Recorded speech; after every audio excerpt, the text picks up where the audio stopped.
Hello. Hey everybody. What's up? Hey, how are ya? How are ya? Lordy. Oh Lordy, he says. Okay, well, yeah, let's check this out. What was what? Oi, oi, oi. Let's check this out. Day three. Day three coming at ya. Yeah. So let's do this. Maine. Let's see what kind of evidence they're gonna tell me today.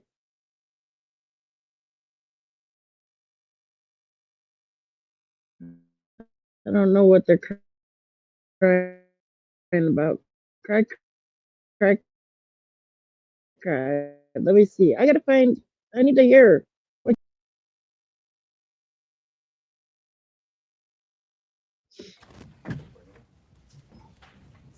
audio? All rise for the jury.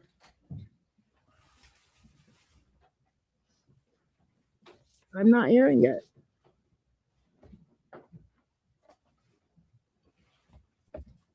Hold on. What is going on here?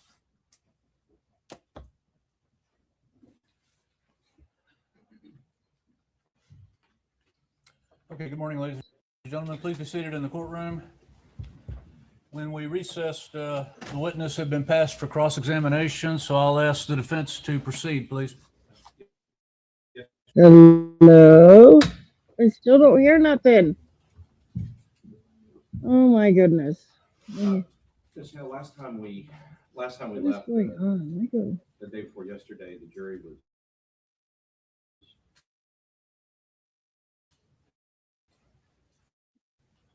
now they're back today, and so I kind of want to go through a few things. I think the first thing I want to talk about though is just when you weren't there when we picked the jury. We have witnesses that, like you, have gone through trauma, have gone through tragedy, and so I just want you to know that we've asked them if we could do that, and every one of them there has agreed that we could. Object to being outside the record, not proper for this witness to respond to. Well, it's just that I'm about to go into some difficult stuff. Okay, well, go ahead and ask a question, then I'll overrule the objection. Go ahead, proceed. Yes, Your Honor. May I approach the witness? Yes. Ms. Hale, you.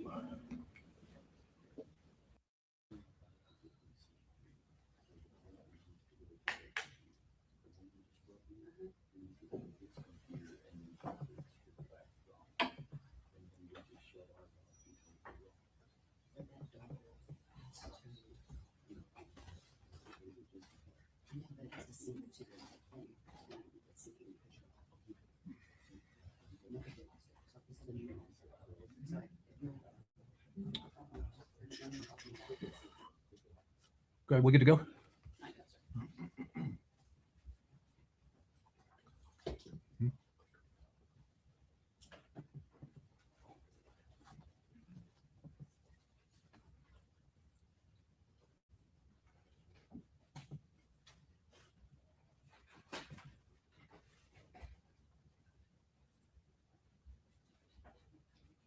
That should sink it right there.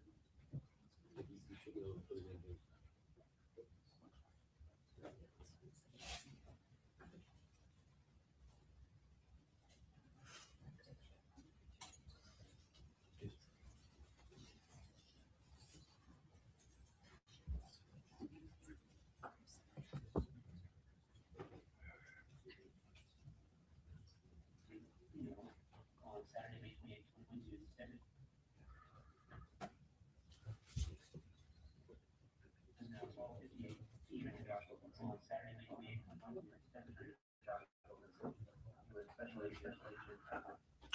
Okay, we ready for the jury? I'm gonna bring them in.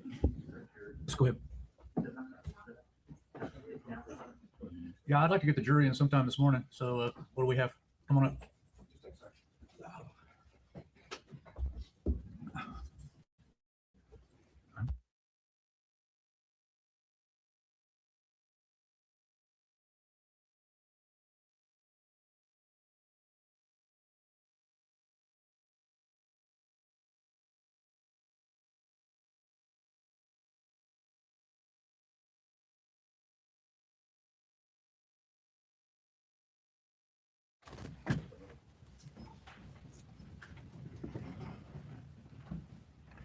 All rise for the jury.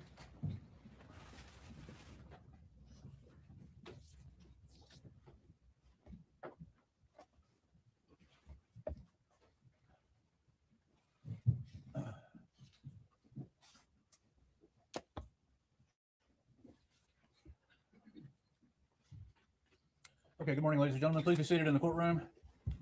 When we recessed, the witness had been passed for cross-examination, so I'll ask the defense to proceed, please. Yes, sir. Thank you.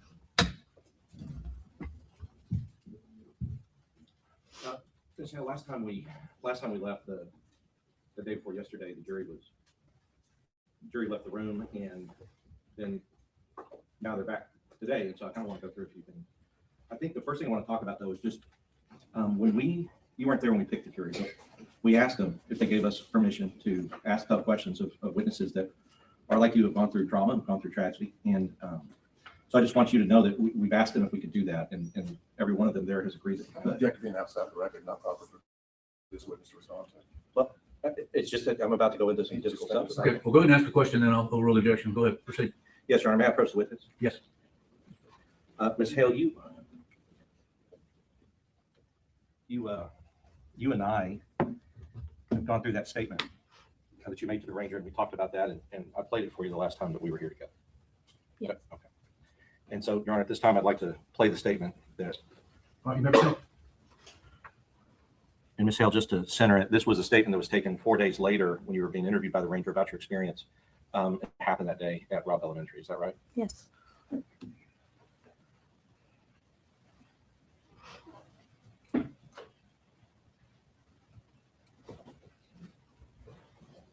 .58 p.m. on Saturday, May 28, 2022. This is Texas Ranger Josh Wilkinson. I'm here with Special Agent of the FBI, Sean Curtis, and we're here today interviewing the correct your now. Zip, I'm sorry. It's now Hell or it was Hell? No, it's not Hell. Now, okay, so Mrs. Hell. And so what I'll do, ma'am, and your first name is Stephanie, correct? Yes. And it's Stephanie. Yes. Okay. Hell. And your date of birth, ma'am? 5693. No, you're fine. You're fine.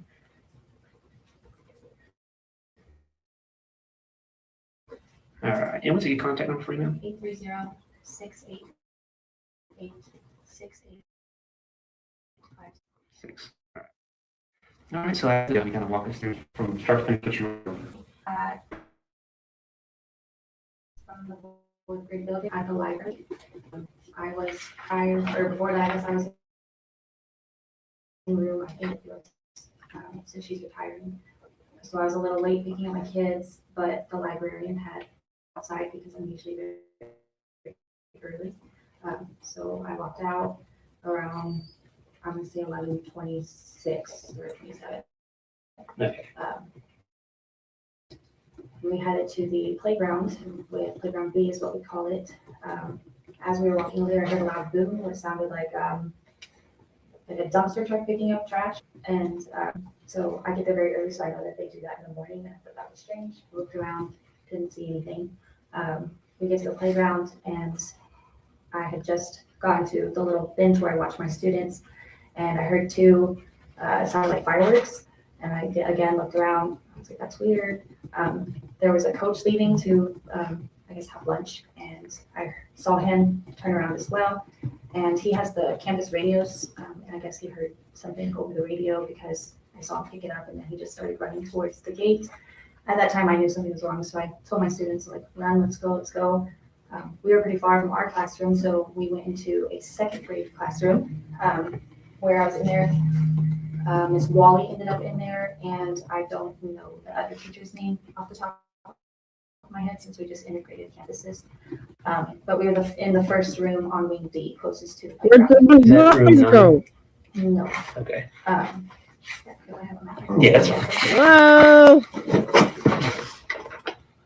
We were in Miss Rodriguez's room, so room 19. 19. Okay. That's where we ended up the alert through Raptor system until I was already in the classroom. Am I tripping? Okay. So if I would have waited until we got a Raptor system Can you alert, hear it? we would have been outside like the whole, pretty much for a while. So we were in the classroom and I got a text message saying that, because my husband works with I don't know, man. They're showing the freaking. he has a radio. So They're he said, talking, but I don't see "Don't go the outside, there's thingy. something serious happening." But he wouldn't tell me what. And then a few minutes later, he said, "There's a active shooter. Don't go outside, don't open the door to anybody," those sort of things. And so you learned of the active shooter situation from your husband. In Then? the Okay. feed. And what's his name? Tristan Hill. We held up behind a car. These poor students, they were all carrying their scissors too. Be perfect. It's just approximation. We were pretty far from our Yeah, I don't classroom, know. so we went into a second grade classroom where I was in there.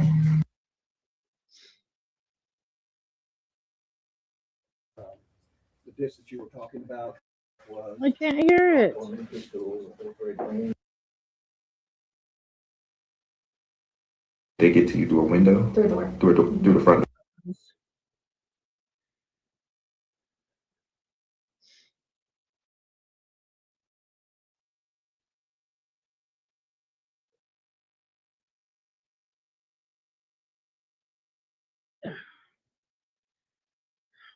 This is gonna piss me off, StreamYard. Hey, StreamYard. Quit fucking with my sound.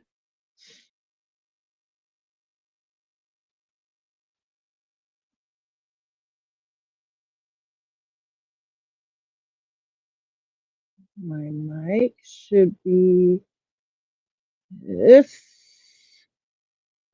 This should be.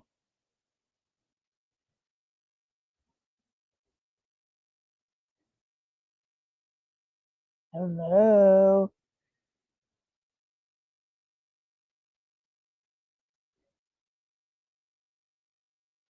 Shut up. Thank you. Okay. Okay. So, anyways, but yes, totally, I totally get that one because you know that it's a dangerous job. If you couldn't do the job, then you shouldn't be in it. That's the way I look at it. Like, no, just because you got a fucking ovaries does not mean that you should not be running in. You're supposed to run to the gunfire. Run to the threat. You know. But if you can't do that, then you shouldn't be in law enforcement. You shouldn't be in that type of job. You know what I mean? Okay, let's retry this again. Other classroom. Okay. Why can't I hear it? How they entered? We opened it. Oh, Yes. okay, gotcha. After Am I they said tripping? Border Patrol and Miss Wally looked through the. I cannot hear it. Why can I not hear it? Just because we were hearing, because I'm in a large group text with people from Uvalde saying that they were starting to evacuate kids. And so we just checked, I guess. We were not supposed to, but after you identified it, Yeah, check to make sure. Oh, for fuck's Do you sake. have any others? No, that was number two. I'm glad you brought that up. Regarding the locked doors, are you able to lock them from the inside of the classroom so they have to be locked from the outside? no, you can only lock it with a key. Okay. Is there a reason why they have it structured that way? They don't know it's just how it is. Yeah, I guess. Okay. Okay. In the old school, so. Yeah. Yeah, you cannot lock it from the inside. Okay. All right. Anything else you can think of based on any of those the follow-up questions he just had and that one that I just asked you? Not necessarily, no. Okay. All right. Would you be okay if something comes up in the future, we learn something additional, if we reach out to you and Sure. follow up? Perfect. Well, I appreciate your time today, Ms. Sell, and we'll let you get out of here. We'll get your property real quick and Okay. let you get out of here. We'll conclude the interview at this time. Anything else? At 1:15 p.m. on Saturday, May 28th, 2022. Yes.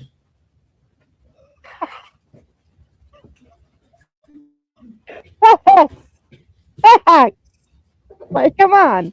Like, don't do the job if you know you can't do it. Like, just plain and simple. Like, I don't care, men, women, I don't give a fuck. If you got a plan, Stacy, my boo. Ms. Hale, as just to kind of go back to what we were talking about the day before yesterday. Good to see you too, Stacy, on my motherfucking soul. When Mr. Turner was here and he was questioning you, part of the things that you told the jury was that you saw a person dressed in black with long hair and a long rifle when you were out from the playground going into the room. Is that right? I appreciate it. Now you'll have something to watch while you're at work.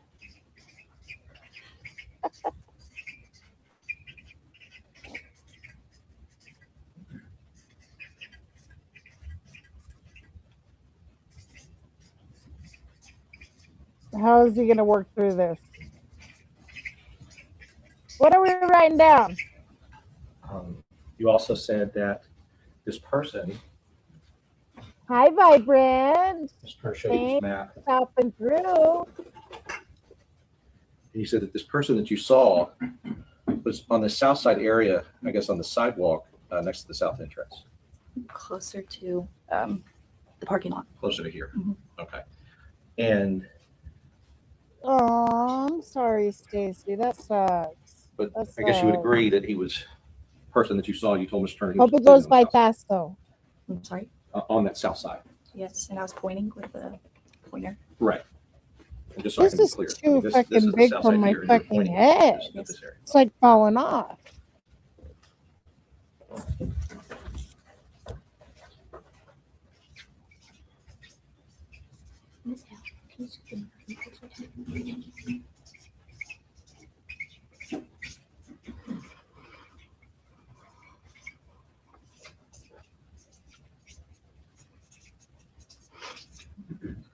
And you also told Mr. Turner that when you were on the playground, there was like dust that was kicking up, that you put two and two together and realized you were being shot at. Correct. Okay. And then Huh? I think Mr. Turner at that point said, Dust? so if What anybody the were to say fuck? that there was no evidence that you were being shot at or the shots were coming in your direction on the playground, they would be wrong, and you agreed with him on that. You remember that?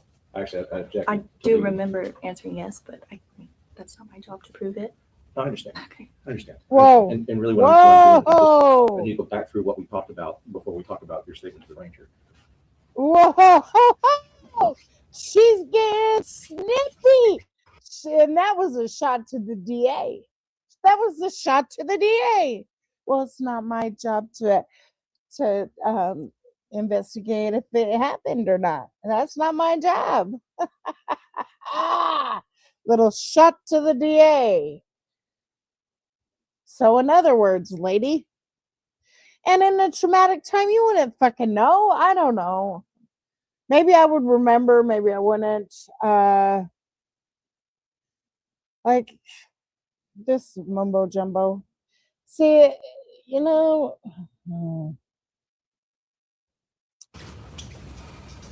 Still, don't be a cop if you're afraid of fucking danger, being in danger. If you're afraid to jump in front of somebody you're protecting and serving, because that's the job. That is the job. If it's their life or your life, sir, civilian, yeah, it better be your life. I mean, their life. You saved their life. You got to give up yours. I don't think I could ever do a job like that. So, I am not in a job like that. That is kind of crazy. Like, anyhow, okay.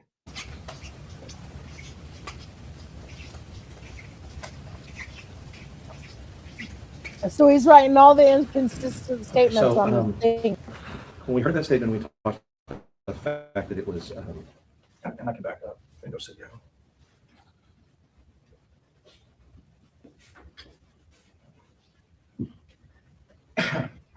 You would agree with me that in that statement you gave the Ranger 4 days later 4 days after this happened, you made no mention of anybody dressed in black carrying a rifle or with long hair. You agree with that? Correct. And you agree that you also didn't say anything about clouds of dirt being kicked up on the playground. Yes. And since you didn't say anything about a person in black, you didn't say anything about seeing him on that south side of the building to the ranger. Yes. Now, those would all be important details. You agree? Yes. And I think when hearing the ranger as he interviewed you, you were given multiple opportunities to say whatever you knew or whatever you remember. I mean, your cops are fucking goddamn. I mean, that happened to you 4 days before. You were given the opportunity. your husband's a cop, lady. Don't you think even you would say it to him that you got shot at?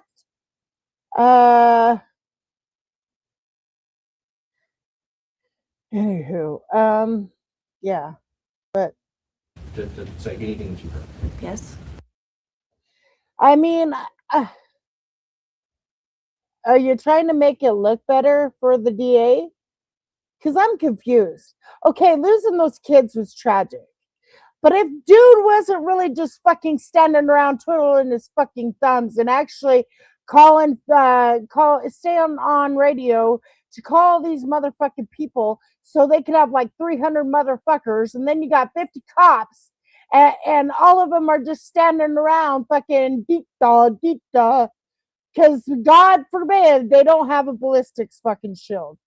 Well, maybe you guys should start fucking packing them in your goddamn trucks. You package everything else.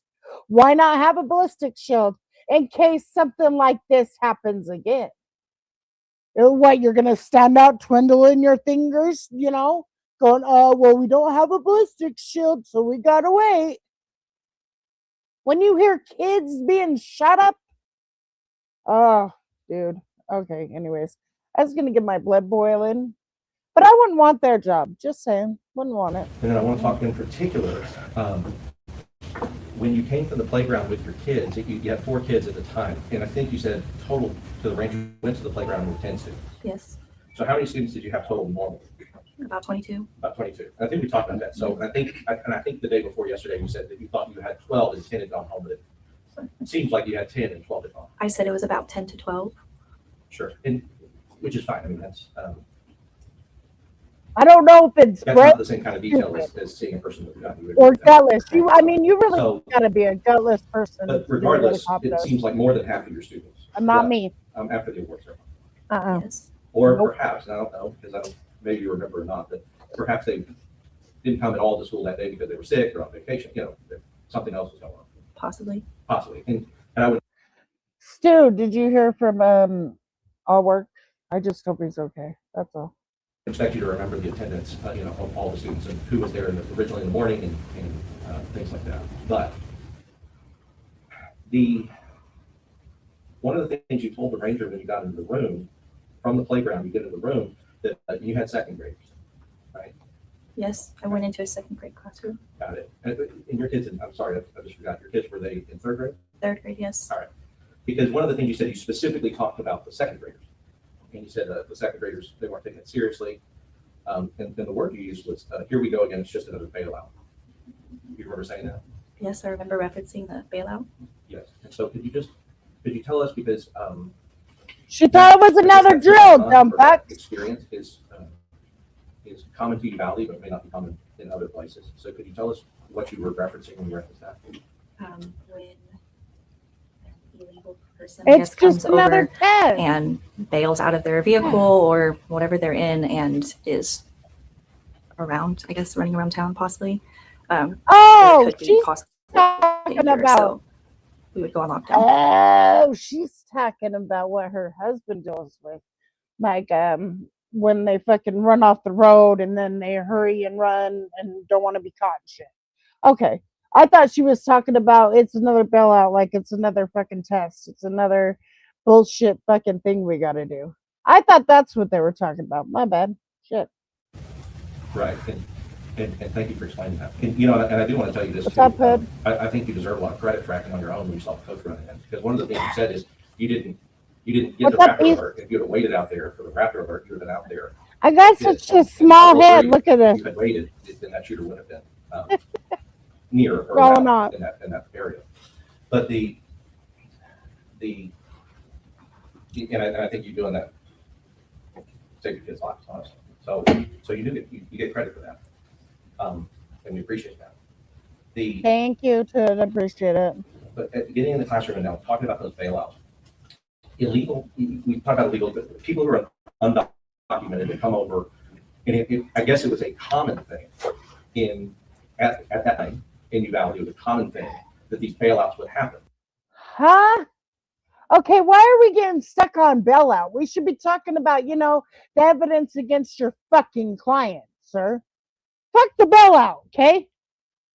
Fuck the fucking bailout, okay? It turned out to be, it was a bailout, but it also was, it came with some firepower behind it, okay?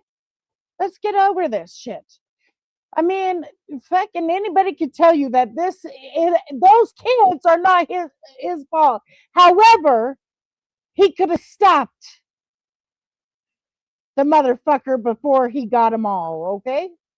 There's like 29 kids injured. And 19 or something like 29 injured altogether or some shit. And 19 of them passed away or something. Anyways, the fucking thumbnail. My thumbnail has got all the kids that he sat around, and what they're saying is he didn't stand around. He was actually calling for police. He was, not calling for police. Sorry, calling for SWAT to get the ballistic shields because they couldn't. Because the one fuck, not him, he was the resource officer for the high school. I'm talking about the dumb fuck, the bald headed motherfucker. He sat around just twiddling his fucking thumbs and saying, "Oh, we can't go in." Every time somebody wanted to go in, he said, "Oh, we can't go in because we can't go in because we don't have ballistic shields and shit." And then all this time, well, we were waiting for the SWAT team. Motherfucker, no. Imagine if this was a female officer that did this. Everyone would have to be like, "Aw," and if you don't like it, you're a sexist. But that's true. It's so dumb. It's so dumb. No, if you're gonna be in a job that requires you to fucking give up your life for somebody else's, and you're not about that life, don't get into it. Right, right. It's true. It's fucking true. Like we can play, "Oh, I was on my period," or "Oh, I was emotional that day," or "Oh, I was just not in my head that day." Okay, well, men don't get in their head either. Sometimes they have their balls up a little too tight too. Some days, and some days they have bad days just like everybody else. You know what I mean? But still, don't be in a job that you can't do what's necessary. You know what I mean? You know what I mean. Hey, if you're not gonna go stand on the motherfucking goddamn, it was like 19 kids, I think, and 29 altogether. 29 kids injured, or maybe I could be wrong. Hold on, let me tell you. Let me fact check myself because I could be wrong. It's been a while since I fucking watched that shit.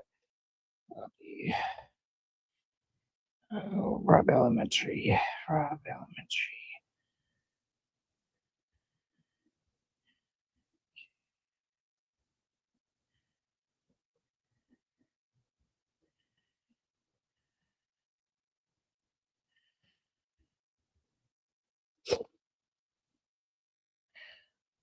Okay, so a total of 19 children and 2 teachers were killed. And then additionally, 17 other people were physically injured. Plus, they had one of the cops, his wife was in there and he was on the phone with his fucking wife and he could hear her. And they had to fucking grab his gun because he was gonna, they didn't know what was gonna happen. They had to take his gun away from him and tell him to go sit in the car, all sorts of shit. And he had a heart attack like a week later. It was sad shit. Like, it was sad shit. And then they brought out all the fucking security videos, and these fucking cops are just standing around. Oh, well, we were waiting for this. We were waiting for that. No, motherfucker, go the fuck in. If you're not prepared, sorry for you. But the job entails that you put your goddamn self, your life on the line for other motherfuckers. Why ain't you doing it?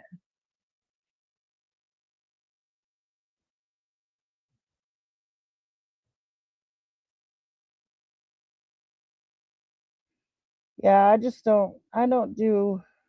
I don't do the whole like.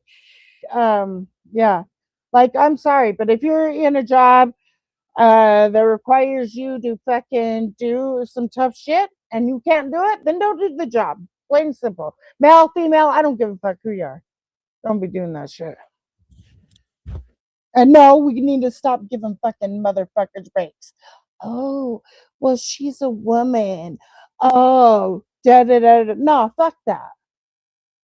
Fuck that shit. You shouldn't have signed up if you couldn't do the job.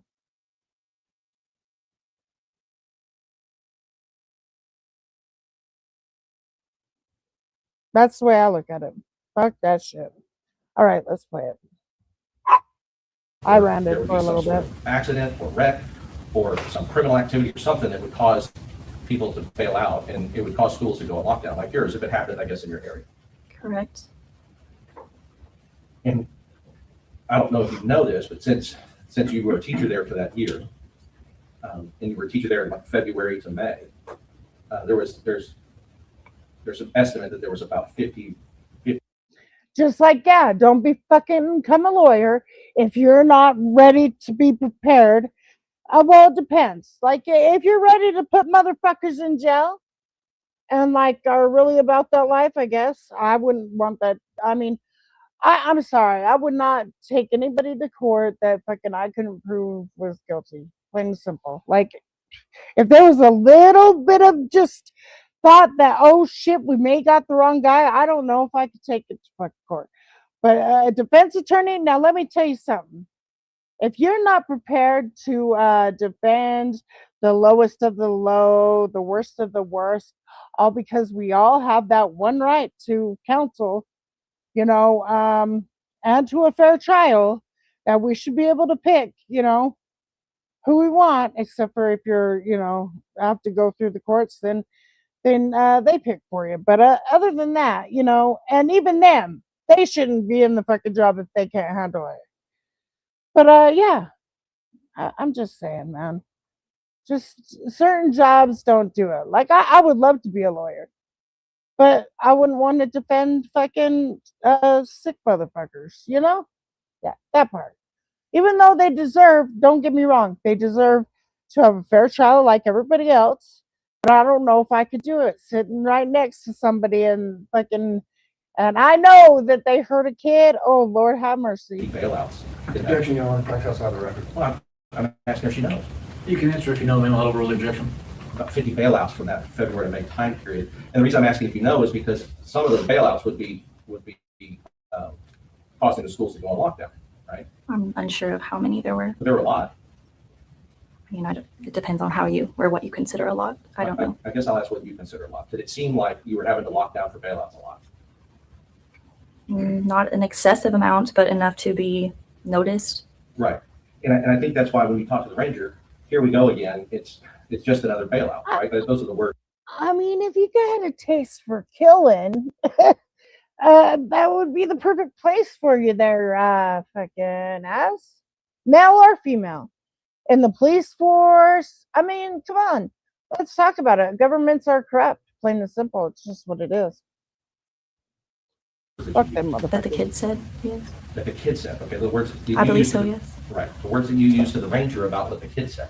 Right. Yes. So there are second graders going, here we go again. It's just another bailout at the time, right? Correct. Now, you also told the ranger that you were safe. Well, I mean, nobody was safe, but you were at least in the classroom and kind of had started barricading when you got a text Oh my message. God. Correct. In This the thing's statement, going to is that- fall off. Right. And in the text message, you said at first, because he's a volunteer firefighter, you said at first he told you there was something going on, and he's warning his wife, which any husband would. He's worried about her. He's telling her, telling you, be careful, like, be aware something's going on, because he was hearing, I guess, something over a police scanner or something. Well, else like because that. you're another Yes. female Or he friend. was on the phone. I don't know. Sure. And then you told the ranger that after that, you got a text message from him saying that there was an active shooter. That's what I said at the time. Yes. That's what you said at the time. And that was a true statement, what you said. What I thought to be or what I remembered to be at the time. I mean, I was still in shock. You could hear it in my voice. Yeah, no, absolutely. And you were, but there were, let's talk about some of those details. Your husband, you were communicating with your husband inside the classroom. Correct. And you knew enough to say that he told you that that there was an active shooter. And then So there, okay. Yeah, her husband was on the phone with her, just like the other guy was on the phone with his wife, telling him all the deets, there's an active shooter, blah, blah, blah, everything's okay, la, la, la, la, la, la. Man, so I think she knew about all this shit before, and she heard from her husband that they were going after these fucking cops. And yeah, she wanted to be Captain Save-A-Ho. And yeah, the rest is that. I'm sorry, I'm gonna throw her testimony away. I just am. I don't believe her. I mean, I do believe her, but I don't believe her. I don't believe she holds any substance to what happened. Like, I need to see and know what the fuck he did. Where's the timeline? Where's from the moment he got there on video, all that shit. Where is it? Where is it? Because your work phone would have it. Your all your shit would show where the fuck you were. officer or the ranger asked you, so that's how you found out there was an active shooter from your husband, and you agreed with him. You heard that. Yes. I don't know. Can I speak? Well, so the prosecution's going to get an opportunity to ask you questions after, but at this point, and I know I have to ask the questions. I'm just asking for the answers to the questions I'm asking. Okay. Okay. All right. So As maybe 4 days after this had happened, and you sat down with the ranger. sometimes when you're gonna cause a tiff or some distraction, drama, whatever, it's best just to keep your mouth closed. That's all she's telling you. Like, don't. And he said, based on that text, This is not what I want to talk about. Like, I don't want to get in that discussion. But maybe that's what she's thinking. I don't know. I can't think for her, but I'm just saying, like, husband, that's how you found out there stop being okay? was an active shooter, and you agreed with him. Is that correct? Based on that statement, yes. Yes, and that's what I'm asking. What we've heard in the statement. Yes. All right.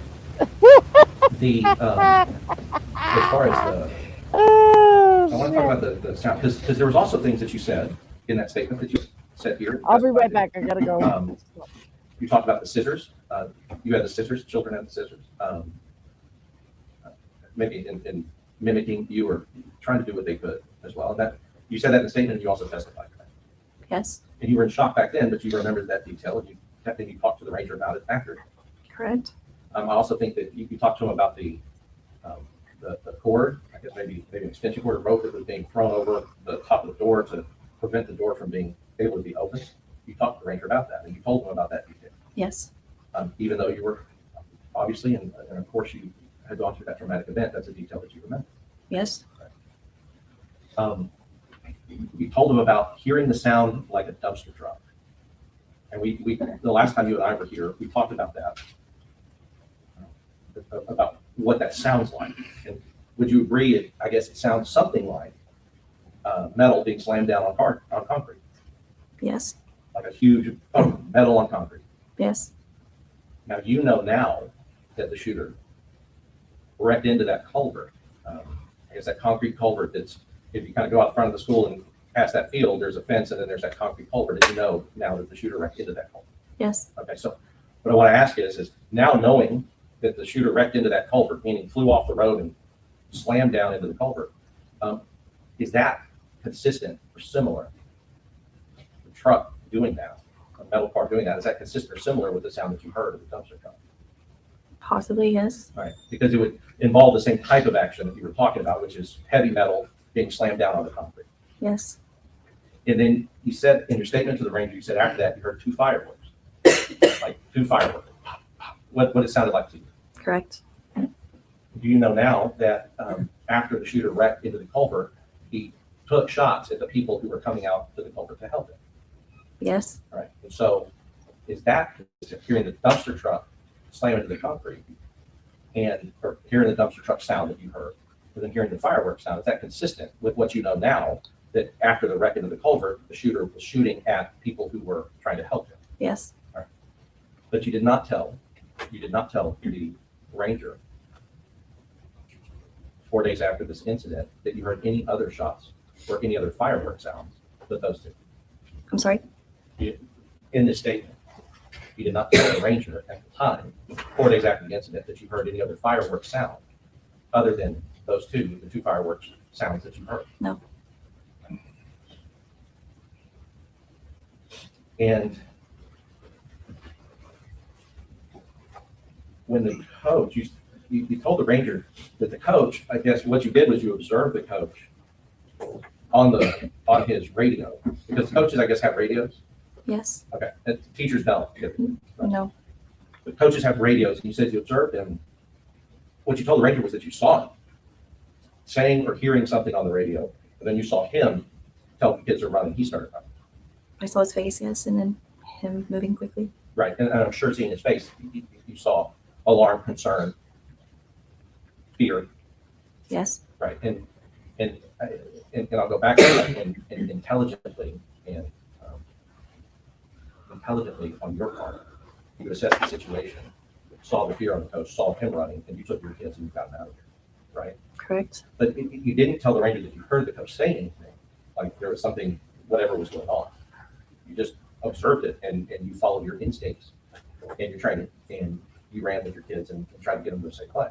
Yes. I mean, he could have been yelling something. Now he was saying get inside, but I guess I just blocked it out at the time whenever I gave my statement. Well, I'm not, for something like that, to me, whether you did hear something or not, the point I really wanted to make was that you need to test danger and get your kids to safety based on the observations that you were making. That's what you told the ranger at the time. Yes. Which again, we're glad that you did. And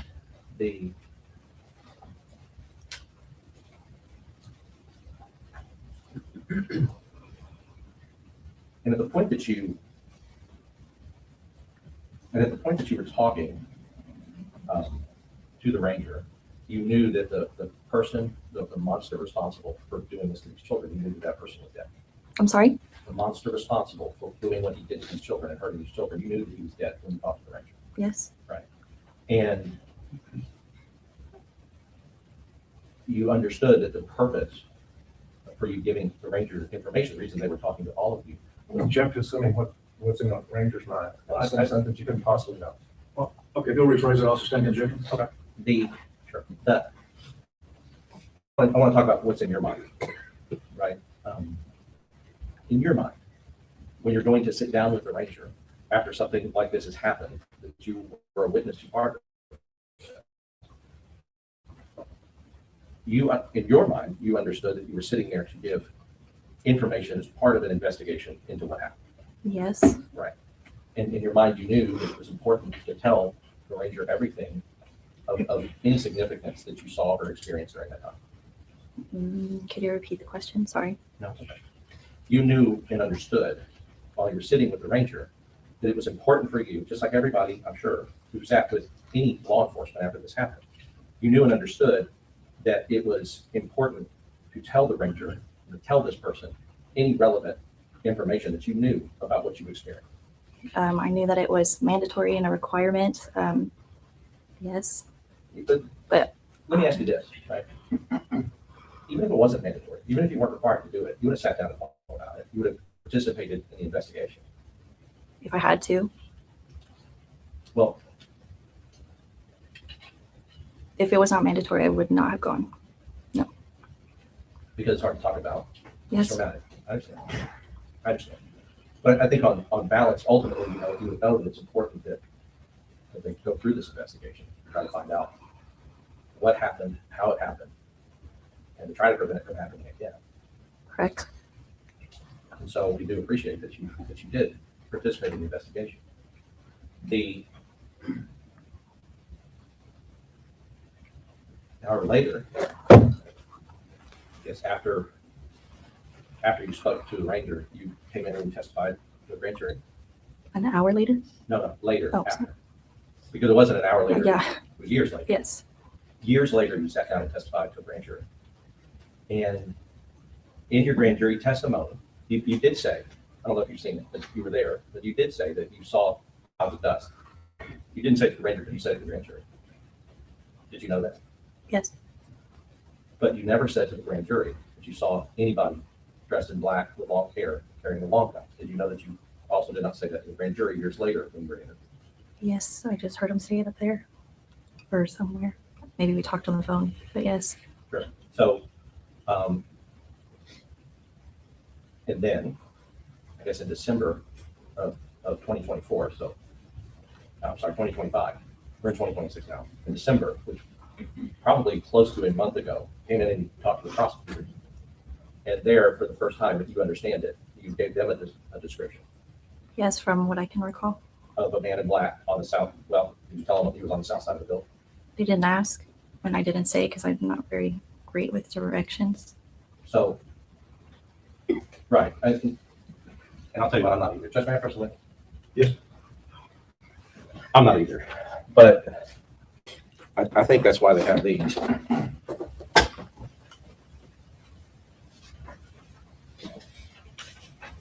This is the South, and I'm not asking you to be great. West, South. Did they, in their interview with you, did they ask you to point to a part of the map where you saw this person? Not that I remember. Ask at all. Not that I remember. So I would have answered it or asked to show. I mean, they might have. I don't know, but I don't remember telling them where. But you understand now that would have been in December. That would have been the first time that anybody involved in the case would have heard you say that you described somebody that looked like the shooter. Yes, but from what I have in my memory, I've said it. I said it during the grand jury. I thought that I did. Right. It turns out that you did not. But We cussed some people out in the chat. I think ultimately what I want to be clear on is when you spoke, are you saying that when you spoke to these people and you said for the first time that you saw the shooter that not everybody in that room asked you where he was? From what I recall, I don't remember being asked where or to show. I don't remember. And And I guess, and you also know that information was never given to us. Now I know that, yes. So, and I'll tell you, that's not on you, it's not your job, right? Just like you said, your job's not to do the investigation, obviously. You're a witness, you're a victim, just like everybody that was at that school that day.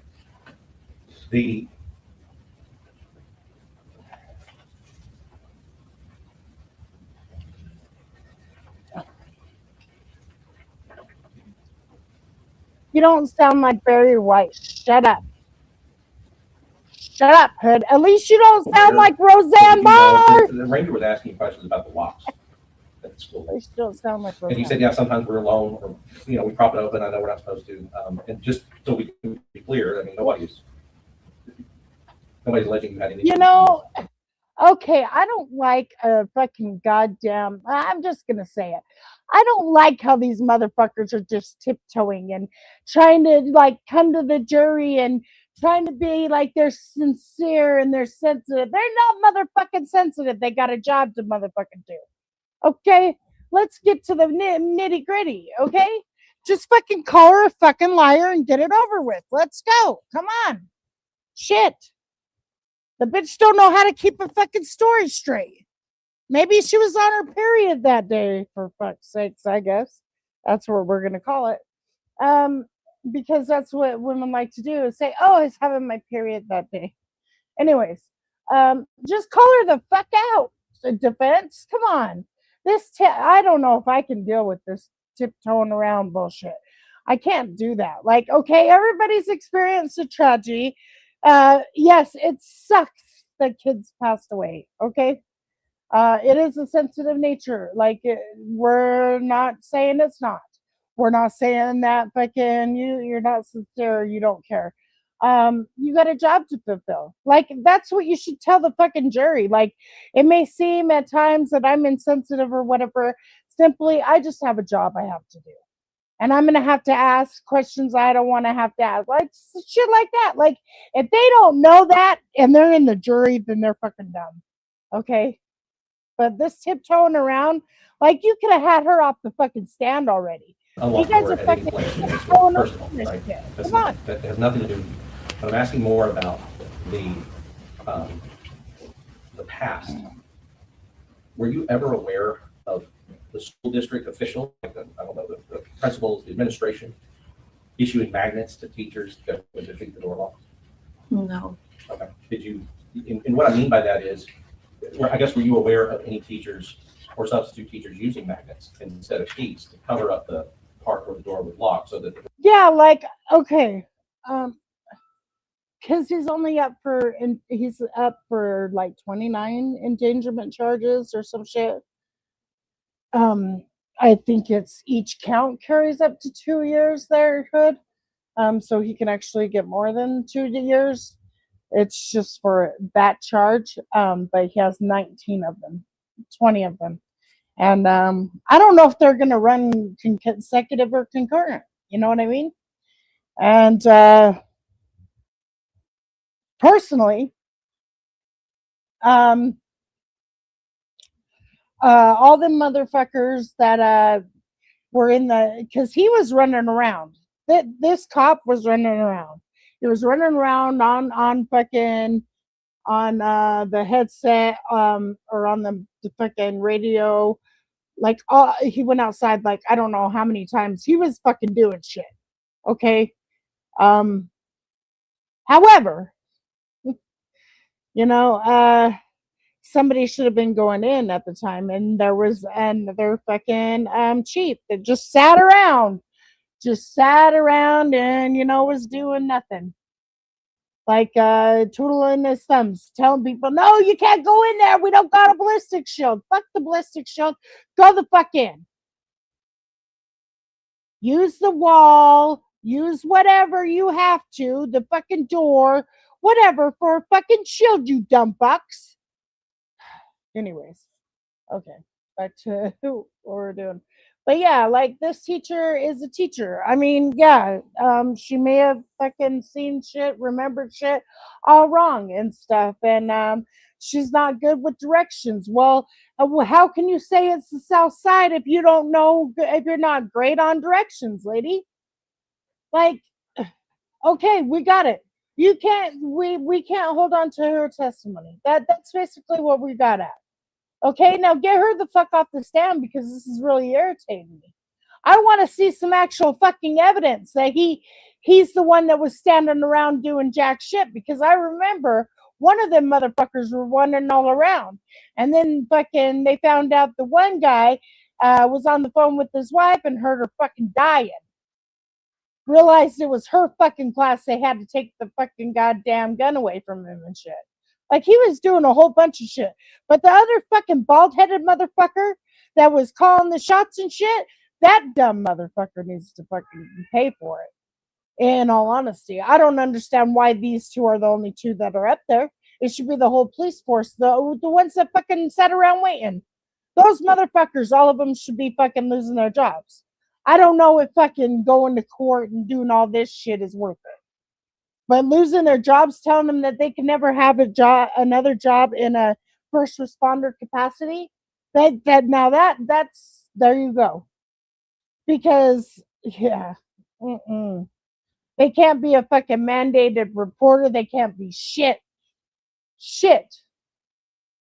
They can't hold office in the fucking goddamn, in the fucking, what you call it?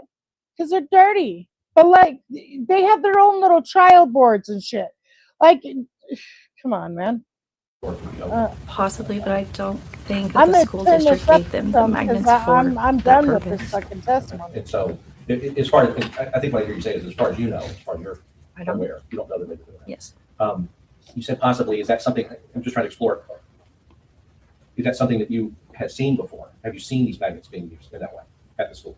I've heard of people doing it, yes. I've never physically seen any other teacher at that school do it. Okay, right, but you heard of it as a practice with some teachers, but you hadn't personally witnessed it or seen teachers do have that. Correct. But no, that's it. Great, thank you. I just want to be a little bit more specific on information provided to defense. Thank Okay. you, Jesus. Of the three things that are up there, saw clouds of dust, you told the grand jury about that, Yes, and that was provided to the defense. correct. Saw the, and you were also asked where the shooter was, is that correct? Where the shots were coming from, is that correct? Here today, No, in front of the grand jury. I don't remember, Would you like to refresh your memory? please. Madam Pro Tem? Yes. Aren't you supposed to show it to the defense before you give it to her? Motherfucker. Okay. Yeah, it says on there. You're not So were you supposed asked to be- where the shots were coming from? Yes, And did you tell the grand jury? yes. And was that provided Like, to the defense? wait, hold on. Like, what was he whispering to her? He was whispering something to her. Hold on, let's rewatch that. This is where I don't like you. But you were not asked how the shooter was dressed, is that correct? Correct. In front of the grand jury. No, well, I don't believe so. Not in that part that I just read. Now I want to go back to the questioning that's been occurring. Today's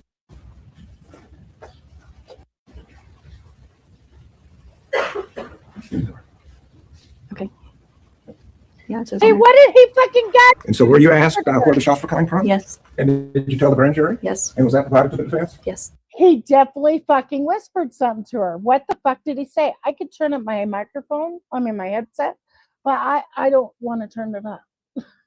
But he whispered something to her. I heard it. I just couldn't hear the words, what he said, but he was whispering to her. And then she was like, oh yeah. Mm-hmm. But you were not asked how the shooter was dressed, is that correct? Correct. In front of the grand jury. No, well, I don't believe so. Not in that part that I just read. Now I want to go Especially back black, to the questioning that's been occurring. Today's question has been very specific. Yes, Okay. yes, sorry. In front of the grand jury was very specific. Not like Hey, this, but DJ. I don't know. It's a little more specific here. And with the Rangers, did they just simply ask you to tell them what you knew? Yes, Yeah, Were you That's conducting it. the investigation? no, Did you know what was specifically important to them? no. I didn't think that what I had to say was as love Roseanne. So they asked you to explain serious. what happened? Is that They correct? did, yes. That's why you love me as because I sound like Roseanne. That's so sweet. You told them. Yes. And when they asked you, is anything else important, did you know what was important to them? No, I was ready to get out of there. Was it your job to know what was important to That them? was objectively. Oh, really, objection, go ahead. Go ahead. I'm sorry. Was it No, important for you to know what was important to law enforcement? no, it's not my job. And now I want to go back to those events if we could, okay? Okay. You hear a sound? Did you hear a sound? Yes, And did you attribute it to something that you were familiar with? yes. And what was that? The dumpster. And now Mr. Goss's questioning very well could have been a Breckenstead, correct? Yes, So you attributed it to something you were familiar with. correct. Then you hear what you've never firecrackers. Yes, So you hear a sound, yes, attributed to something you're familiar with. correct, And according to Mr. Goss, now that very well could have been gunfire at another human being, correct? correct, And then you have a coach, correct? correct. That tells you, or Safety squads. What are safety squads? I don't remember if he said anything. I just saw his face and I saw him pull up the radio and but at that time, I knew. I believe you said to Mr. Goss that you were thinking bailout. no, when I got into the classroom, the kids were not said that they were not taking it Uh, seriously because of hold on. all the bailouts. That is a lie. That is a lie. But I didn't sir. think that it was a, That is a lie. I will tell you of two women that actually got fucking, they should have got the book thrown at them, but because they're cops, they got let off a little bit. There was a female cop that fucking said that shot one of her neighbors. She went into the wrong apartment, supposedly. That's what she said. Basically, she said her apartment was below and she thought she was on the second floor, not the third floor.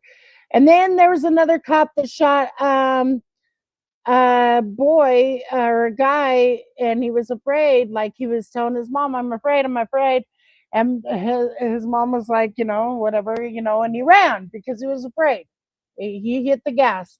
Well, supposedly, or no, like he didn't know what to do or whatever. Like he was just scared. Anyways, well, she said that fucking she thought her taser was, or her firearm was her taser. She meant to tase him, not shoot him. Yeah. Anyway, so those are two that I can give you an example of being a shitty fucking cop and they got handled. A bailout, Okay. like based on the coach's face, I guess, Okay. and everything. All right. That never, I guess, crossed my mind. Very good.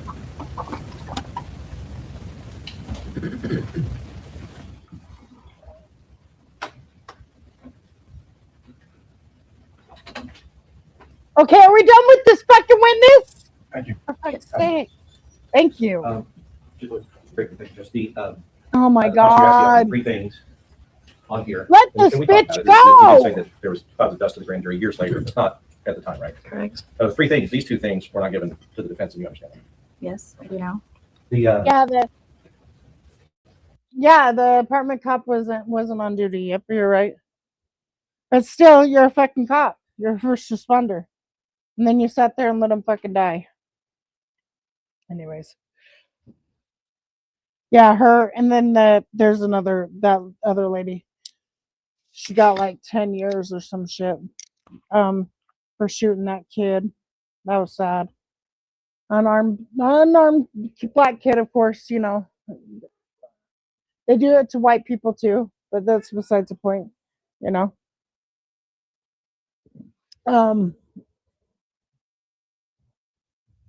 Yeah. Anybody being shot by a cop or um, hoping that a cop's going to protect you and they will let you down like the family. I just couldn't imagine. I couldn't imagine seeing all those fucking cops there. I mean, this place was filled. They had like 300 motherfucking cops there. It went on for like 2 hours. I swear to God, like I watched forever, waiting for these motherfuckers to go in, and I'm like, he's in there. He's in there. The fuck what are you doing? I can't remember if there was any female cops in that situation either. I think it was all men on that force. But anyhow, still, like, what the fuck? Sending around for like 2 hours doing nothing, twiddling your fucking thumbs? Don't do the job if you don't get in the job if you can't do the job. I'm sorry, I didn't hear what the question, last question was. It maybe for, did you say? I said the 3 things, the 2 things, you said the 3 things on the board, so it was 3 things, because 2 things weren't given to the defense. 1 and 2. Okay, I just want to make sure I heard that.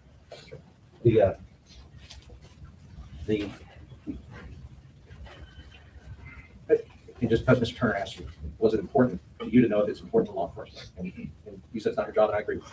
It's not, right? But you agree that seeing a man with a gun on your campus is an important detail that you would recognize instantly that you would need to talk about. And I know that now, yes. Well, and you would have known that then. Possibly. Because I think what you were saying when he was talking was that you didn't think that Don't get what the defiant, offense you were providing lady. was in the scheme of things. Hey, lady, watch your motherfucking tone because the jury sees it all, lady. Lord have mercy. I think that is very important. I didn't hear you finish talking. Yes, I didn't think that what I had to say was very important. I didn't think that it mattered based on or compared to everything else. I understand, but seeing a shooter and being shot at are important details. You would agree with that? I mean, it depends on who you are. I don't know, I guess. Possibly. No, and Matt, okay, lady, let me get at this at you, okay? It matters because you were trying to, help the DA out. You are a cop's wife. I don't know why you'd want to do this, but anyways, and you remember that those are your kids, and stuff like that. So yeah, I don't know, like, lady, lady, you fucked up. You done fucked up. because you should remember something like that. You should remember something like that. I mean, I'd remember some. I don't know. Okay, I guess maybe you wouldn't remember anything like that. And if you don't know the direction, why are you telling people? Yeah. I don't know. Anyways, okay, let me shut up. She's pissing me off. Just Okay. Just one more question, Your Honor. Of the three things, Mr. Dawson's agreed that you did tell the grand jury it was provided to them if they saw clouds of dust on the playground, correct? Yes. But he said that you did not, or the information was not provided, and you did not say before that you saw the person on the south side of the building. Is that correct? Correct. Oh, But you were asked that question from the Yes. grand jury, weren't you? read that. Yes, sorry. And would you tell us what you told the grand jury? Yes, it was towards obviously the building Question. meeting. So I'm guessing I was pointing at that time or something. At that point, the coach had yelled, "Hey, get in the room." No further than that. I'll just the whole point. So the specific question was asked where, and you said obviously toward the building, and then it says indicated, so you pointed to something. Is that correct? Yes. So that information was provided to the grand. no, don't be a crooked cop. Do not fucking be a crooked cop. If you can't do the job right and do it well, and protect and serve the civilians that pay your job, not the fucking government. The civilians that pay your job, that pay your fucking salary. If you can't do that job, don't be in it. Don't be in it. Jury. We would Yes. see a lot And less yes. this shit. Absolutely. Okay, Judge. All right, I'm sorry. I don't want to do this to you. I'm sorry you keep doing it. Saw this person on south side of the building, and I'm not irritated with you. It's them. Saw this person on south side of the building. Now, what you just read from the grand jury, you agree with me. You never told the grand jury that you saw the person on the south side of the building. However he's trying to make it seem. You agree with that? Yes. Shots coming from a location is not, I saw this person on the south side of the building. You agree with that as well? Yes, but wouldn't it be? I don't know. It's kind of implied. You're saying that it's kind of implied, but it's this phrase right here, I saw a shooter and he was on the south side of the building. That was never said to the grand jury or at any other time, except in December when you told the prosecutors and they didn't tell us. Yeah. That's it. No further question. Okay, would you do me a favor if you'll go with the bailiff momentarily, don't leave, and we'll call you back in shortly. Members of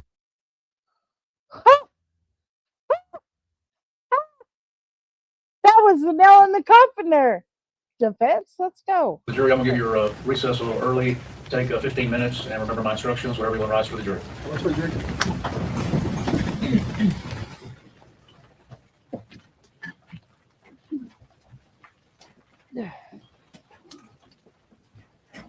He's got to handle a little smoke real quick. Be seated in court, please.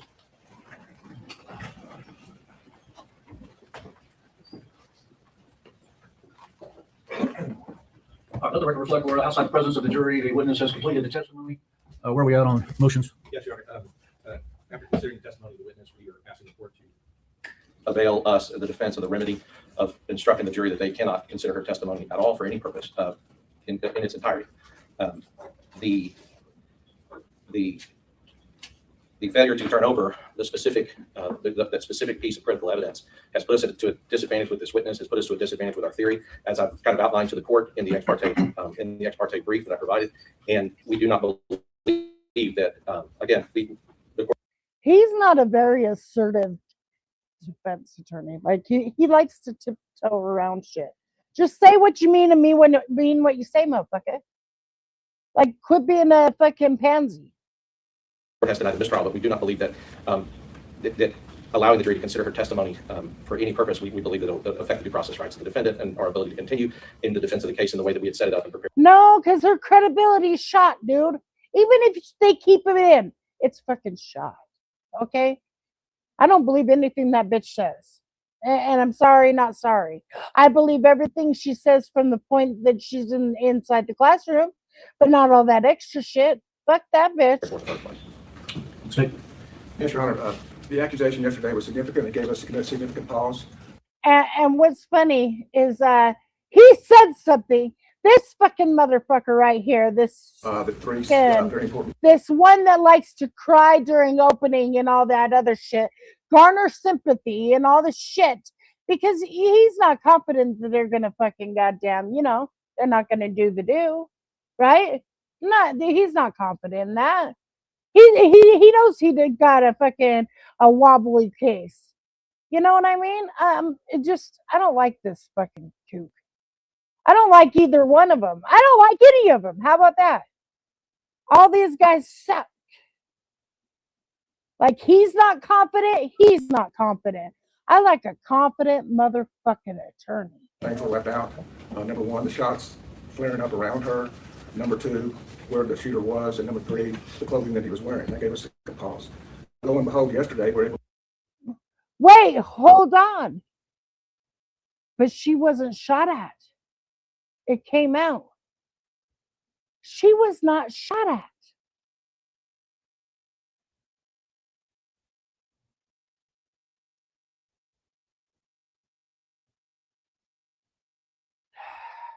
She thought she was shot at, but she wasn't. To find out, they did actually have the information about the shots being up, find out behind her.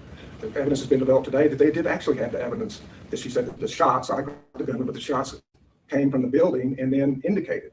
So they do have information that she was aware of where the shots were coming from. That does leave, though, Your Honor, still that disturbing point about the clothing not being turned over. We agree that is improper. We should have done it because it was new information. It didn't seem all that significant since we had photographs of the shooter in black, but nonetheless, we believe, number one, it has all been carried through cross-examination. He's pointed out that she didn't say it originally. It sure has. She is aware It of the sure truthful has. nature of her conduct all the way, and they weren't ready and prepared to do that. It has not caught them off guard as of now because of the court granting a continuance. Second of all, Your Honor, we believe that if the court does believe some kind of measure is appropriate, we ask the court not to throw the baby out with the bathwater, and that is the only surprise that they're addressing is the black.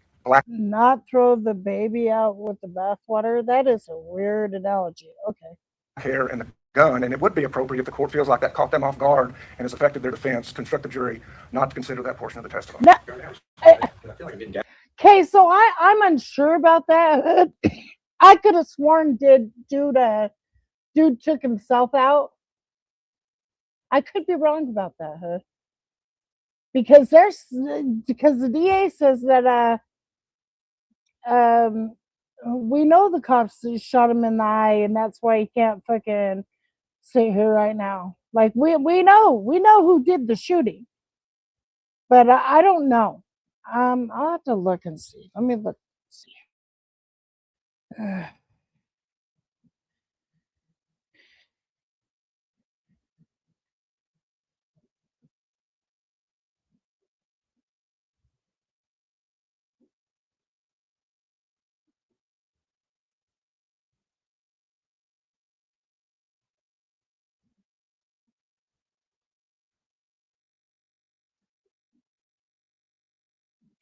I guess he was in the closet.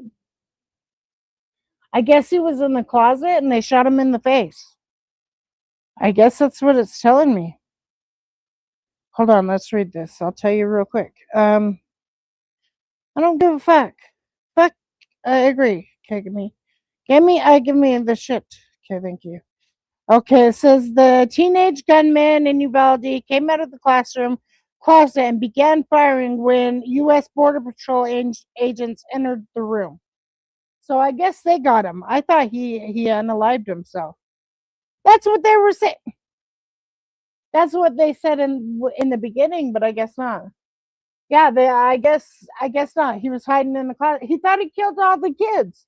He thought he shot up all the kids. He was ready for World War III, type shit.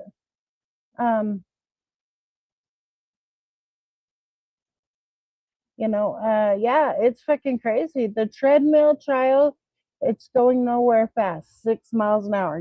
They did have a treadmill trial once.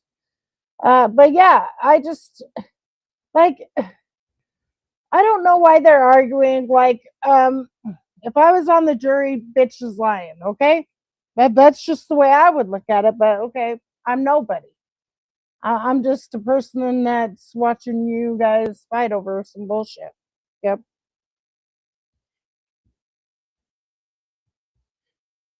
With this clothing thing. That is not the issue about black clothes. It is the fact that she said that she saw a man who matched the description of the shooter with a gun. And that's the key issue. It's not his clothing or the fact we know that he was wearing black. And ultimately, I think what the defense, what the prosecution doesn't know about the defense strategy, the court does know. There's things that we could have done and investigations we could have made. Guys, I've heard enough of that. Again, Mr. Attorney, you don't have the benefit of the ex parte brief that Mr. Goss filed, and I think you'll probably gleaned issues from the arguments, but there's no doubt that this was critical to the strategy. And I don't think I have any choice, having denied the mistrial, other than to craft a remedy that will protect the due process rights and hopefully avoid any appellate review that would result in this case being reversed. So I am reluctantly going to instruct the jury to disregard her testimony in its entirety when they come back out. If we could bring her back in momentarily, the witness. Uh-oh. Uh-oh. Uh-oh.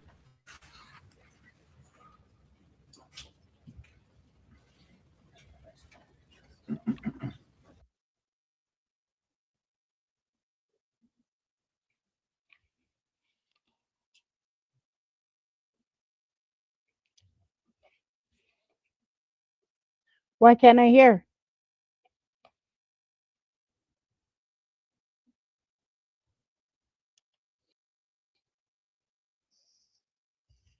There we go.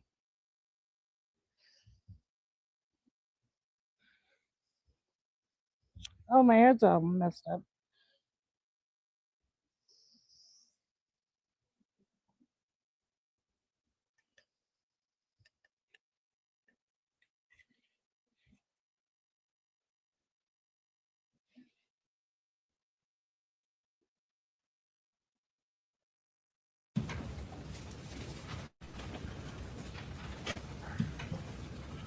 Ma'am, could you come up to the bench here? Very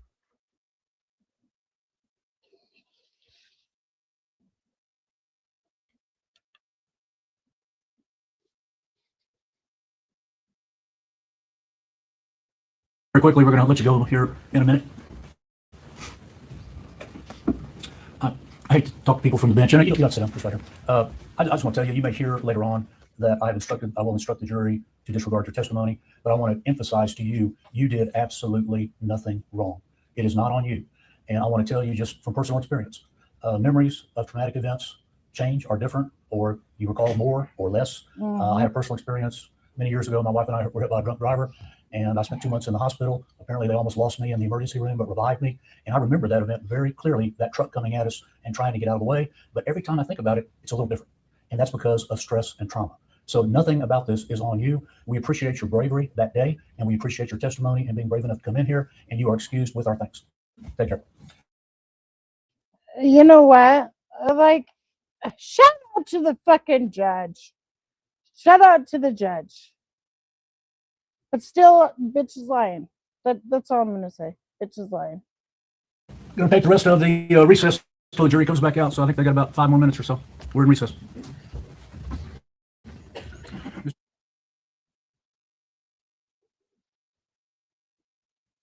Shout out to the judge, man.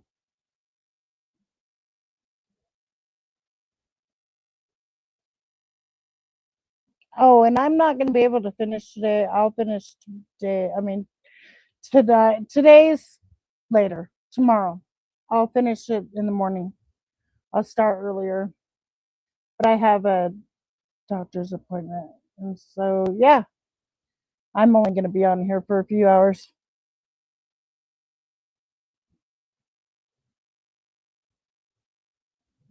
I can't stand either one, though. Beast.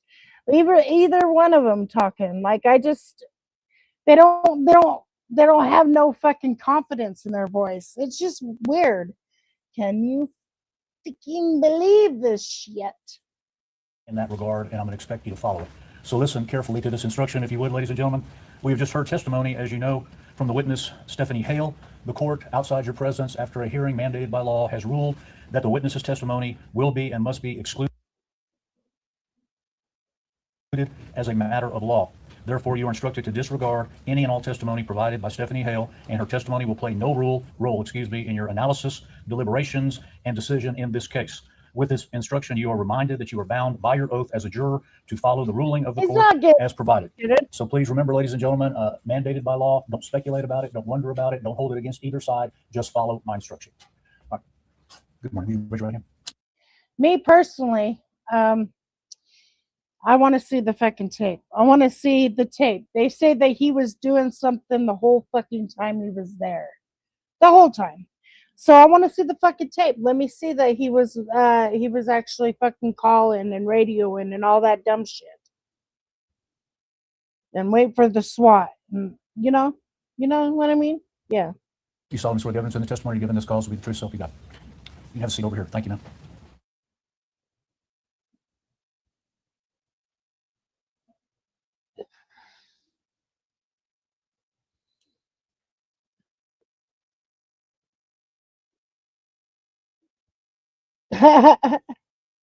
The judge just quoted me.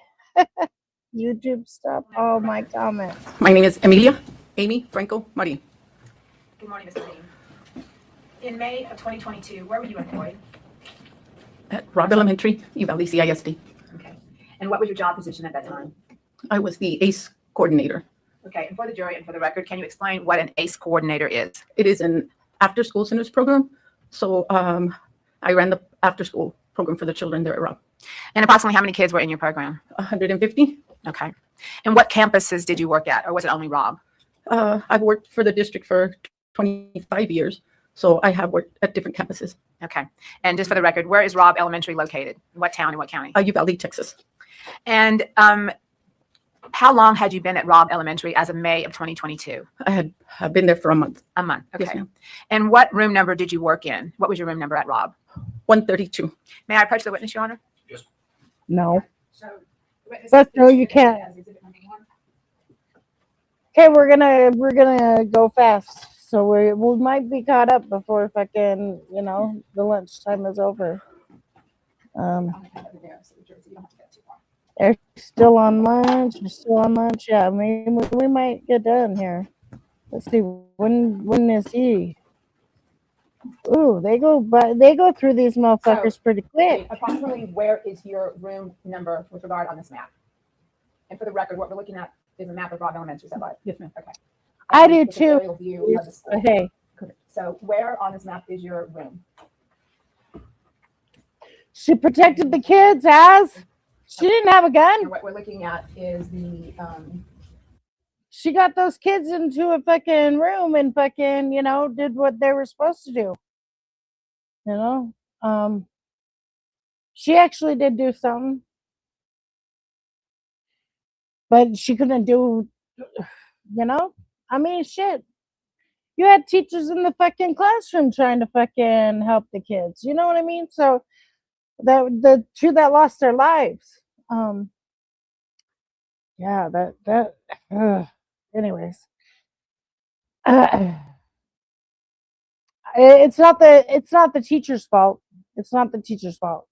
They're not in a job where it says, hey, you gotta fucking do this. You gotta be a mandated reporter, you gotta do all this shit, and then hey, you gotta fucking pack some heat. No, because they don't want that shit in fucking schools. You know what I mean? Like, which is dumb. But anywho. the west side of the campus, the northwest building. Is that right? So I'm wondering if he's a resource, if that cop is a resource officer, did he have his weapon on him? That's all I want to know. Did he have his weapon on him? No. Okay. And it's slightly southeast of the street of Geraldine, right? Yes, ma'am. Okay. Now,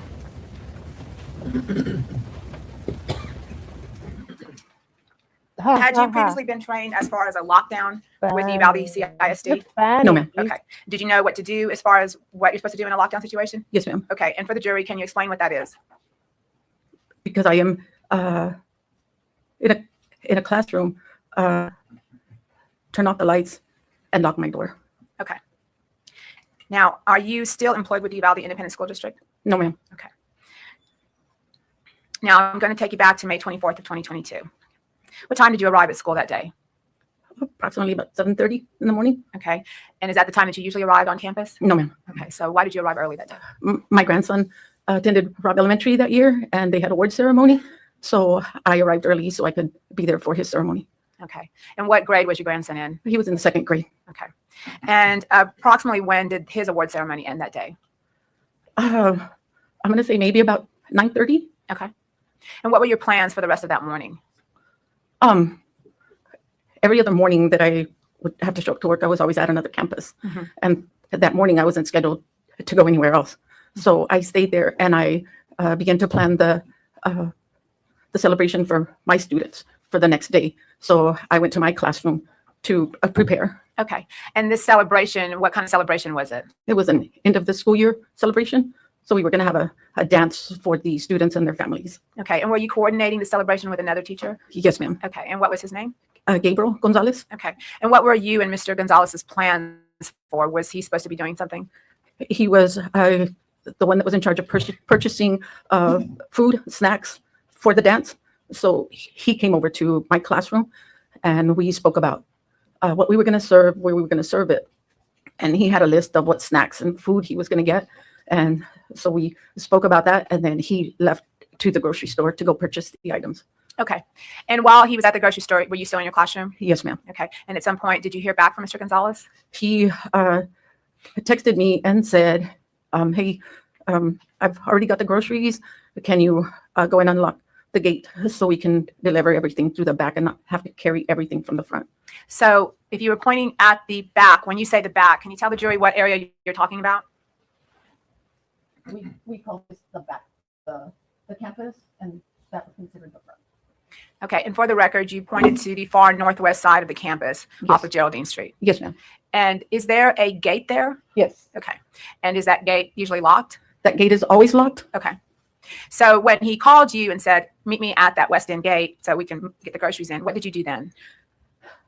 I unloaded the stuff that was on a cart in my classroom, and I pulled the cart out to the door, and I left it there, and I went back inside my classroom. After a few minutes, I said, he's probably on his way. So I pushed the cart out of the door as I'm going out. I go out, and I put the rock on the door, and I go out to the gate. Okay, let me stop you right there. Approximately what time did Mr. Gonzales contact you or text you? It was probably about 11:20. Okay. And you put the rock in the door for what reason? So I wouldn't have to lock it and unlock it, lock it and unlock it, because it's always supposed to be locked. And you thought it was locked that day? Okay. Yes, ma'am. So when you took the card out you were going to meet Mr. Gonzales there, did you have to unlock that far west gate, that exterior gate? Yes, ma'am. Okay. And what was your experience with that gate? I have employees that would always unlock it when we were releasing the students, but that day I was by myself, so I went in. It has a lock, so I went and I unlocked it, and it's always hard because there's part of that like a pole that goes into the cement, and you have to kind of jimmy it, and then it'll come up, and that unlocks it completely.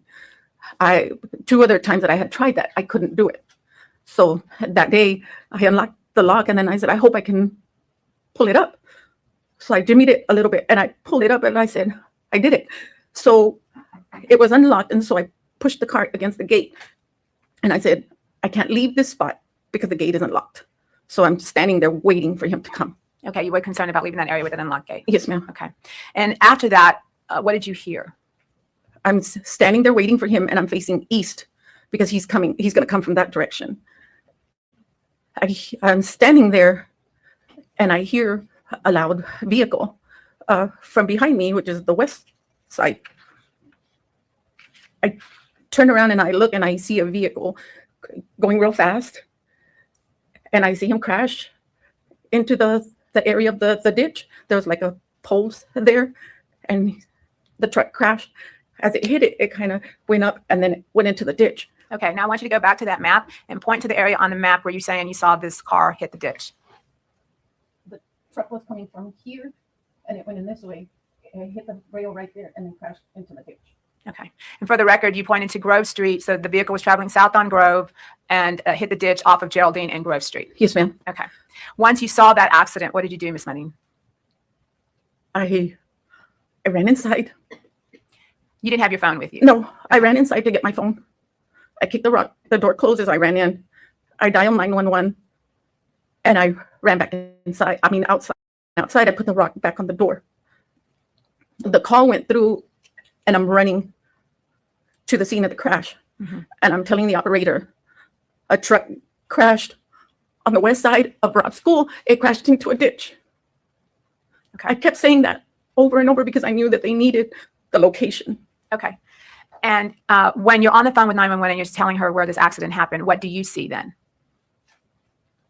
I'm still running as I'm telling her the location. So I'm running to where the truck crashed. As I'm running, I'm holding the phone with my left hand. And let me stop you right there. Why are you running towards the crash?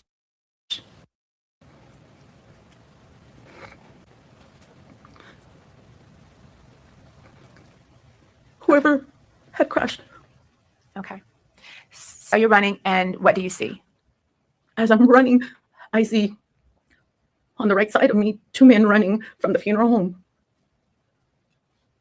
They were running towards the crash, and then I see them stop. When they stop, I'm still running. And I see them turn around. One of them falls as they turn around, and they run back. And he yells, "He's got a gun." And I turn around, and I start running back. And I tell the operator, "He's got a gun." Okay. Did you see that gun at this point? Not at that moment. But you heard the funeral workers or the people from the funeral home say that. Okay. So then what did you do? As I'm running back, I run into the building. I kick the rock and I close the door. And I run to the classroom. And I bang on the teacher's door across from me. I'm banging on the door. And she opens the door. She says, "What is going on?" And I said, "Call the front office. There's a shooter on campus." She closed the door. And the operator asked me, "What is he wearing?" I ran back to the door. Okay. I'm holding the phone with my left hand and I'm looking through the window and I tell him, "Black hoodie, black hair. He threw a gun. He threw a bag. He threw another gun. He jumps the fence." And then I told her, "He's coming." When he jumped the fence, he jumped it and then he like shakes himself off and he picks up what he threw and he's walking towards the campus.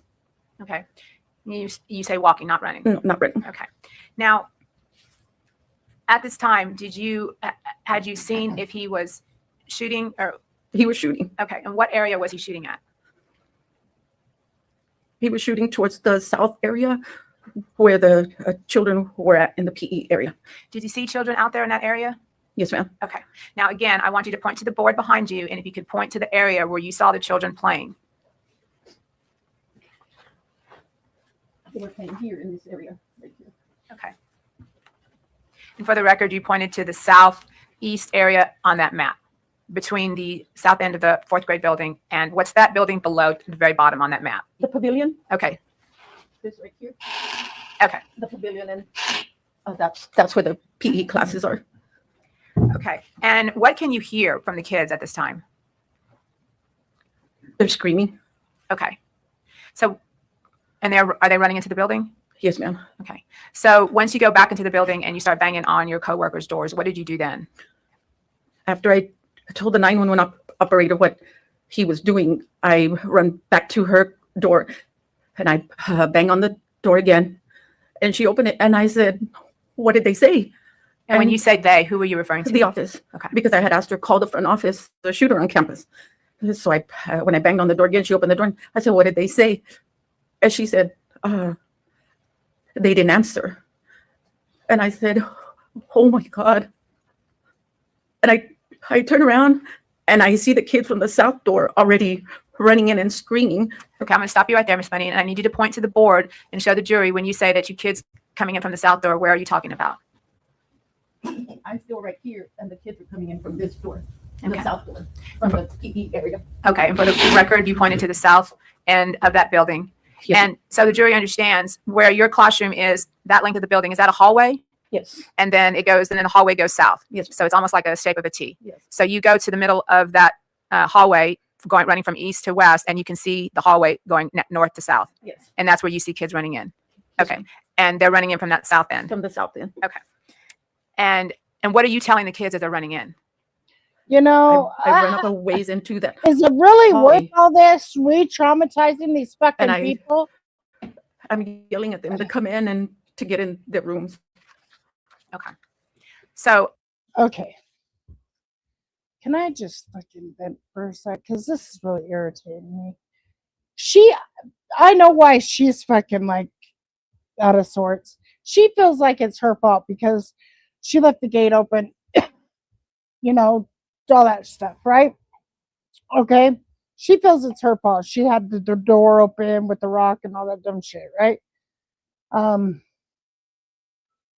But girl, you're okay, I mean, shit, like, damn, like, I don't know if I would want to go through this again. Like, you want me to be re-traumatized, all this shit because you want a fucking conviction? You can't fucking try the goddamn gunman. That's what the prosecutor said, is he would be sitting there instead of, the dude. But he's no longer there. Even the prosecutor said that. I'm quite sure it was a prosecutor. It could be the defendant, the way they talk. I get them confused. But anyways, I like how this lady isn't like, she's fucking just being matter of fact about it. She's not fucking sitting there going, I'm really sorry about putting you through this. But fuck all that dumb shit. Let's get to it. Stop tiptoeing around the shit. Like, just ask the questions and get it done. Like, quit going through all this bullshit. Like, At this point, the shooter, you saw him shooting at the south end, and did you see him after that, after you ran to the door? When I was at the door, I just saw him like getting near the cars that were parked there. How far did you see him come up? It was a little bit past the half mark, and then after that, the cars were parked there. She so left the gate open. Okay, but you did see him shooting towards the south. She left the gate open. I don't know about this rock situation. I think I don't know if the rock got fully kicked away from the door. I'm not quite sure. But they did say like the door didn't lock or some shit. But she felt, and it's not her fault. Like, they were waiting for a delivery at the time, so it's not her fault. You know what I'm saying? But they're sure trying to make him fucking, sure trying to make her. I mean, I don't know if I would want to put anybody through this again. Like, it's not going to bring the kids back. It's not. And there's only one person to blame for this. Yes, maybe the cops need to go through better training. Maybe they need to have better weapons. Maybe they need to have better fucking vests, bulletproof vests, all that stuff. And maybe they should carry fucking foldable ballistic shields in their fucking goddamn cars. They can do that. Stuff like that. Like, there's ways to fucking prevent so many kids being slaughtered like that. There's ways. However, it's none of their fault. Okay, none of their fault. They did the best they fucking could do in a time like that. But you had police officers, the ones with weapons, fucking standing around doing jack shit while you guys are running with their heads cut off, trying to make sure that the kids are safe and all that other dumb shit. But they're not even, like, they're dilly-dallying around waiting for fucking ballistic shields and shit. Crazy. Absolutely crazy. 300 fucking officers out there. Anyhow, I don't know why we're here. Really, why we're here. Okay. And when you're staying in that hallway and you're trying to get the kids into the... Because all they keep on talking about is where the shooter was. Who gives a fuck where the fucking shooter was?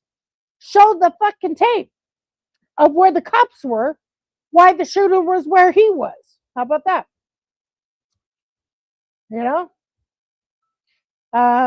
Didn't dude have a fucking, didn't he have a body cam? He didn't have a body cam?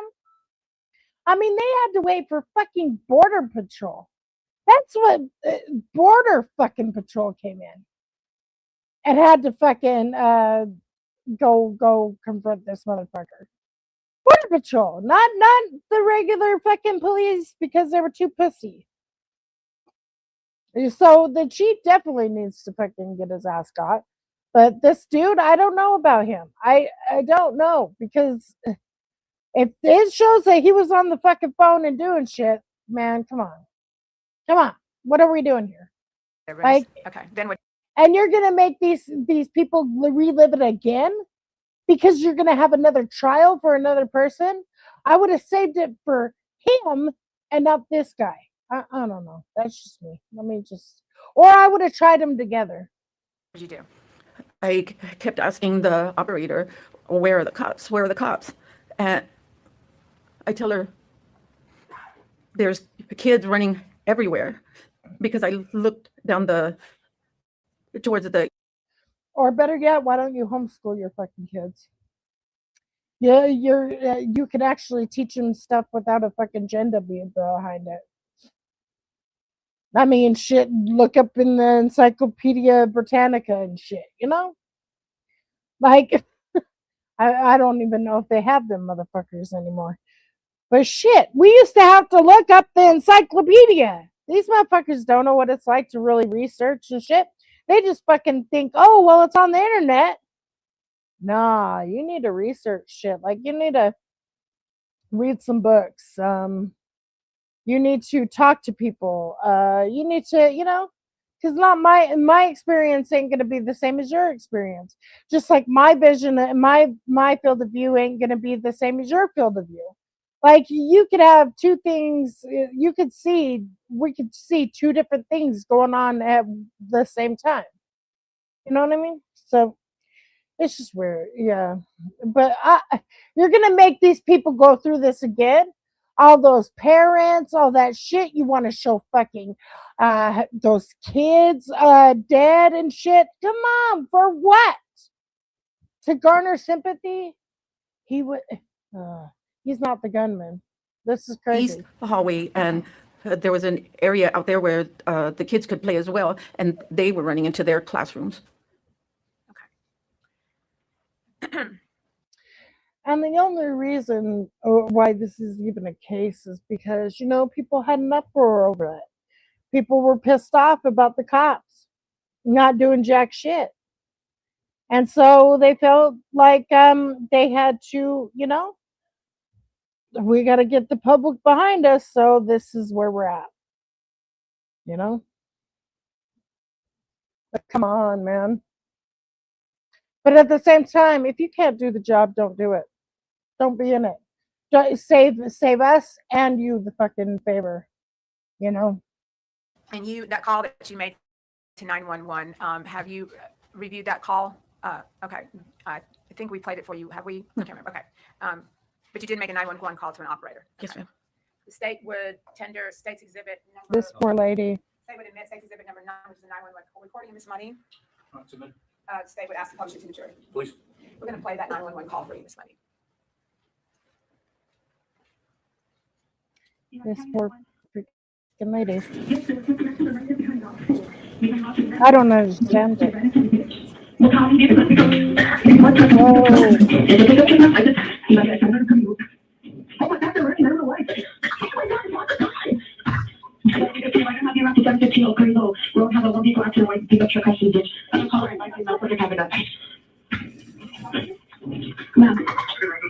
Hello?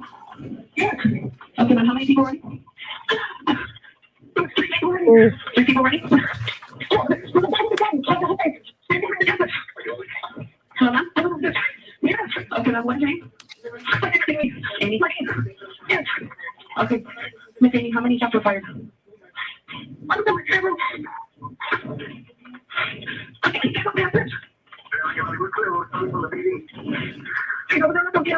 Okay, ma'am, he's on campus. Okay, he's on house.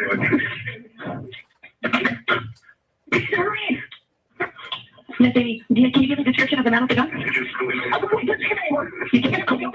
Okay, can you remember what he said? Ma'am, can you remember what he said? I can't see the door. Okay, oh my God. I think he came on campus, ma'am. He came on campus, ma'am. Come on.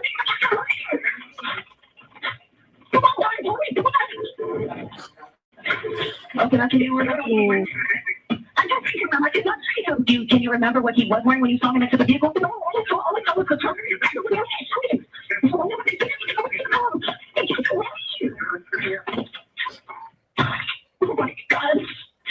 he running towards? You said he ran into the school?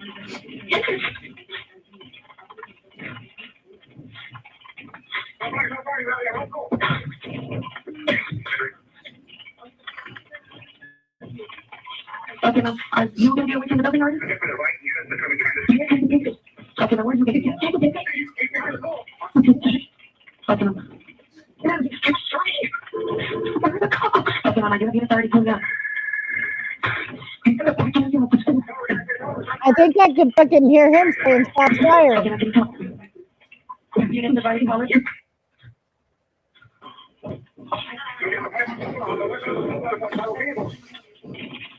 Can you see him now?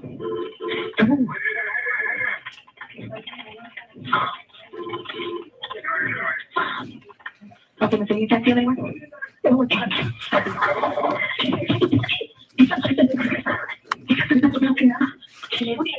Okay, now he went inside the building?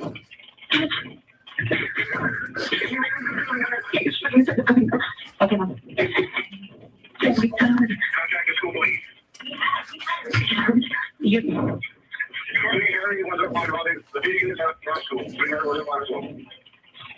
Okay, now we do have the officers on scene, okay?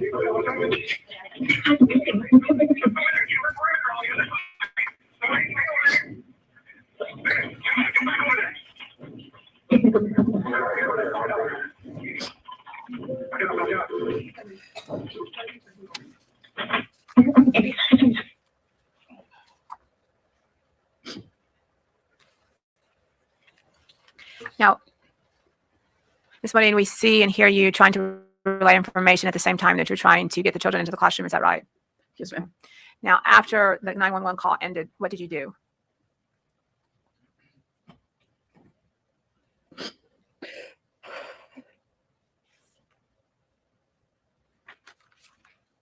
Breathe, lady, breathe. Oh my fucking God, bro. The poor lady, man. What are we doing here? So fucking dumb, man. I had ran inside my room to go call Oh, the front office from my intercom. And then I was going to run back out to make sure everybody was safe. But something stopped me. And I looked at the door and I looked at the counter and I ran under the counter. When I went under the counter, that's when the call hung up. Okay. Approximately how long were you in your classroom? 2 The hours? whole time, Mhm. it was about 40, 45 minutes. And during that time, what were you thinking or what were you doing?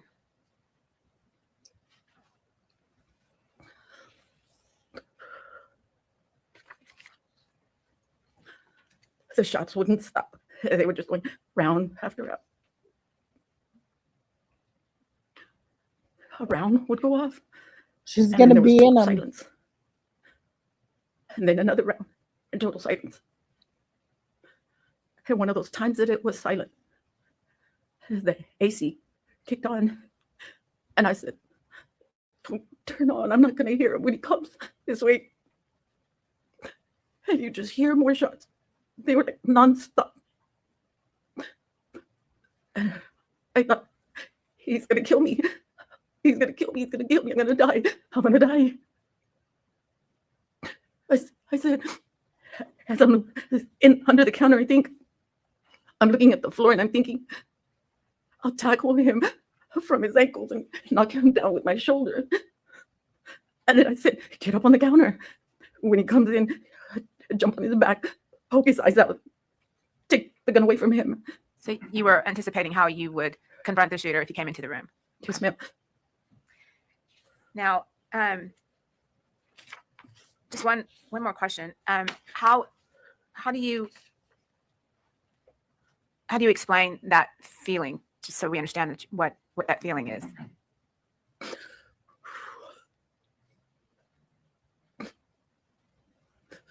Why would you ask her that? You fucking dumb lady.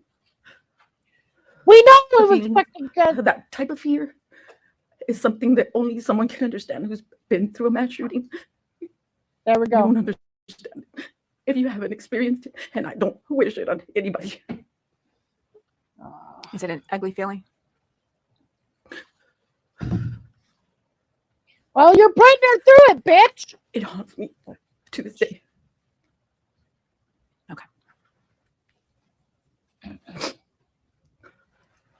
Also witness.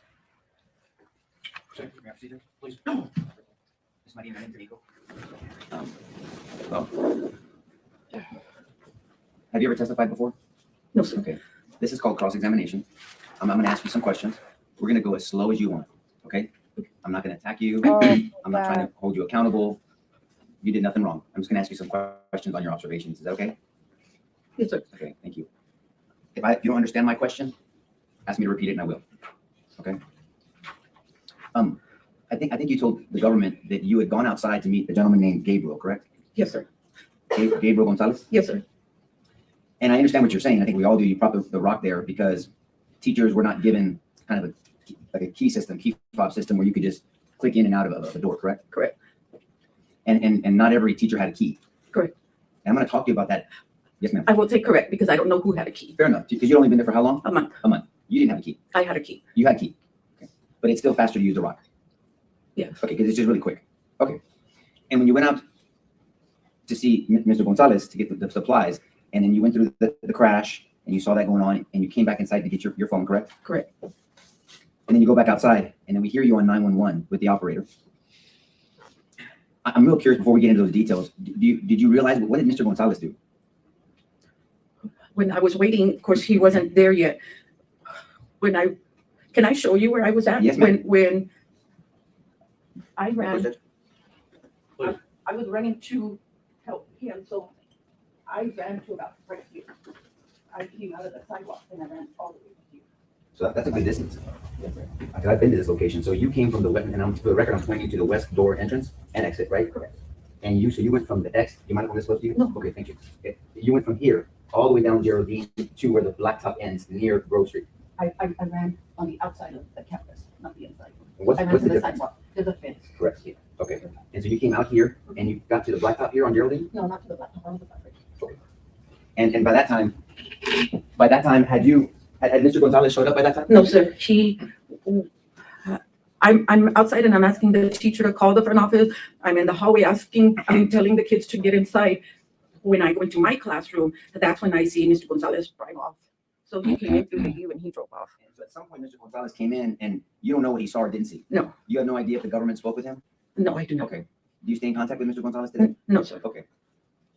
And practically, I mean, you put a rock at the door because you thought the door was locked. Yes, sir. I mean, if you thought the door wasn't locked, you wouldn't have to put a rock at the door. Correct. So you get back. I gotta get. You get back inside and we can hear you, and I'm very sorry you went through that. I think we all are. That sounds very traumatic. But we hear you on 911, and you're giving a description of what you're perceiving from that door. Mhm. And so just, may I push, Judge? Yes. And so that west side door, and we'll probably see a picture of it. There's not a big window here. No. It's a door. I don't know which door you came in, and it has a window strip. Correct. Mhm. So your view is limited to that window strip. Correct. Correct. So you can see in front of you fairly decent, God damn. but you definitely can't see to either side without opening the door to check. Correct. Is it an outward swinging door or inward swinging door? Outward. So if I was coming from outside the building, I would pull to open it. Right. So is it fair to say that your view from that door was limited? It was limited, which is when the shooter jumped the fence, I could see this way. When I had ran to her and the operator said, "What is he wearing?" I ran back and I'm seeing him. And from where he's getting to the vehicles, that's when I'm going like this in the window because I can't see him anymore. Yes, ma'am. Judge, just for procedural purposes, would you prefer me to ask before I approach every time? Because I might have to come back and forth. No, go ahead. Thank you, Your Honor.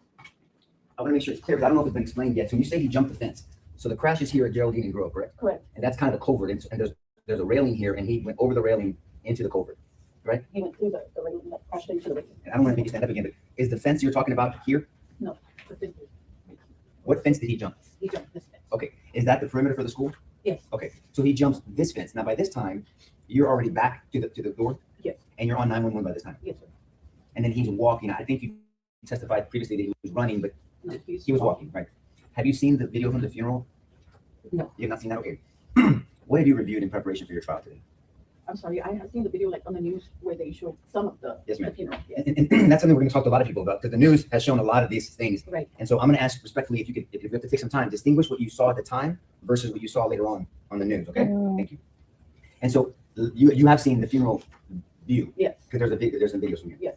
And so he's walking, but at one point, That is so odd to say. But you described him as Have you seen the funeral? Have you seen the view at the funeral?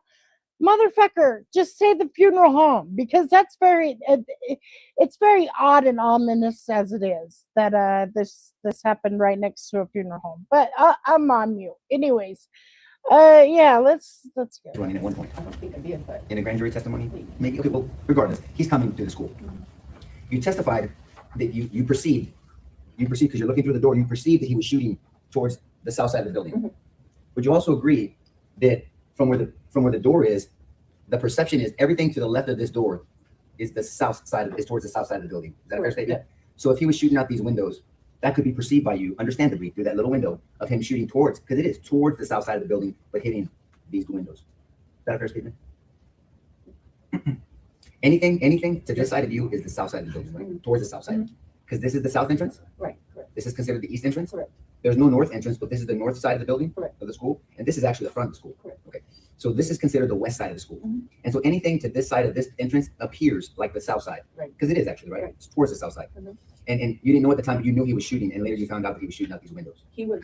When he was here, walking here, he was already shooting to the south direction. Right, to the south direction. You just couldn't tell which part of it. Right. Okay, so he was shooting in this direction. Correct. Okay, and we'll ask somebody else about shell casings if there's any evidence of that. Okay, and so when he did that, you can hear. And have you seen the video from inside the school?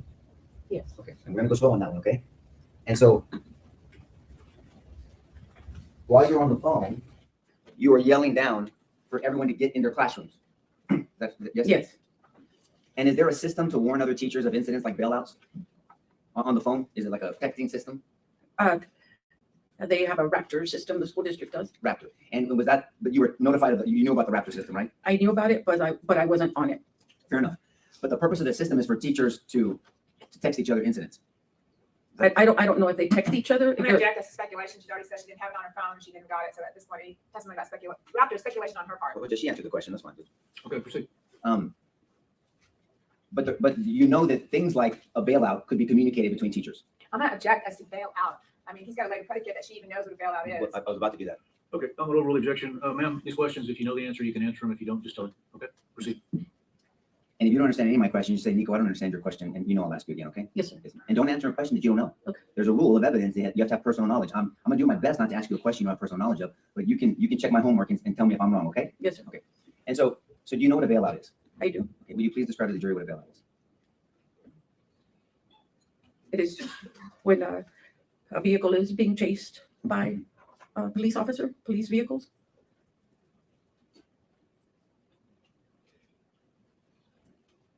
And if the people being chased get out of their vehicle and run out. That is correct. And that school had dealt with a lot of bailouts. Objection calls for speculation. Judge, if she knows. If you know, ma'am, only if you know. I don't know, not Okay. not that school. Okay, but you'd only been there a month. Yes, sir. Okay. But what you do know about that school is that school did not have a full-time officer assigned to it. They did not. And that's not your decision. That's more of a school district decision, right? Correct. Do you know if anybody had complained about that school not having a specific full-time officer or officers? I do not know. Did you have occasion, or did you know if any of the teachers down the hall heard you when you were screaming at them to get in the classrooms? I know I saw one teacher standing in the hallway when I was screaming for them to get in their rooms. Do you know if the individual classrooms have the ability to be locked and secured from any type of intruder? I do not know. How long have you worked in the school academia? 25 years.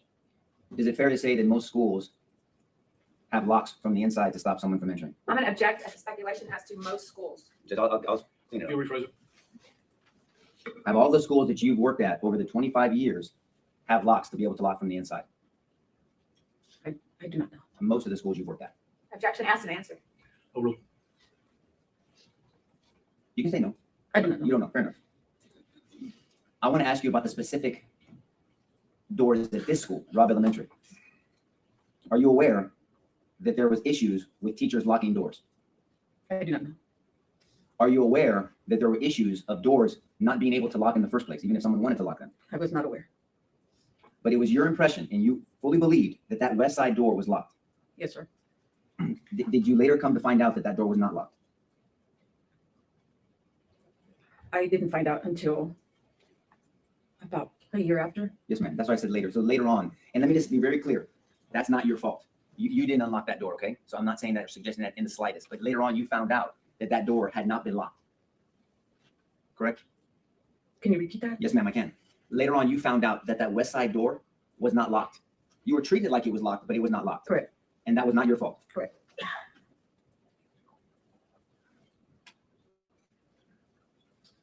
Thank you very much. Pastor Williams. Any more questions? Judge, you may just witness be excused. So did you Hey, Jim. Okay, I'm going to smoke. I'm Okay, maybe you're released. I'm Christina, you're not still subject to here. parole. Thank you very much. Smoking. Nice listen. Mr. Hill?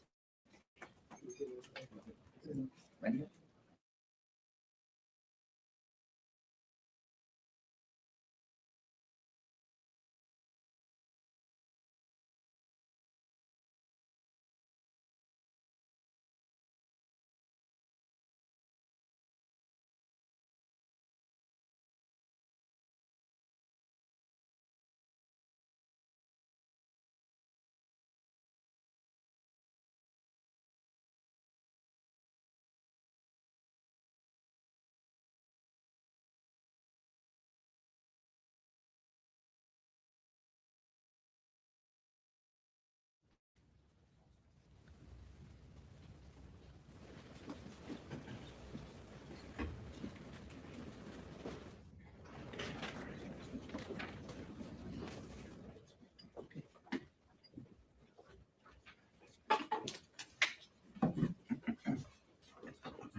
Good afternoon, sir. Would you just come up, stand right there and raise your right hand for me, please? You do solemnly swear the evidence in the testimony given this cause will be the truth, so help you God. Yes. Okay, this is our witness stand over here. If you'll have a seat, make yourself comfortable. That microphone will adjust, make it comfortable for you. Speak up so everybody can hear you. Have a seat. Good morning, Mr. Hill. Morning. How are you feeling? Good.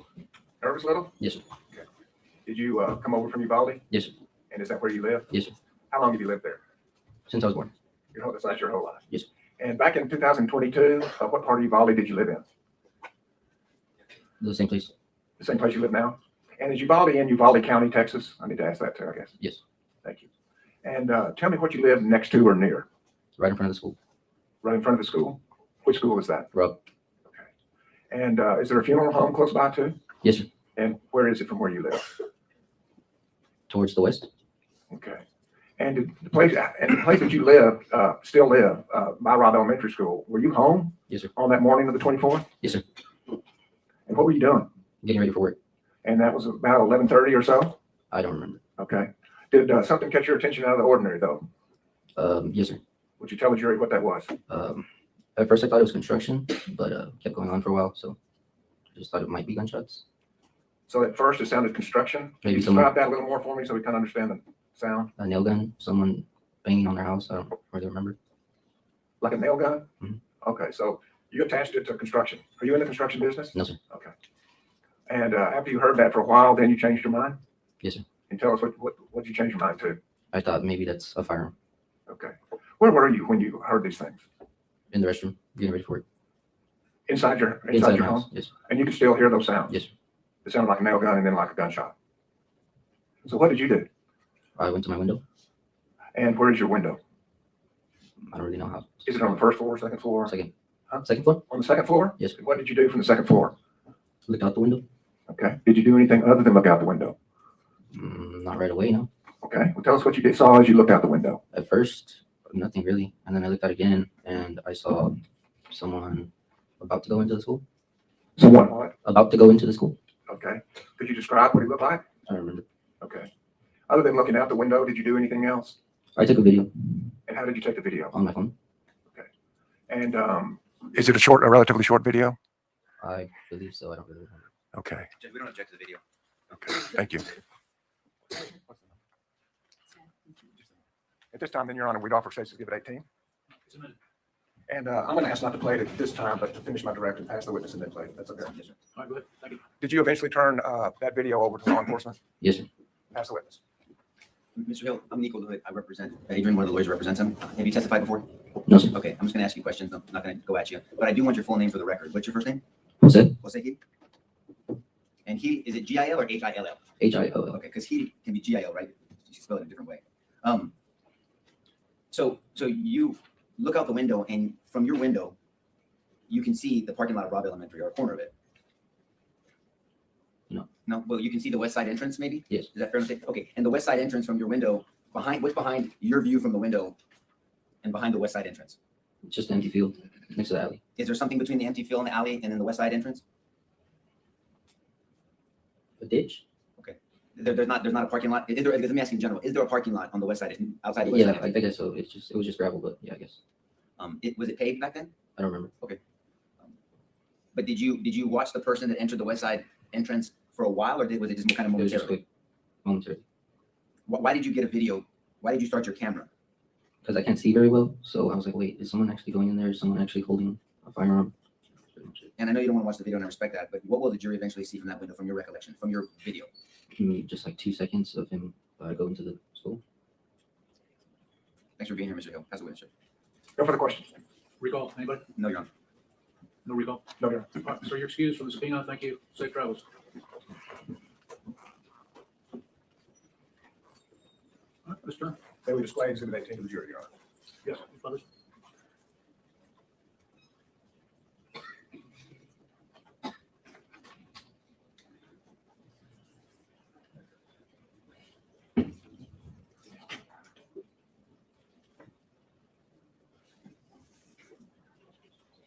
Thank you, Your Honor.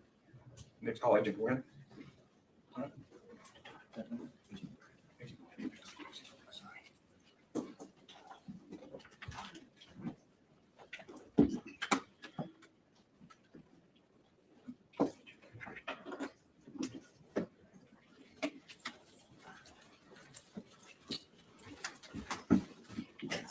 Sir, would you raise your right hand? You solemnly swear the evidence in the testimony given the cause will be the true self you got. I do. Have a seat over here. Adjust the microphone if you need to.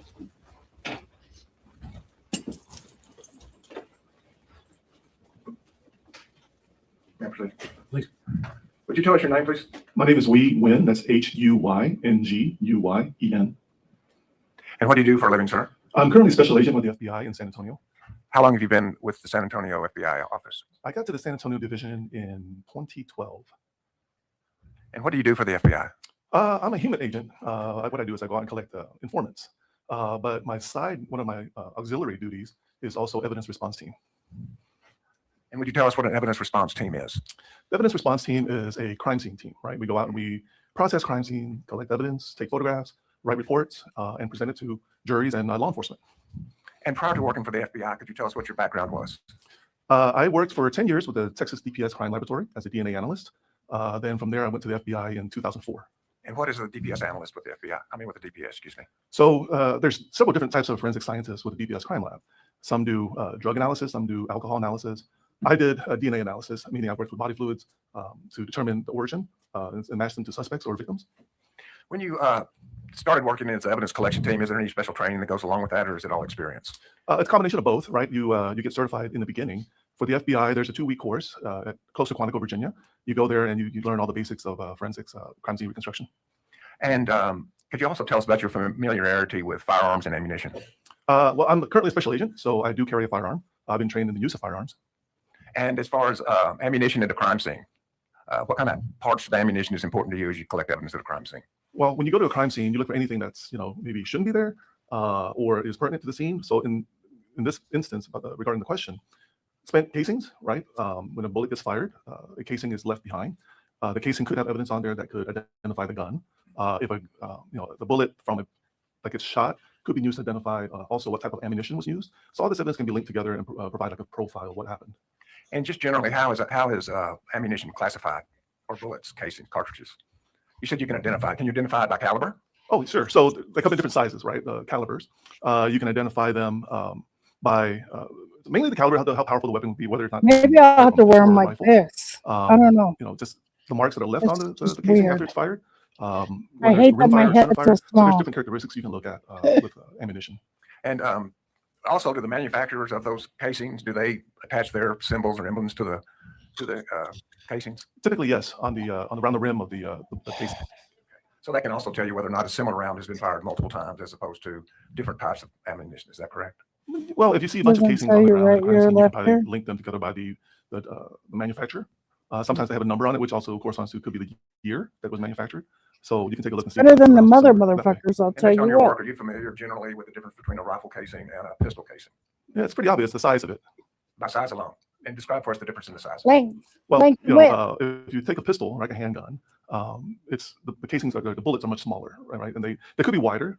The rifle rounds, depending on the Thank you. caliber, are See? typically longer. I don't know more nothing narrow than about the firearms. I don't know, Jack. And tell me, there's been a little bit of I don't discussion know about when you find nothing. I don't know casing. nothing. Is there any Nothing. scientific I specificity tell you, as to when you find a I casing don't that- know nothing. Oh, so you're asking where I find the casing, could I tell where a shooter could possibly be? Is that the question? So if a round is fired, if from a semi-automatic, right, a gun that will automatically eject the casing. So when somebody shoots a gun, the bullet will be propelled out of the gun, correct? The casing is left behind. The casing is what holds the gunpowder. Okay, the casing will get ejected out and get tossed. Depending on the gun, depending on the how much gunpowder is in it, it'll get tossed a certain distance away.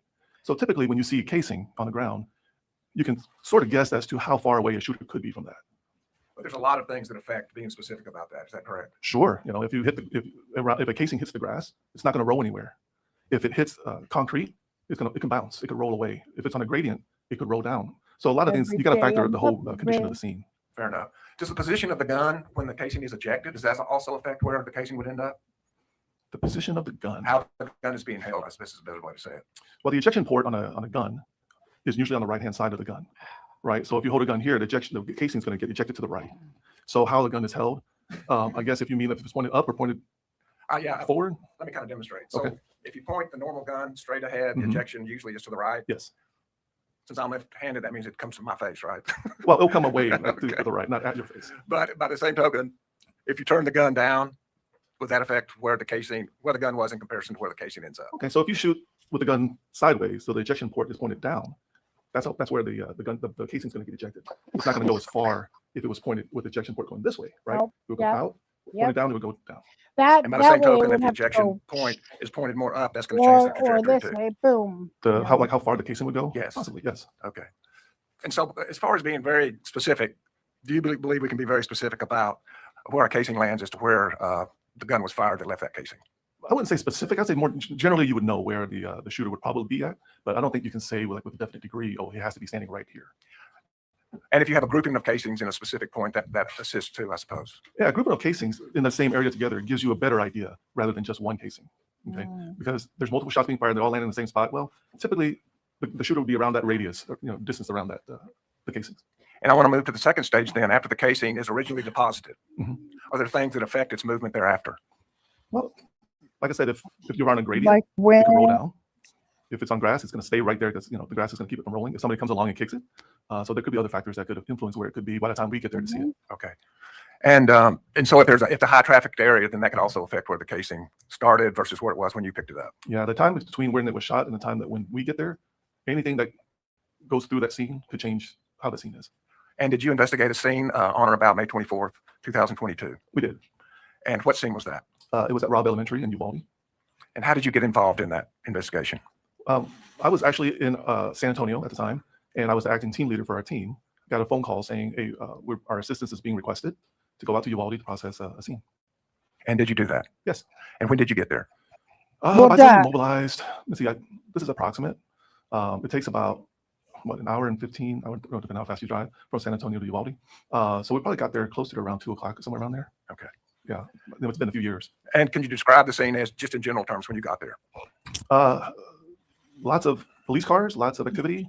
We're trying they to have figure out where to go. 300 First, we were told shops to go to the out there. hospital to pick up evidence from victims there, and then plans changed, and we were told to head to the elementary school, and that's where we went. And then we, try to figure out where do we begin? What are our taskings? What is being asked of us, right? So we were being asked to support the Texas Rangers, and we were asked to process the outside of the school. And did you do that? Yes. Would you tell us how you did it? Well, it's pretty large property, to school with a. Hey, DA, would you stop with that? Well, did you do that? Stop with that. Yes, he did that. Yes, he did that. Else he wouldn't be here, dude. Stop asking dumb questions, please. The grounds of the school. So what we did was we have to take photographs first, right? Before we start anything, we take photographs of the general scene in order to start looking for evidence. Because we were looking for casings, right? We knew the general idea of what happened. So our main focus was, okay, let's find the casings. We knew where there was this truck on the far side of the school. So we started from there, did a line search. And what that means is you stretch out in a line, we get all your personnel in a line, and you slowly walk together, and everybody's looking down at the ground to see if they can find any evidence. And if you find anything, you place a flag there so that we can come back to it later. Before we pick up any evidence, we take a picture of it in place so we know what it looks like. And we take it like medium range, long range, close up. So we have an idea of where the evidence is in relation to the rest of the scene, right? So there's a lot of documentation before we actually pick up the evidence. Build a view. But as far as the flags and the photographs, that accurately depicts where y'all saw it at the time or before it was picked up. Yes. You can't tell us what happened to it if it was kicked or moved around beforehand. But as far as the photographs, they're going to accurately tell us where you located them. Is that correct? The flags indicate exactly where we saw it when we got there at that time. Okay. Yeah, approach for a second, Trevor. Yes, sir.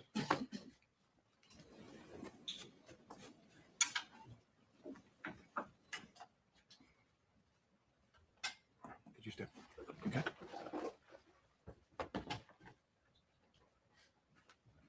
I'll give you just a second to orient the dish that you were talking about, where the truck was. Rock Elementary School, the 4th grade wings, south grounds, and the west grounds. Okay. Do you recall that scene? Yes. Okay.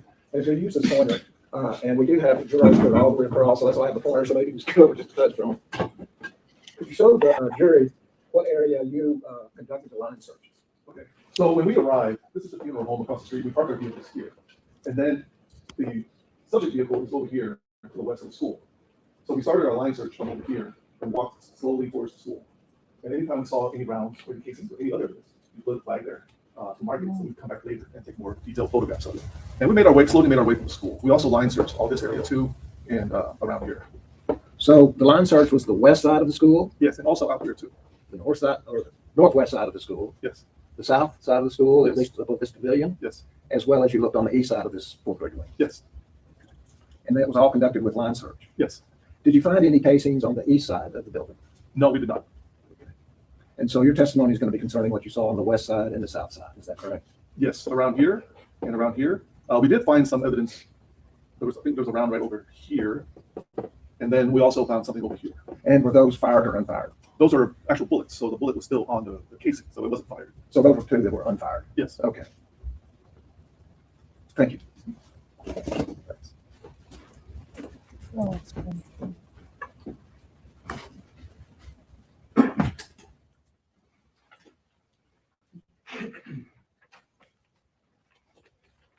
And did you have a chance to review the photographs that your team took as part of this crime scene investigation? Yes. And as you looked at them, was it a fair and accurate representation of the crime scene that you conducted? Yes. Your tender states exhibits 85 through 149 to the defense.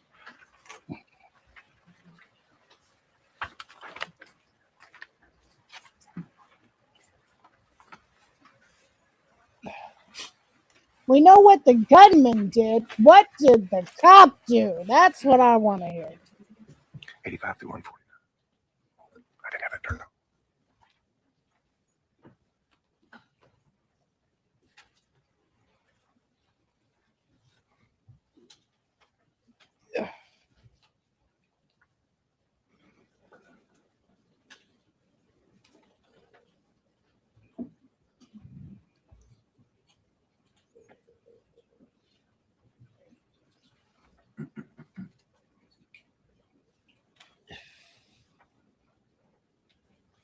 Come on, man.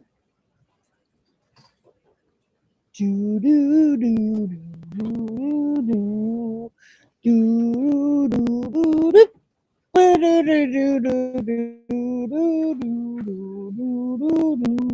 Shouldn't you have all your shit together there, prosecutor? Huh? Eh, eh. Just saying. Shouldn't you have all your fucking shit together?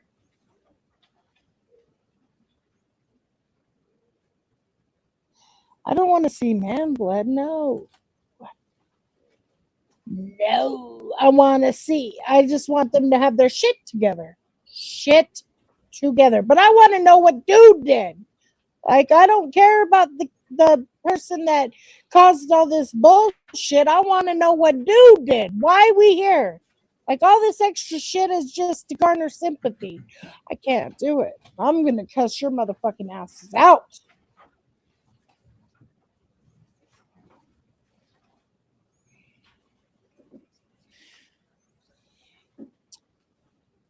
Come on!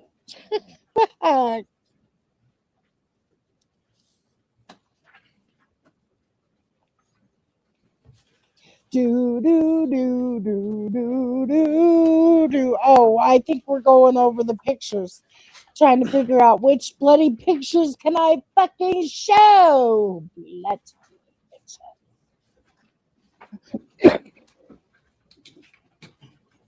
Let me ask if I could show these. Can I show these? Can I garner some sympathy? Can I make them mad and want to, show retribution? They're going to be mad and they're going to be like, yeah, F this cop. F this motherfucking cop. When it ain't even, he didn't do it. He didn't do it. Yeah, should he have fucking acted faster? Yeah, he should have. But he didn't do it. Like, what are we doing here? Come on. This is some bullshit. Do do do do do do do. Shouldn't you have all this shit together before you even fucking have a jury seated, motherfuckers? Do do do do do. I couldn't be on the jury. I'd be fucking snapping. Mm-hmm.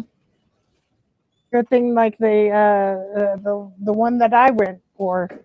Thank God she fucking pled guilty, cause baby. Anything with the kid, like I'm like, come on, like what are we doing?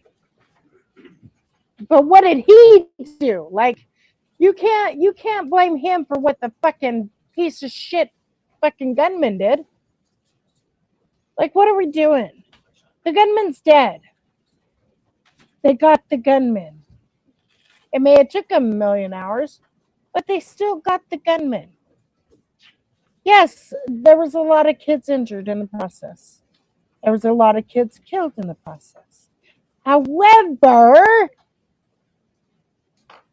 you're trying to make them pay for what the gunman did. It's not their fault. Yes, they should have acted faster. Yes, I think they should have lost their jobs. Yes, do I think they shouldn't be in no fucking other cop position ever again. Yes. All the above.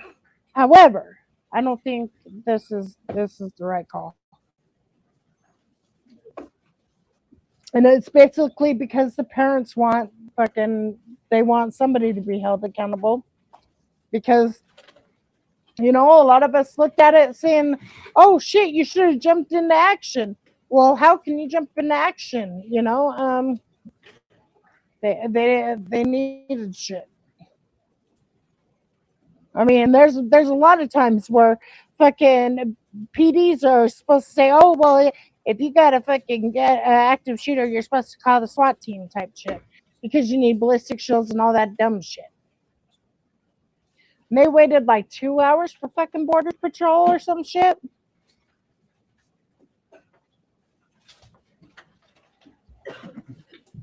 Anywho. Let me stop ranting and raving. Oh, yay! We're actually gonna do some shit. Hello. Hello. Come on, fucking prosecutor. You should have had this shit all fucking prepared. You should have known what fucking witnesses you're calling, what you're going to need during those witness examinations, and have them all fucking, right there waiting for you so you don't have to do shit like this, because this is ridiculous. It's ridiculous. Okay. Grounds of the West Building, 4th grade. Okay, can we start with exhibit 85? Can you explain to us what we're looking at here? This is the west side of the elementary school. Okay, and at the very top of the photograph, exhibit 85, is that the south side of the building? Yes. And toward that top side of the building. Oh, let me the line serves across there. Is that correct? let me do this. And I'm going to ask you this time not what you found, but what you didn't find. Did you find any casings of a pistol on the south side of the building? No. And there was a thorough search. Yes, we did it multiple times. Thank you. And State's Exhibit 86. Could you tell us what we're looking at? No, here? it's just an The opposite same side. west side of the building. And if we will, would you approach the TV and show us on the north or the top right-hand corner if you see any vehicles, very top right-hand corner? Oh, this one here? Yes, sir. Is there a vehicle over there? Yes. White in color? Yes. Did you search all the way to that vehicle? Yes. And all the way from that yeah. vehicle back through the parking lot? Yes. And were there any pistol or handgun casings found in that location? No. Thank you. State's Exhibit 87, do you know who Kirby Howell is? Yes. And would you tell the jury who he is? She is our I'm photographer. sorry? Yes. She's your photographer? Yes, our full-time FBI photographer in San Antonio. So does this document that these are the photographs that she took? That's correct. State's Exhibit 88, could you tell us in general terms where we're looking now? This is the west side of the school building. And is there anything specific there as far as red flags that you have marked? Red flags denote anything that we believe was evidence. And you can also see a backpack there. And when photographs are taken, are they taken in a series?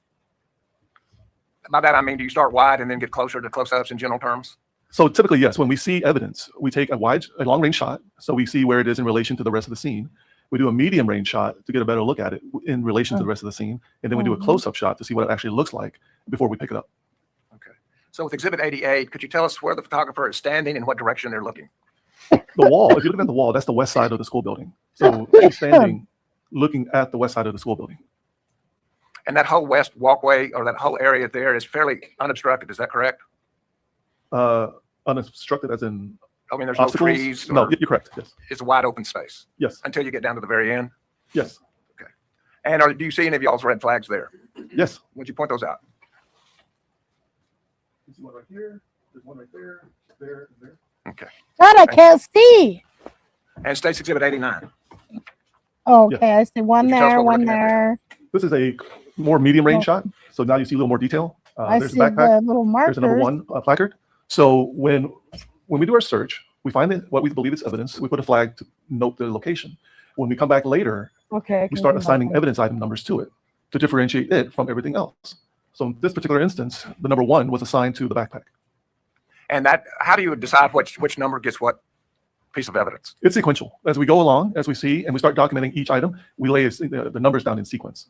And to be clear on sequence, we're not talking about when a shot was fired. We're talking about is a sequence when you all found the casing. It's not when we find the casing, it's when we start picking up the casing or the evidence. Because as we're doing the search, we could find a whole bunch of evidence and we start placing flags. As soon as we start collecting, the first item we collect is the number one, and everything after that is in sequence. Okay. And State's Exhibit number 90. Could you tell us about that exhibit? It's the same shot, except a little bit closer. And what are we looking at as Exhibit 1? It's a backpack. And in general terms, what was the condition of the Hey, backpack? why aren't you showing it, motherfucker? It was on the ground open with the pockets open. State's Exhibit 91. Okay. Would you describe State's Exhibit 91? You see the backpack is open, but you also see, can I get up? Yes, sir, please. There's also a magazine with see a bullet. Thank you. And State's Exhibit 92. This is, Go ahead. I apologize.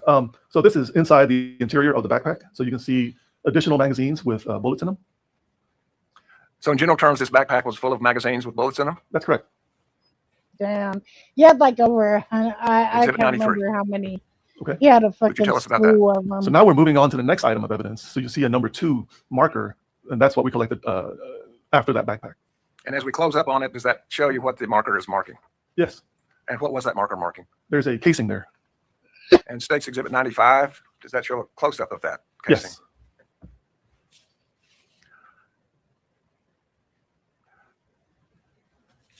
Turning next to Exhibit 96, is that once again one of these kind of wider views so we can tell where the casings are located? Yes. And would you tell us what exhibit numbers are depicted in State's Exhibit 96? In this particular photo, mind you, this is again the west wall, and you see 3, 4, and 5. Okay. And just to make sure, I think you've made it clear, but the fact that casing may be labeled 3, another one 4, you're not trying to tell us what order those casings were fired in, are you? That's correct. That's not the order, it's the order in which we pick it up.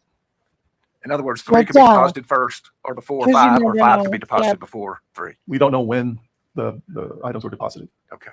And the last question I'll have generally about casings being deposited, that is at a specific point in time. Is that correct? The casing could have been deposited there. Yes. So that where the gun was 5 seconds before or 5 seconds after, you can't tell from looking at the placement of a casing. No. That is, a gunman could move from left to right, right to left, or up to down, down to up. Is that correct? Yeah, we can't make any inference like that. I need At you some to point, we have have a to also listen to profile pic eyewitnesses or witnesses to the account. Is that correct? with your Sure, hoochie take everything daddy into account. story, sir. Oh, West Sider Rider, while you're here, I need to talk to you. Remember the last time you were here and you said that, now let me get you out of my face. I mean, you're really putting tomato on my face. Remember when you said that you were offended? But if you're in the clouds, pop down. I really hope that you weren't offended. And if you were, even though it wasn't me, I apologize for that. If you were offended. Because I've missed you. I haven't seen you around for a minute, so yeah. Manhood was curious. Okay, that's what. Okay. Okay, I mean, because yeah, yeah. I mean, that whole shit was a little ridiculous. I felt really uncomfortable, but I'm glad you weren't truly offended. You were just saying you were offended. That's what we were hoping. We were like, oh, he was probably trolling about that. You know what I mean? About you being offended. So I just wanted to make sure because we haven't seen you. We missed you. I don't know if it's still in the clouds. If she is, she'll pop down. Thank you. And so Exhibit 97. This is a closer view of that, of those 3 items that we saw in the last picture. And this is consistent with how you photograph each of these exhibits, correct? Yes. Show generally where it's located and close in. Yes. Thank you. State's Exhibit 98. Can you tell us what that is? That's another rifle round. As now you weren't here State's for Exhibit the 99. whole situation. Now stop. An additional rifle round. And it's labeled as exhibit. Is that a four. fucking Yes. live Evidence item round? number 4. Yeah, that's a live round. Huh? State's Exhibit 100. That's evidence item number 5, another rifle round. And would you In tell case us Oh where no, that it's case is? not. It's fucking shot. The little thing. And just in general terms, the casing that we're looking at, is that A little- consistent with the other casings that you picked up to this point? Yes. And Yeah, how are those either casings do I, all but I consistent just with got to a, make sure, you know. handgun round? They're longer and more You- narrow. So it's obvious to see from an investigator. You're one of my true supporters. I want to make sure, you know. Like, yeah. All right. Okay, let me stop being a Karen and be Karen, not Karen so much. Let me get on the State's Exhibit scene. 101. Could you tell us what that exhibit is? That's another view. That's the west side. Can I get up one? Yes, please do. This is still the west side of the building. And this is the walkway. Okay, I see a little flaggy that And flag there there. are flags and tents markers there for evidence. Is that correct? Yes. Would you point those out? See one here. You see one there. See one there. One here. And in addition to that, before you sit down, do you see that a white car parked in the same place we saw earlier? This one here. Thank you. I hate the long range, man. I can't see shit. Exhibit 102. Would you describe that for us? That's evidence item number 6. There's a flag marking where it's at, and it's about to be picked up because that's when it got its number. And just to be clear, that's on the southwest side of the 4th grade wing. Yes. State's Exhibit 103. This is a close-up shot of it. The casing, you can see a casing. And I think we can close up a little closer, maybe. Could you point out then where that casing is? And let me just interject here. Of all these, so I don't have to keep asking, are all of these casings that you picked up then on the south and the west side, were they all the same type of casing? The casings, yes. Now, there were unfired cartridges, is that correct? There was 2, I believe. And they were not the same as these fired casings, is that correct? That's correct. But all of the fired casings were, in general terms, the same Yes. casings. Thank you.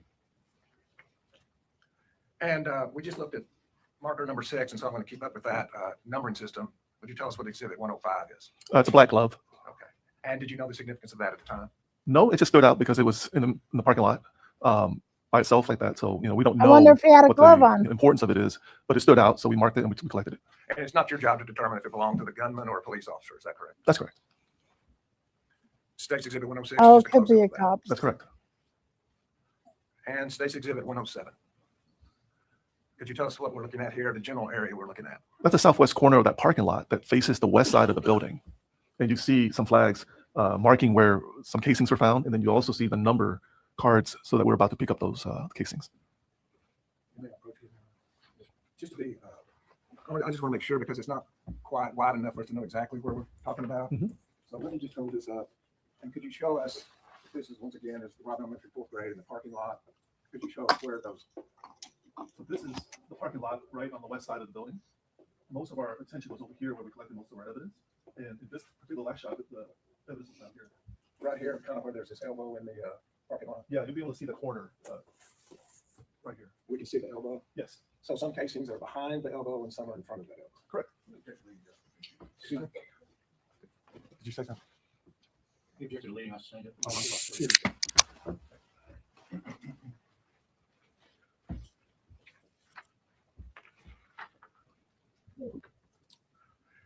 And I'll ask you if then the photographer zeroed in, closed in on these casings. Yes. So showing you state's exhibit 108, That's evidence item number 8. similar casing. Yes. And state's exhibit 109, You can see where item number 9 and item number 10 are in relation to each other. and state's exhibit 110, That's another casing, item number 9. and 111. An additional casing, number 10. And would you tell us, describe for us what exhibit 112 is? This is a photograph of the same parking lot and the grass bordering the parking lot and additional rounds that were found, casings that were found there. And those the quad vehicle, is it there? You can see, can I point it? Yes, sir, please point those out. And is there a second vehicle there also? Yes. Would you point that out too? Thank you.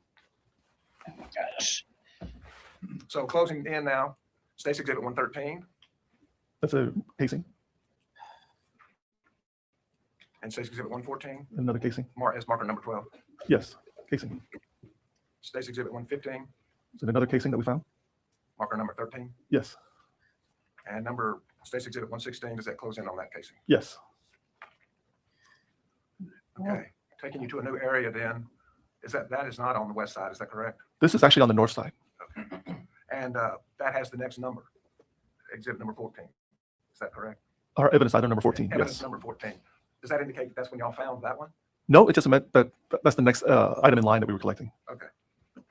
And closing in on exhibit 14 You can see that's an entire bullet. This hasn't been fired yet. and closing in on it. It's a close-up shot. And is the casing, could you describe that and any differences that there may be? Yeah, between it's that a light and brown. the casings that you found? This one's actually black and also has the bullet that's still attached at the front. And state's exhibit 120. This is item number 15. This is in the northwest corner across the street from the school at the funeral home. Wow. And closing in on that exhibit 121. You can see that's a bullet also. There's a casing with a bullet attached to the front still. And it's a little difficult to see. Would you kind of point that out for us?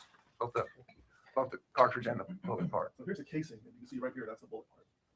And that was evidence marker 15, is that correct? That's correct. Returning now to the west side, showing you state's exhibit 122, would you describe what we're looking at here? You can see 2 more flags showing that there's 2 more pieces of evidence that need to be collected. And state's exhibit number 123 That's evidence item number 16, a casing. and 124. That's evidence item number 17, another casing. And exhibit 125.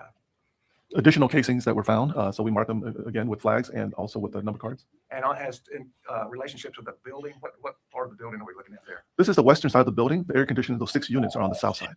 So it's the southwest corner. Yes. And those exhibit numbers that we can see from that photograph, exhibit 125 are? Item number 19 and item number 18. And state's exhibit 126? That's a closer up view of it. And 127? You can see the casing. Exhibit number 18? That's correct. And 128? A close-up shot of number 18, another casing. Exhibit excuse me, bounce back. Exhibit 129. That's item number 19, another casing. Another close-up shot of it. Thank you. And exhibit 130. Excuse me, I was on 130. That's a close-up of it. Thank you. Exhibit 131. Additional items that we've found. That's still the west side. And are we looking down toward the south or toward the north at this point? You're looking down towards the south. See where the little metal gate fencing is? That's where those 6 air conditioning units were. And can you read from where you are the evidence marker numbers and generally what we're looking at? I see 20, 21, 22, 23, and 24. Thank you. Exhibit 132. That's just another shot of the same items. And 133. Oh, there. You see items 20, 21, 22, and 23. Happened to the. Now we see the close-up of each item. So this is item number 20. That's exhibit 134. Excuse me. 135. That's item number 21, another casing. Exhibit number 136. That's our evidence item number 22, another casing. Exhibit 137. And evidence item number 23, another casing. 130. It's bouncing back on me. Exhibit 138. That's evidence number 24. And exhibit 139. You can see now the Hey, casing Rice. for number 24. Could you describe for us what we're looking at now? It's exhibit 140. Okay, this is still the west wall, but now we're moving northward. Okay, so those 6 ACs that you saw are on the far end of the picture. Now we're moving towards the north side. And are you able to identify any of the evidence markers from where you're sitting? I see number 25 and 26. Exhibit 141. Uh-oh. So now it's a more medium range shot of the items 25 and 26. Item 25, that is a casing. And item 26. That's an empty magazine. How are you, Rice? Indicating all the casings had been expanded. There are no bullets in there. Exhibit 144. Item number 27, and an additional red flags. Okay. So we're back over here to the southwest side, but once again, this evidence marker means that's when. How ironic. Yes, and you can see why we're going back and forth is because it's in grass, it was rainy that day. We were doing additional searches as we were going. So as we were taking pictures, somebody was, oh, we found another one over here. So we would backtrack to where we were before. Okay. So that's an additional casing on the southwest corner. Yes. And once again, the white car is in view there. Yes. Exhibit 145. A more medium range shot of 27. There's your, And 146. and that's the close-up of number 27, another casing. 147. Could you tell us what we're looking at here? You can see a flag, but you also see a like a red biohazard garbage bag. And is there a doorway there? Yes. Is that the west doorway into the fourth grade wing? Yes. Okay. And what do we see here? In exhibit 148. Item number 28. And a close-up of that. There's actually a bullet. You can see the bullet that's still attached to the casing. So this was also an unfired cartridge casing, is that correct? Correct. Just had a few more questions. Madam Pro Sheriff. Sir.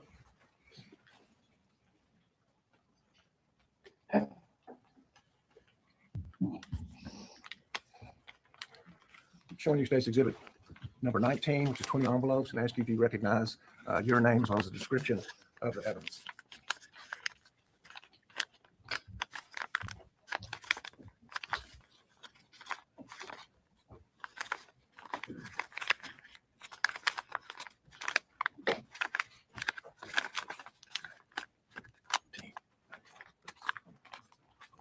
Oh my God, here we go again. Yes, my name is on them. Here we go again. State on for exhibit 9. Do, do, do, do, do. We're waiting. We're waiting. Come on, man. Have your shit together. God. 20 of you guys there, and you guys don't have the shit ready. Fucking irritating as fuck. Where's my other little flat? My other. Oh, it's right there. Okay. I was gonna get pissed. Do do do do do do do do do do.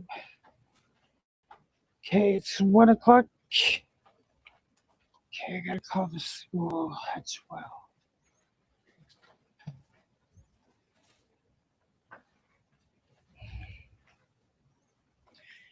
I mean, 2.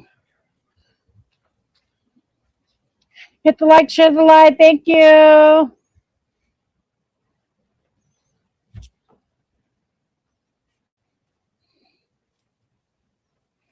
Come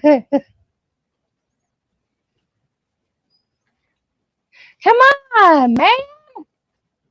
For fuck's sake, this is taking forever, you know? Just for the record, State Exhibit 19 of the 20 fire LC 23 cases that you recovered at Robb Elementary that day. Is that correct? Was there 20? I mean, I didn't count. That was unfair on the.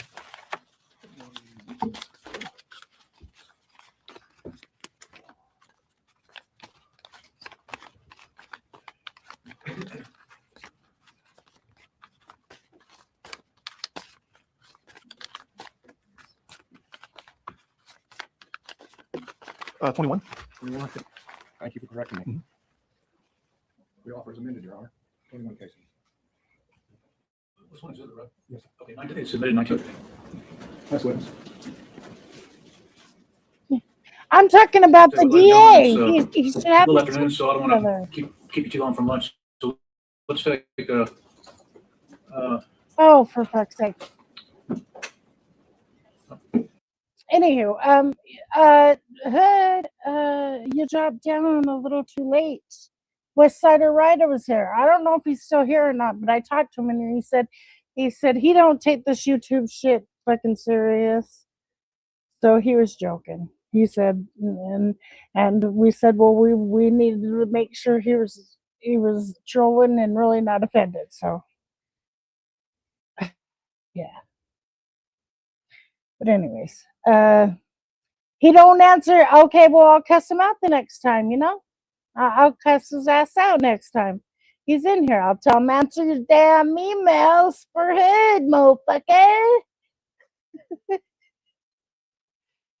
And I told him, can we get a profile pic with him and his hoochie daddy shorts on? Yeah, I asked that. Okay, they're taking a break or lunch or whatever they're doing. And we're going to skip right past it. my problem, I don't think there's a whole lot of places to eat around here, so let's resume at, where she, they usually give an hour and a half. Let's make it 1:45. You can be back at 1:45. Please remember my instructions. Agent, you can step down. The rule has been invoked. You're familiar with that. Please don't discuss the case with anybody other than the lawyers until you're released from the scene. All right, we're recessed. We're having rice with adjourned. We're going to let them get out first, ladies and gentlemen, since they have to go eat and get back by 1:45. So if you don't mind remaining in the courtroom. 1:45. Well, shit. Maybe he'll have his shit together by then. Fucking fuck. Goddamn DA. I mean, shit. I'm done waiting around for the ding, ding, ding, dum, dum, dum. Okay, here we go. Here we go. He might have said he doesn't take it serious. Now stop it. Come on, you men take this YouTube totally different than us women. Not us women. Some of us women, I should say. Because some of us women are really fucking emotional. Members of the jury, when we recess, the witness I has been mean, passed for I'm cross-examination, emotional. so you may proceed when you're ready. You know, I'm emotional about things. Great. Good. My name's Gary Hilliard. I can be emotional. You know that We all I'm one of can. the attorneys here representing Adrian. Yes. You've testified before, right? Yes. Probably a lot of times. Yes. So you know I have to ask you some questions. Sure. There are no trick questions. So if I tend to speak fast sometimes, if I am, please just say, hey, Gary, slow down, and I'll repeat my question. Thank you. Fair enough? Fair? Yes. Okay, cool. So I wait. You I want to go back to the beginning, right, of your testimony. So you said that, so you're are you still in the San Antonio field office? Oh, Yes. let me With the FBI? let me Right. slow down And at the time you were fucking doing payroll, this your auxiliary bloke. role was This evidence bloody response. bloke. And evidence response to the FBI. This That's correct. bloody And bloke. is that your current role still? Yes, not so much anymore because I've been really busy, Right. but I'm still a member of the team, yes. And you were the team lead back then? I was the acting because our original team leader was out of the office at the time. There we go. Yes. Thank you for turning him down. And before that, I think you said that you were a crime lab analyst. Okay, I'm going to mouth. Correct. Was that at the lab in Austin? No, it was a lab here in Corpus, actually. Oh, so you worked down in Corpus? Yes. And I think that you said that your Corpus primary Christi, focus baby. when you were doing it in Corpus was DNA analysis. Correct. And kind of that, I guess that kind of dovetails into one of your auxiliary roles now was the evidence collection. Correct. And, Yes. and it must inform how you go about your role now. Correct. Yeah. But let's talk about your time with your FBI forensics. So you said that you obviously went through the academy to become an agent. Correct. And then you had additional training. Is that fair to say in the crime scene investigation? Yes. And did I hear correctly? You said it was a 2-week course? It starts with 2 weeks to get certified, and then throughout the years you'll get ongoing, education. Right. But yeah, it starts with 2 weeks. Yes. So 2 weeks to start off with, and then you get continuing education and experience in that. Of course. Yes. And I guess by the time of this incident, you've been doing that for 10 years. It's from you're talking about my crime scene experience. Yeah. It started in 1994 to 2022. So that's my math. 30 something years to 20 years. Oh, that's a lot of experience. So I appreciate that. So with the bureau, from 2012, you've been with the bureau. No, I've been in the San Antonio division since 2012. I've been an agent since 2004. Right. Okay, Yes. that makes sense. And 10 years before that was with the DPS. Yes. Right. Yes. Okay. That because the numbers weren't adding up. Okay. I get it. So you said one of the roles that you do, and well, you were an acting team leader at the time of this incident. Yes, there's a team lead for every crime scene, right? So at that time, I was the acting team because our most senior team leader was gone. All right. So that's a yes, right? Yes. So how many people were in your team? Our office is pretty big, right? So we have a team up in Austin, we have a team out in McAllen, Right. and then we have a team in San Antonio. And so I can't even venture to I don't even know how many people are on the team. Well, no, let me maybe the way I asked that was different. So how many people were on your team at this time? During the initial response, if I remember correctly, and forgive me, this is 2022, there was probably around 8 to 10. Yeah, an approximate number is okay. I'm not trying to tie you to Yeah. a specific number. Like, so it's not 200. It's 8 to 10 people are on your team. About that time, yes. Yeah, because we'll talk about it in time. But some of the search techniques you're talking about, doing line searches and stuff, that is you need a lot of people to do that effectively. Sure, the more people, the better. The more people, the better, because it's detailed and it's intensive work, right? It's detailed, yes. Yeah. So there's 8 to 10 people around, right, in your team. You were supervising this team as an acting lead because the lead was out for whatever reason, right? Yes. And it doesn't matter what reason they're out for, but they were out. You were in charge for that time period. We had other individuals come in from other offices to shore up the number of people that we had initially. Right. So in the beginning, the first day, it was a little tougher because we only had so many people. Right. But then we had people also come in from the valley, so that's a longer drive. So we had more people later. So more people came to assist in your crime scene investigation later on. Sure. Yes. Right, okay. So I'm still trying to talk about your experience and your training right now. So you said that you did, you got some training and experience in crime scene reconstruction. Yes. Is that correct? Now, the jury's not heard any testimony about that. Do you use any scanners such as a Leica scan when you recreate crime scenes? No, so you gotta understand when I first started, it was in 1994, right? So the technology was more basic back then. So a lot of it is just more rudimentary, right? When I was with DPS, that's when I got the bulk of my crime scene reconstruction training. Right. We were doing everything with just 1 or 2 or 3 people in the lab, right? Most of our crime scenes were done with just a few people. Now that I'm with the FBI, everything's more specialized. We have more people, more resources. And so there'll be somebody doing certain techniques.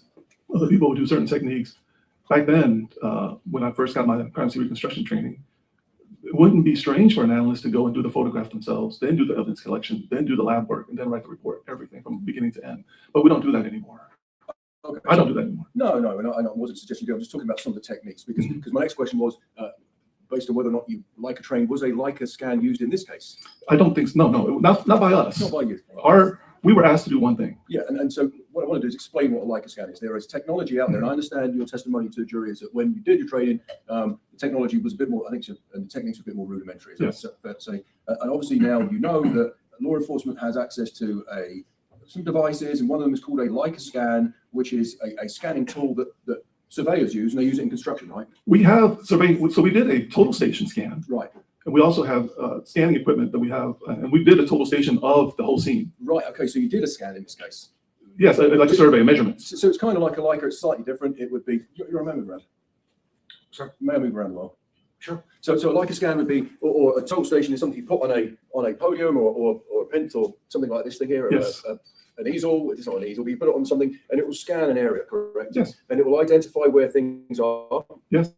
And it will note that.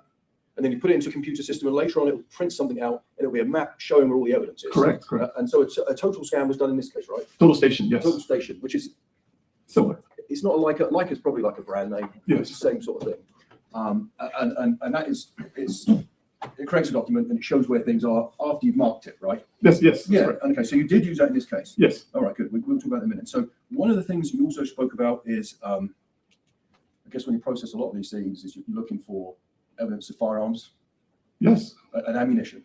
Yes, correct. And it sounds like in this case, well, in this case, you'd agree with me, your focus was mostly on spent ammunition. That's correct. Right. And documenting that. Yes. Right. Okay.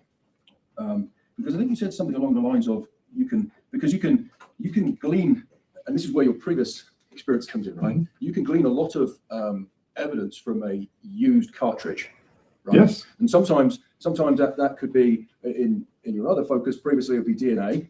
Sure. Right? Not so much in this case because we know who shot that gun, right? That's right. Right, because the person who did this was already dead by the time you came and investigated. That's correct. Right. So in this case, you weren't investigating a suspect as such. That's correct. You're just documenting the scene for investigatory purposes. Yes. So in this case, it's slightly different to others where you're not worried about contamination as much because you're not worried about DNA being washed off of anything. No, we weren't concerned about DNA. No. And so that will change how you deal with things slightly, right? Yes. Because if you were concerned about DNA, which you weren't, right, hypothetically, there'd be more urgency to do this now, right? To collect it immediately or as fast as possible.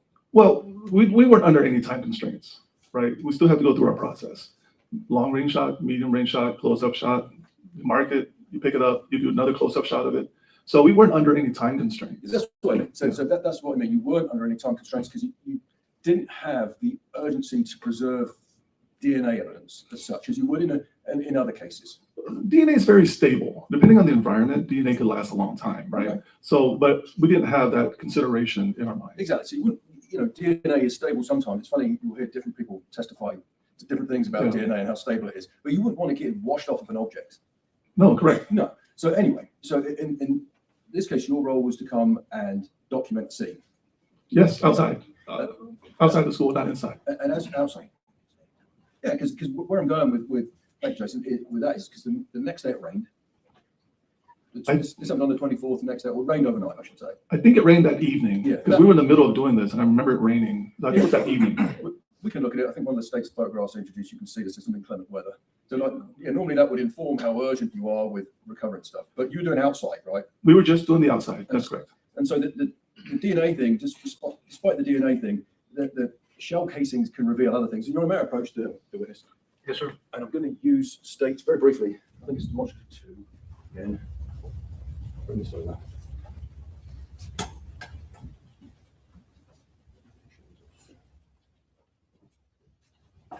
Because so I know you already explained that, and I think it states 19.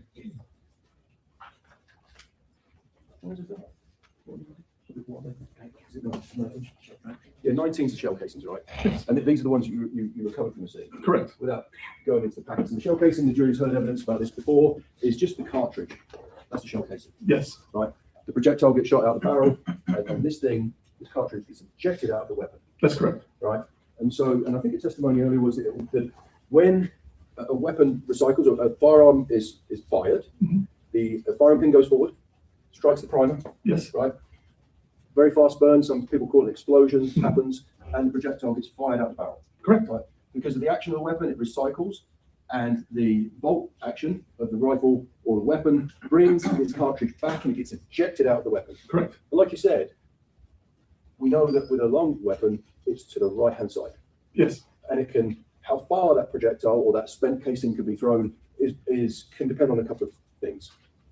Yes, like where it ends up could depend on a lot of different Depends things. on a lot of things. And so, and what I'm saying is you can find evidence of, on this casing of tool mark. You're familiar with tool mark analysis, right? Yes. And so one of those things is the marking. Tool mark analysis, you'd agree, is the markings that are left on, in this instance, the casing by the metal inside that weapon.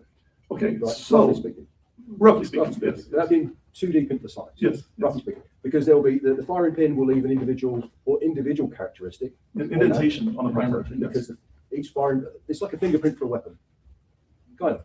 Not so much with the firing pin, but The totality. yes, yes. Because the firing pin will some weapons they'll fire and strike in the same place. And also you'll find some markings that are similar on the cartridge from where the round is getting stripped and spent and shot out of the weapon by the ejector claw or pin. You could, yes. And that will, so depending on the configuration of that weapon is one of the factors when how far and where that spent cartridge goes, right? Sure. Right. And so, I mean, like I said, there's lots of variables that can affect that. And I guess certain batches of ammunition can be different from others, right? And so, Sure. And that can affect how far a spent cartridge goes, right? Yes. But when it comes down to it, you testified that, you know, case location is mostly an educated guess. Would you agree with that? Depending, yeah, because there's a lot of variables. Yeah, because of the variables. Yeah. And I should say where the case comes to rest is mostly a guess. It's like an approximation. It's kind of like an educated guess, right? An educated guess. Yeah, that's right. I mean, that's what you said. I'm just using your testimony. You said you can guess how where the shooter is. Educated guess. Educated. Well, I agree with you. An educated guess. And it would depend on lots of factors, like you said. Sure. If you're standing on My concrete, Lord, the have ground gets mercy. expelled, the cartridge gets It's expelled, whack it's gonna- again. It can bounce. It can bounce. It can spin. Sure. And it will move. Sure. Right. And if you're firing on grass, maybe it will stand still. It will just drop and sit still. Yes. Maybe. Right. And it's a guess. But you'd agree with me that the grouping of where these rounds end up, when I say rounds, I should say casings. A specific grouping of casings on the ground or on the floor is an indication, the best indication we've got of where the shooter was at the time. That's a good indicator because it's okay. Why are all these in the same kind of location? And I think you said the shooter is around that radius. Is that correct? Sure. Right. So I want to talk to you about your work in this seat, if we can. So we've already said that you were the team lead, and I think you said when you first started doing this, did you say you had eight people assisting you? I think around there. Yeah. Okay. And we'll talk about the actual mechanics of your search in a second.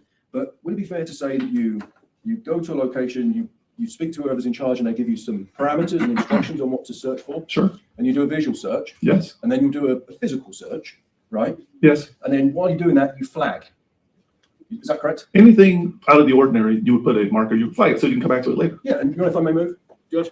Yes. So you'll and when you say you do a line search, you did a line search in this case, right? Correct. And so when you're doing it on concrete, would it be fair to say that someone is in the middle? That's probably the leader.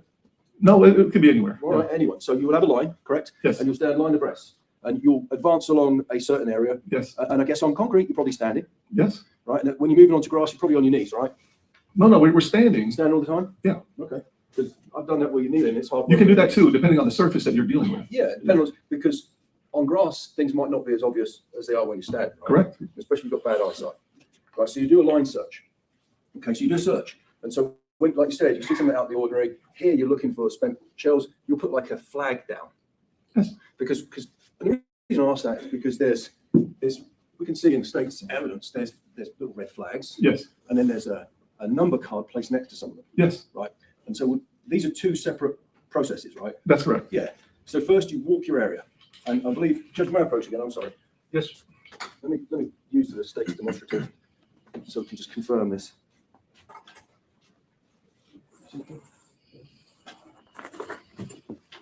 I think that you said that this is the, obviously we know what we're looking at here. You started your search over by this area here on the left. That's fenced off. Yeah. So we actually started on the grass side of that. On the inside of it. Yes. So your line search would be inside the fence area here that I'm indicating Yes. on the demonstrative. Advancing across the grass area towards the parking lot, right? Yes. And so as you're going across there, you're putting red flags or whatever color they are. They're red in this case. If you see something. If you see something. Yes. Obviously, you wouldn't do it if you didn't see something. That's correct. So, and there's 8 of you doing that. We started with 8, but we enlisted other people's help, whoever was standing around to help. So I don't know how many people really, Yeah. but we started with 8. Yeah. I'm not trying to tie you down to a specific number. I understand. Because this is a big area, right? We can agree on that. Sure. That's a big scene to go over. No, that's correct. It was big. So it's very detailed work. Yes. Right? So you walk slowly across here, anyone sees anything, they put a red flag. Correct. Okay, and then you've done that, advanced all the way to the building. Mhm. And once you've done that, you then place markers down on significant items. When you're about to pick up the evidence, if it's something that you think is important. So the red flag just identifies what we need to look at again. The yellow marker with a number is our actual items that we're going to collect. So in the beginning, you could have something that has a red flag on it, but upon closer inspection, it might not mean anything to you. Right, so you'll put a flag down to see that's something of interest. Yes. Then you'll go back and you'll put if you're going to take a photograph of it, preserve it, then you put the card down. With a number. With a number. And they're the yellow things with the number, right? Correct. Okay, cool. And so you do that, and then the next thing you do is you'll document it with photographs. Correct. And that's what you did in this case. Yes. And after that, having photographed the scene, you then will collect those items. Yes. Right.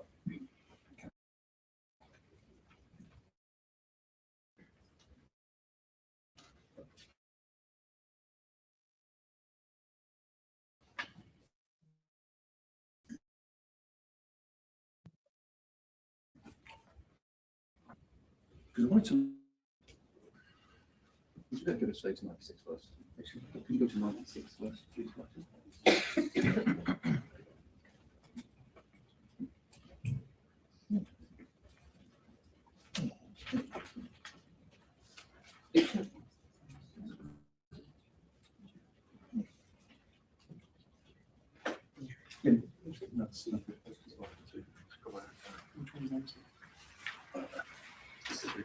Oh, he needs to know what exhibit number.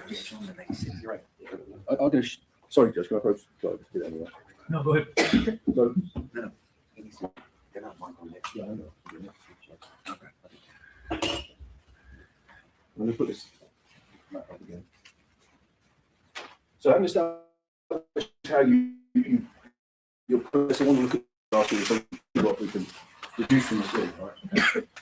So we're waiting for the first picture we'll look at has been previously marked as selected at 96.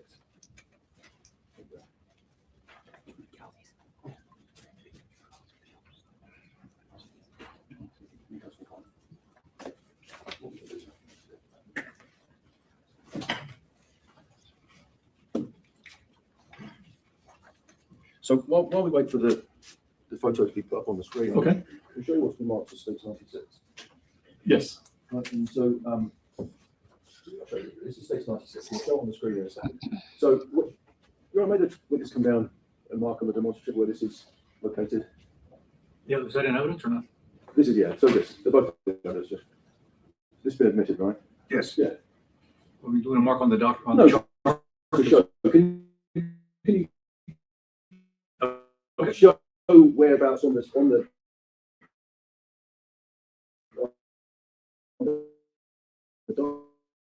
diagram here? This is oriented. Okay. So in this picture,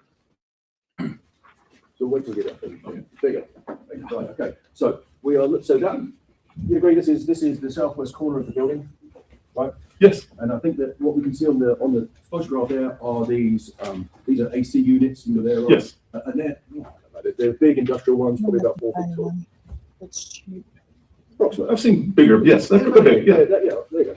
And so what we can see in the photograph here, if I approach, that's where we know it is, are during your search and your line search, somebody has identified with red flags evidence that needs to be recovered, right? Yes. And then 3, 4, and 5 are the numbers that they're given, and they're probably projectiles, we'll see next. And then in a similar area, right? Yes. So in the background, we can see this thing that's been described as a pavilion, and we can see one police car. That's a police car. It's a white vehicle. Yes. Yeah. But so if this, and again, we don't, depending on the weapon characteristics and the ammunition, we don't know how far away the person was who fired this, but it'd be fair to say that if these rounds found here, these cartridges found here, whoever fired them would be to the left of it somewhere, right? Well, it depends on like where you shoot, right? Because here you see the rounds sitting there. What if the person was shooting that direction and the ejection goes this way? Well, you don't know. I can't tell what direction. Well, let's shoot it with that. Let's talk about that. Yeah. So for them to be here, right? The person would either have to be over here, to the left of it. Can I stand up here? Of course you can. If you turn it like that, sure. So if you have around here, so the person could be pointing this way, or that way, or that way, or that way, as long as the ejection port, as long as this is to the side of it, right? So you can't tell just from looking at this what direction the person was facing.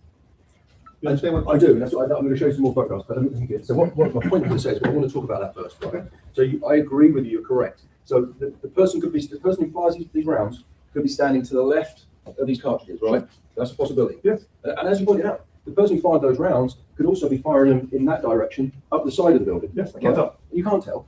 And they could, for them to be here, they could also be standing on here, firing them off into the distance that way. Sure. Right, that's possible. But this isn't the only photograph we took, right? So I want to look at some more. That's Okay. possible. Yes. Okay. Yeah.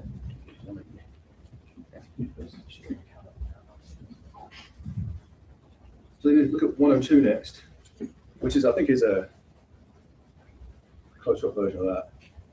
Go ahead.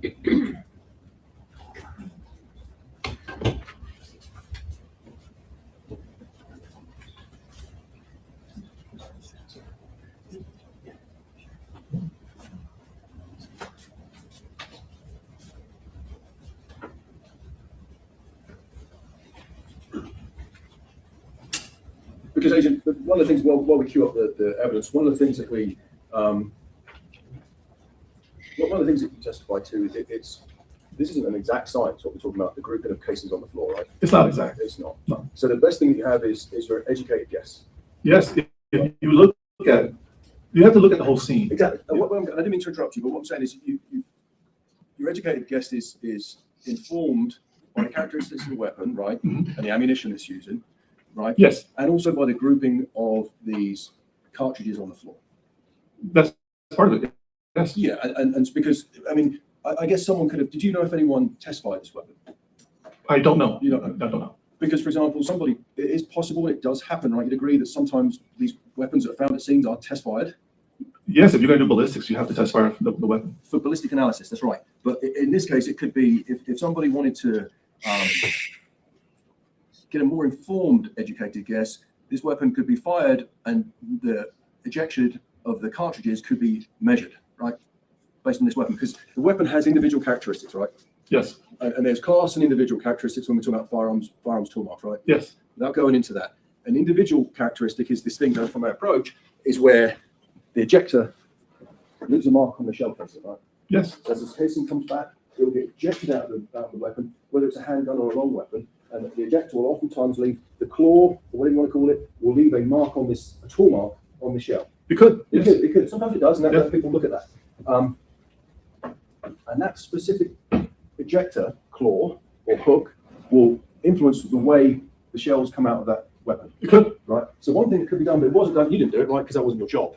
Yeah, that's out of what I know, let's go. but it's outside the scope of what you were doing because you were looking at the scene and preserving that. But somebody could later on have testified the weapon in a controlled environment, similar to this one, maybe on concrete, to see how far and where the rounds were flying after the weapon had been ejected in the cartridge.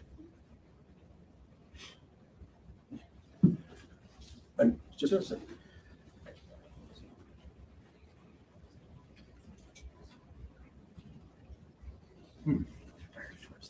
Yeah. And so which one is this? This is 102.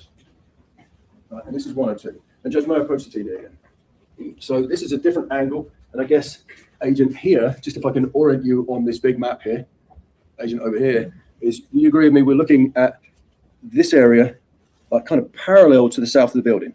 Yes, along the AC units. Yeah, and because we can see the AC units here. Yes. Right, we see the AC units here. We've got a flag, a red flag, if somebody's walked in places of interest, and a shell. The shell case is number 6, right? Correct. So what somebody could be doing is that they can't be firing that way and around going to the left and right. That's not the way that firearm works. No, the ejection port's on the right side. Yeah. So either they're firing this way and it's going out to the right. Is that right? Or they're somewhere to the left of this and it's being ejected to the right. Well, you can't tell because somebody could be standing to the left of the shell and fire that way, or they could be standing to the. They could be standing somewhere in this. This is parking lot to the left here, right? Yes. Looking at the shell itself, you can't tell what direction the person was shooting. You would have to look at the entire scene in total. And you look at the groupings, right? That's part of it. That goes into the equation, yes. Because we weren't there, right? So we don't know. Yes. So all we can do is follow the evidential trail and make deductions from it. Sure. Right. Okay. So what we're seeing here is we're looking down this path, this pathway that goes around the south of the building. You agree with that? Yes. And here on the top left-hand side of the photograph, we see these AC units. Yes.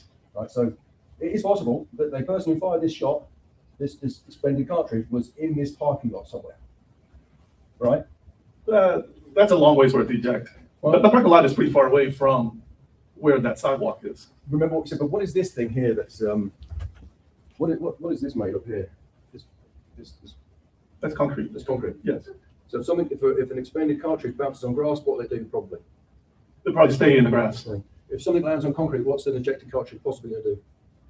It could bounce, it could roll, or it could stay where it's at, depending. It could bounce, it could roll, it could spin, right? Sure. It could keep traveling. Right? Yes. Look at 107.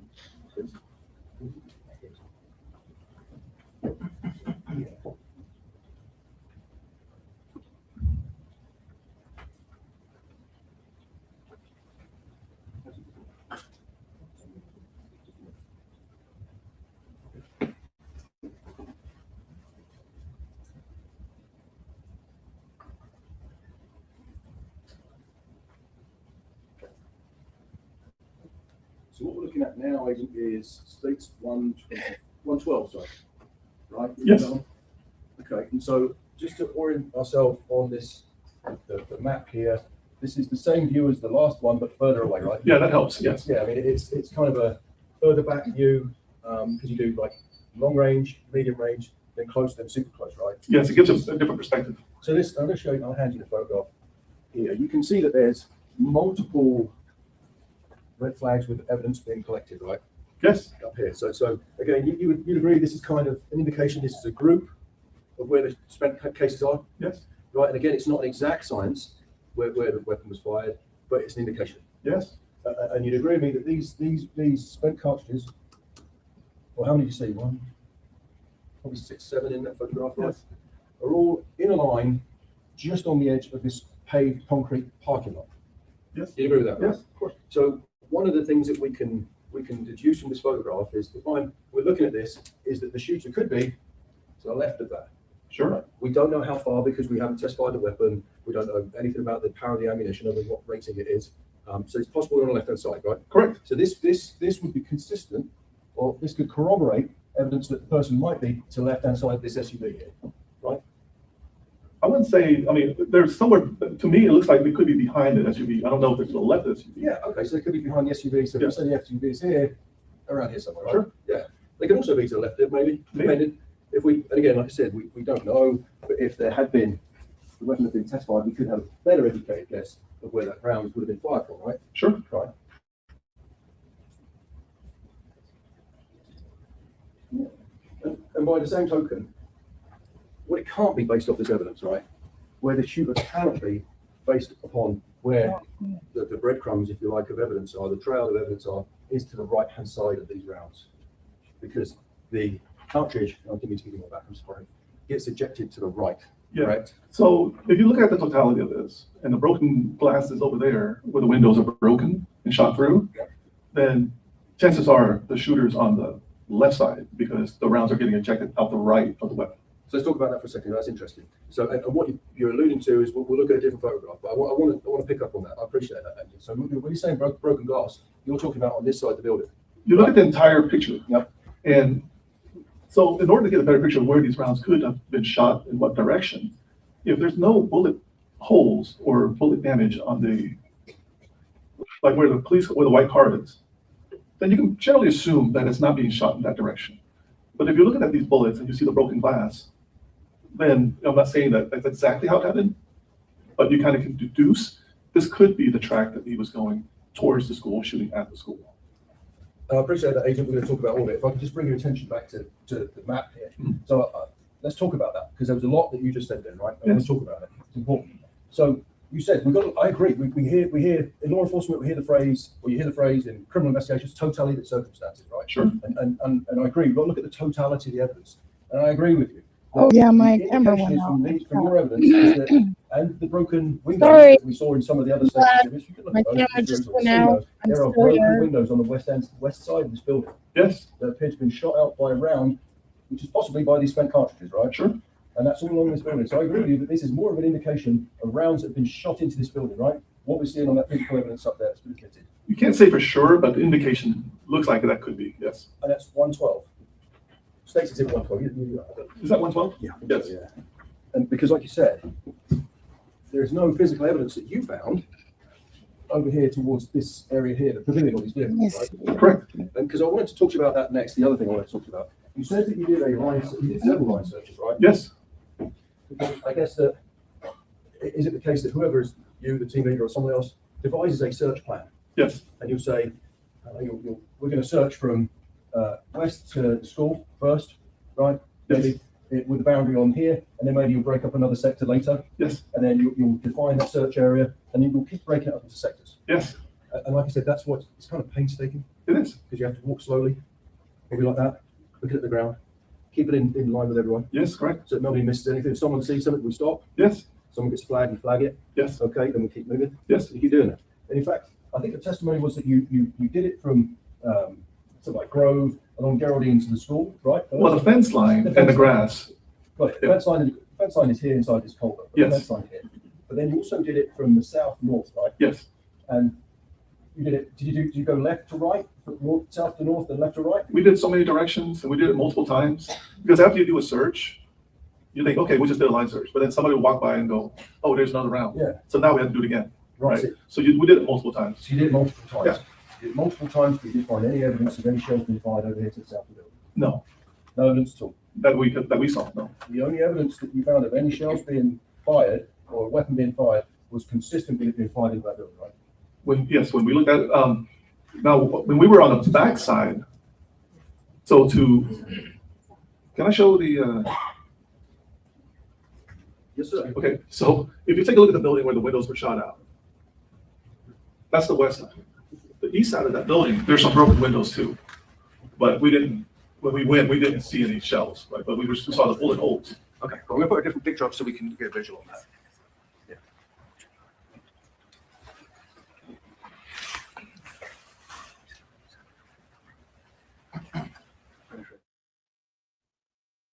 86, because that's important what you're saying, Adrian. I want to talk about that because you actually found some, Adrian, if I could bring your attention to this, you actually found a couple of non-spent cartridges, right?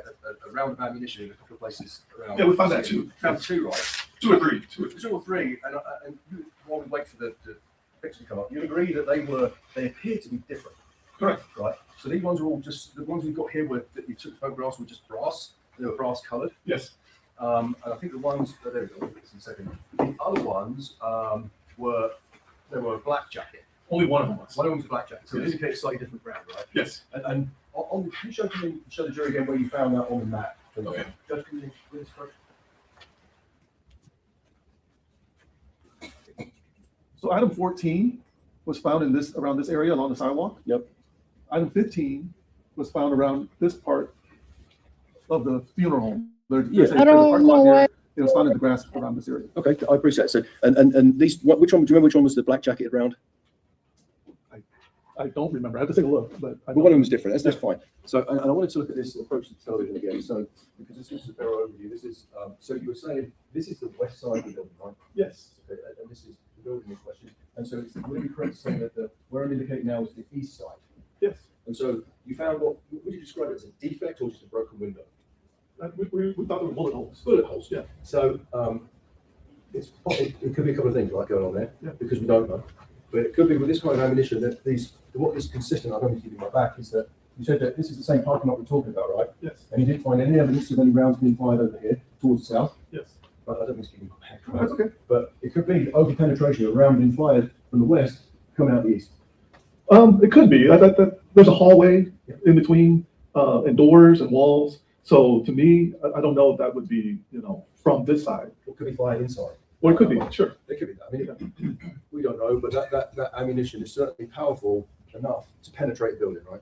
If it goes through glass, it could certainly penetrate that whole building. Possibly. Possibly. We don't know. Yeah. But it could certainly penetrate from inside out. I didn't go into the building.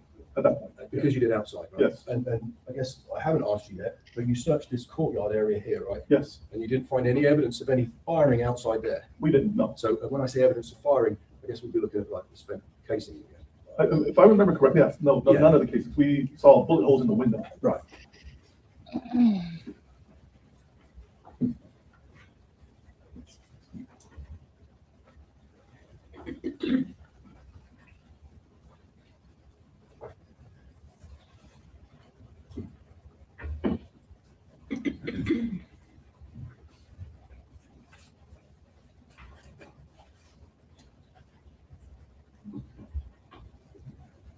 So one of the last questions I want to ask you is after we spoke, you just I want to pick up what you said about there, about the rounds that have possibly been fired inside that building. Did you do any kind of trajectory analysis? We didn't do trajectory, no. You didn't? Because trajectory analysis would inform us to know by finding where the defect, so let's talk about a defect. A defect is where, or an apparent defect is the terminology that you would use to say this is apparently a hole or damage that could have come from a fired weapon, right? Yeah, we didn't have access to the inside of the building, so that limited what we could do. And so we only looked for the evidence on the outside. I know. What I'm saying is to fully inform us to say, hey, these holes in this window go to this hole somewhere else would be to do a trajectory analysis. That would help. It's Yeah. kind of like It could help. path analysis where you would, it's almost like geometry, finding where the hole is and you backtrack to see where the round could have been fired from. Sure. But that wasn't done. I don't know. Because that wasn't your remit. No. But what we do know is that there were no spent shell casings found on the south of that building, right? Yeah, we didn't find anything on that side. Or I think the east and the south. And you didn't find any in the field from the line search from the culvert inside the fence towards the building, right? Let's look at No, the map. so if you're talking about the field between This one here, I'm Yes. indicating here. Yeah, no, we didn't find You didn't find any anything. here. No, you didn't find any on the way here. They were just focused on this parking lot, and you didn't find any on the south, right? Correct. Just to confirm. Yes. Thanks, Agent. I appreciate it. No further questions, Bob, please. Agent, I don't know if I need to show you the picture. I will if I need to. You did, your testimony was, I believe, that exhibit number 6, casing number 6, seemed too far to be from the parking lot. There was one exhibit that you said that. Looking at that perspective, I mean, I couldn't see the parking lot from that picture, but if you're looking at this perspective, I can see that, it could be. It's just a matter of perspective. I need to take a look at all the pictures together. Maybe if you took a look back, can you tell us where exhibit 6 was on that photograph? About? Somewhere around here, there's a metal plate in the sidewalk. And so here's a parking lot, the ground was somewhere around here. If the person, if you're saying, if you're tying this to the broken window, because you got to look at the totality of everything. If you're thinking that maybe the guy was shooting here, or somebody was standing here for the round to be there, it's a little bit difficult. Okay. May I approach you? Sure. So if, my understanding is you have casings along here all the way up to here, is that correct? I think so, yes. And I'm not talking about direction because you said we're not saying 1 through 6. Yeah. I'm saying from here all the way up to here somewhere. Yes. Is that correct? And those can be shot, and it helps you a little bit if you know where the bullet ends up, right? Yes. I mean, if I'm shooting this way, then if it objects right, the case will be Oh, there. object leading judge. Is that, Sustain, to rephrase it. could you tell us how the impact a bullet has on an object helps you place where a casing is? Yeah, it sort of gives you a line, right? Because in order to have a line, what do you need? 2 points, right? So if you have a point of impact and you have a casing, you can use that to approximate, hey, that's your 2 points to make a line. What direction was the shot being taken? Okay. And if a shot is being fired into an open field, Yeah, that's a lot more difficult because now you don't know because you're not going to have an impact. So how do you know where the direction is where the shot's being taken? You only have the location of your casing. Where's your other point to see where it went? so if we have impacts in the windows and we have casings along here, that can help you. Is that Yes, correct? yes. If you have casings here, does that tell you if the impacts in the windows came from those casings, or if those casings could be a result of firing into a field? Well, you don't know, but your best guess would be that it was being shot into the window because you have a broken window. If you have casings over here, would they explain the broken window? Sure. If they explain the broken window, then these casings could be fired into an open field. They could. And if you have impact over here, could that also tell you what direction he was shooting? Sure, because now you have 2 points, right? You have your casing and you have an impact spot. 2 points can make a line. But you didn't look for impact points, you looked for casings. We were looking for casings. We didn't have much access to the school itself. So we tried to stay out of the Rangers' way. Texas Rangers were the lead agency. So Brent, the Texas Rangers would be looking for impact along these other windows. They had access to all the buildings. Or other, I said windows, but I mean other buildings, parts of buildings. They would look for those. They had access to the buildings. We were focused on the field and on the grass and outside. Sure. And so casings plus impact would give you a better decision as to where those bullets were going. Sure. And that sometimes takes not just your testimony, but somebody else's. Sure. That one and get rid of this. And one thing though, about these 21 casings, can you tell us, does that indicate to you there's been 21 explosions? Those are the casings we found.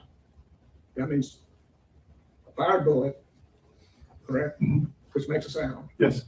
It alerts law enforcement.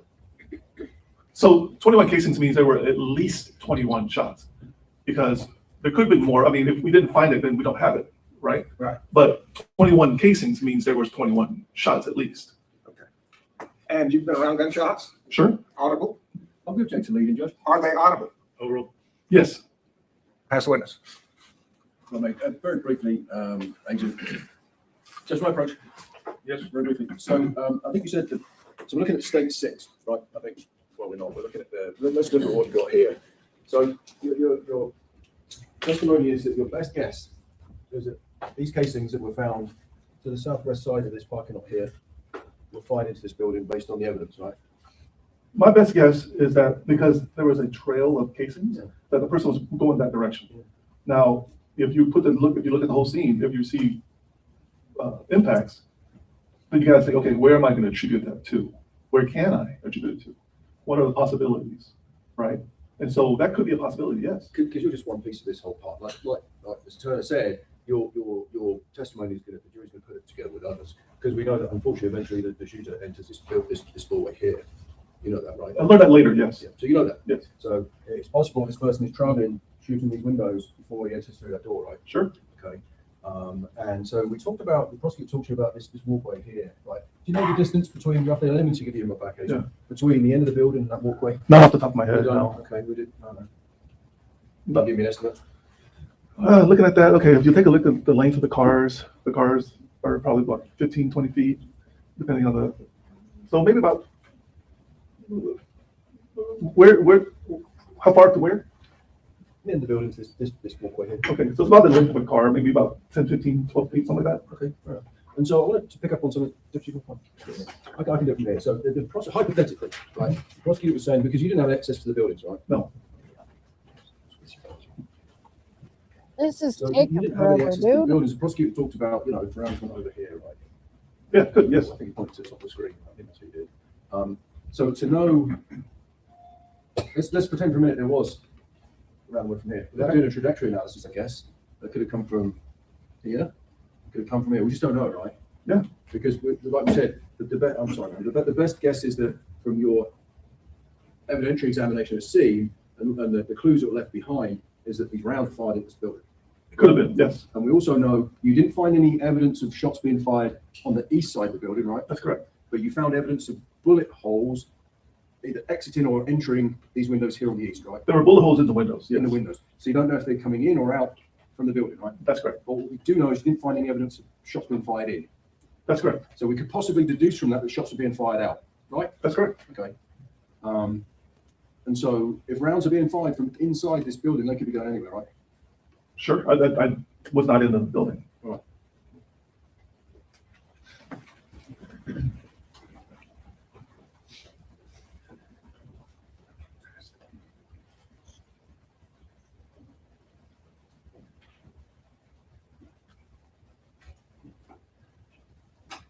My approach again, Jeff. So my last question to you is, so on this overview, we can agree that, roughly speaking, most of the shell cases were found along this border of the parking lot. I don't remember if it's most, because there were quite a few on the long windows. Yeah, you're right. There were quite a few under these windows. Yeah. Because you probably didn't recover everything that was fired because you did outside, right? We recovered whatever casings we found on the outsides. We recovered. And a lot of them were close up to the building. Yes, Yep. yes. And there was, roughly speaking, a group of casings on the south end of this parking lot. Yeah, so out of the 21, I think there were about 6 or 7 from there, somewhere around there. I'll take that. That's, Yeah. that's fair enough. Yeah. So what we do know is that the person, that your best guess is they're fired into this building here. Well, based on the broken windows, but that's, I don't have any more information than what I saw there. Any spent cartridges to the right of this parking lot, did you? Further down to the south? No, I don't think we found anything further south. Found nothing further south of this. Nothing further south of this at all. I don't think so. All right. So the cartridges that are found in this parking lot cannot be the result of someone firing that way further south, right? Because that's not. Can you rephrase that? So this is where your 6 or 7, I think you said, Yes. spent cartridges were found in a rough group down here. Correct. And a rough group is going to give you an indication, of where the shooter was, right? Yes. And it's generally to the right hand side of where the shooter was. Generally, yes. Generally the shells are generally to the right hand side where the shooter was. Yes. Right? So if the shells are here, and your best guess is that they've been fired into these windows because of the defects and the holes in the windows. Sure. Right. Then those shells can't be the result of someone firing further to the right, because you would have found shell casings further to the right, correct? So Further south. I can't tell where all of the shots went. Correct, right? I can't tell that. But I don't even know how many bullet holes went into the window, right? So out of those 7 shots, I can't give you a number of how many were shot towards the window, or I can't rule out either if any were shot out. All I can say is we saw casings and we saw broken windows. So you have to be limited to what you can say, right? I can't just make the leap and say, well, there were 3 shot this way and 3 shot that way, and I don't know. So we have to be measured a little bit in what we can say. So we have the grouping of casings, and we have broken I windows. respect that. Basically, that's about what we can say with what my role was. Oh, I shit, was I not got able to others. see inside the Cool. building. To go inside the building and see, okay, let's count how many impacts hit the wall, right? So I don't know. No, 3. Sorry, I don't mean to be rude, but I'm kind of asking for a yes or no question. You Yeah. understand that, right? Mhm. Okay. So you said a lot there, so I'm going to ask you some more questions. Sure. Right? So it's yes or no, right? Okay. Your evidence you collected, in your professional opinion, it looks like there's a group of spent cartridges at the bottom end, the south end of this parking lot. Right? Yes. That's a yes. And so your best guess based on this evidence is that those rounds were fired into these buildings. Yeah, most likely. I Yeah. was like, because maybe it's me. I wasn't asking you where the rounds went. Okay. I wasn't asking that. I was asking where the cartridges landed.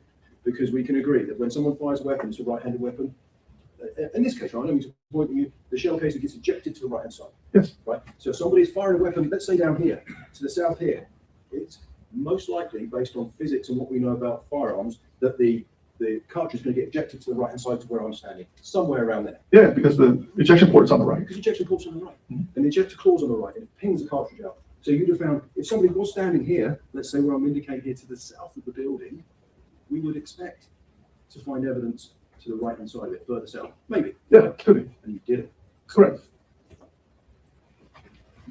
I appreciate it. Thank you. Thank you. Awesome. Anything else? Yes, sir, please. I'd like to focus on just one cartridge casing. Okay. The one you found the farthest north, The one on the sidewalk? over by the parking lot. Yes. I think it's number 6, okay? Would you turn to, it'll be slide 19.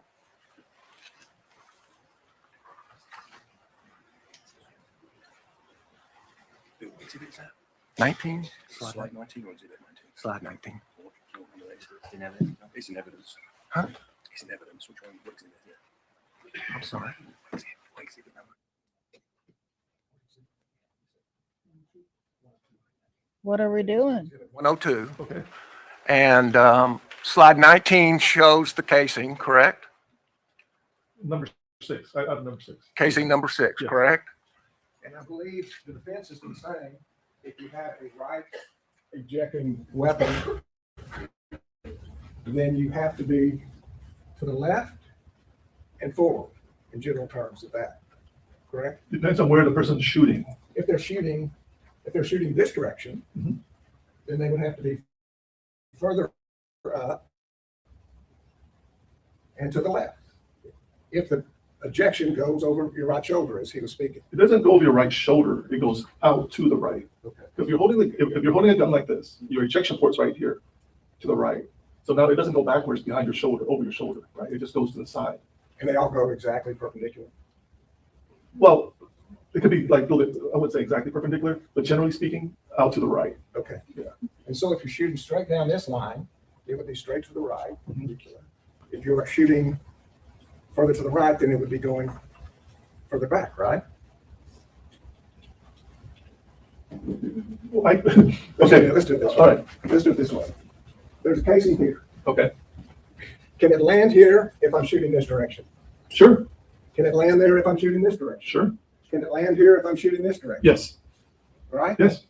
And if there's no buildings in this direction, there's no way to tell if we're shooting that direction. That's correct. And if there is a defect on a building here, that tells us it could be where you're shooting. Yes. And if there's defects here, you could be shooting there. Yes. Which do you pick? You just, I mean, you don't know. You can't say. Did witnesses help? Yes. Just from that, you can't tell, but when the totality, right? We both sides talked about it. So we The want totality of it. we want to listen to witnesses. Yes. They can tell us where somebody's standing. Sure. That's witness. One question, can I just, may I approach? Yes. So, there's you, for example. There's a shell case in there, and I'm pointing that way, right? And the weapon ejects on the right-hand side. Right, the shell casing's there, I can't be pointing that way, can I? The shell casing's there. Not if that shell casing came from that shot that you took from there. That's what I'm saying. Yeah. So, because there's no evidence on the south side of the building, we can deduce from that that no one was firing south of the building in that direction, possibly. Yes. All right, thank you. Pass the witness. One last question. That's where the casing originally lands. Does foot traffic affect that? If the foot traffic hits it, yes. And was there foot traffic at Robb Elementary on May 24th, 2022? Oh, it was kind of crazy. Yes. Hundreds of officers. There was quite a few. I've never seen that many before at one time. Yes. And you don't get to cordon off the crime scene until after the crime's over. That's correct. So for as long as hours, there can be foot traffic from a number of officers. I wouldn't say hours because we got there kind of quick. Like an hour. It took us an hour and 15 to get there to mobilize. Now, I guess hours means more than 2. Yes. It could be. Could be. A couple of hours. That's fair enough. I'm not trying to stretch it. I just want to. Okay. Pass the witness.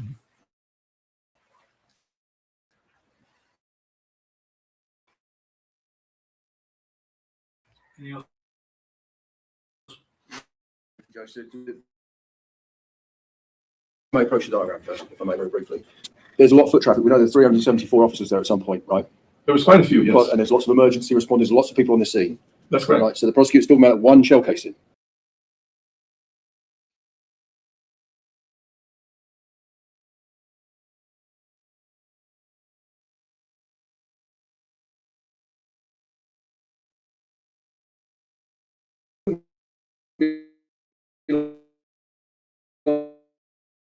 Lined up like tires. Sure. Right. Yeah.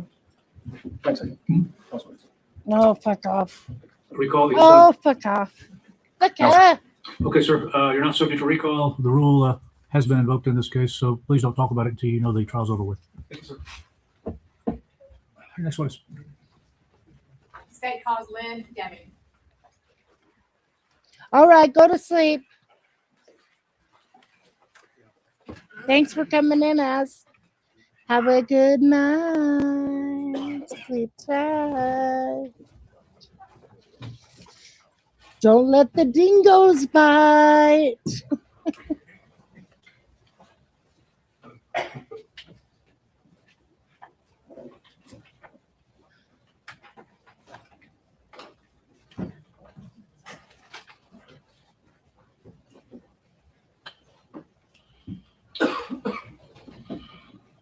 Would you raise your right hand for me, please? You do solemnly swear the evidence and testimony you're giving this call to be the truth, so help you God.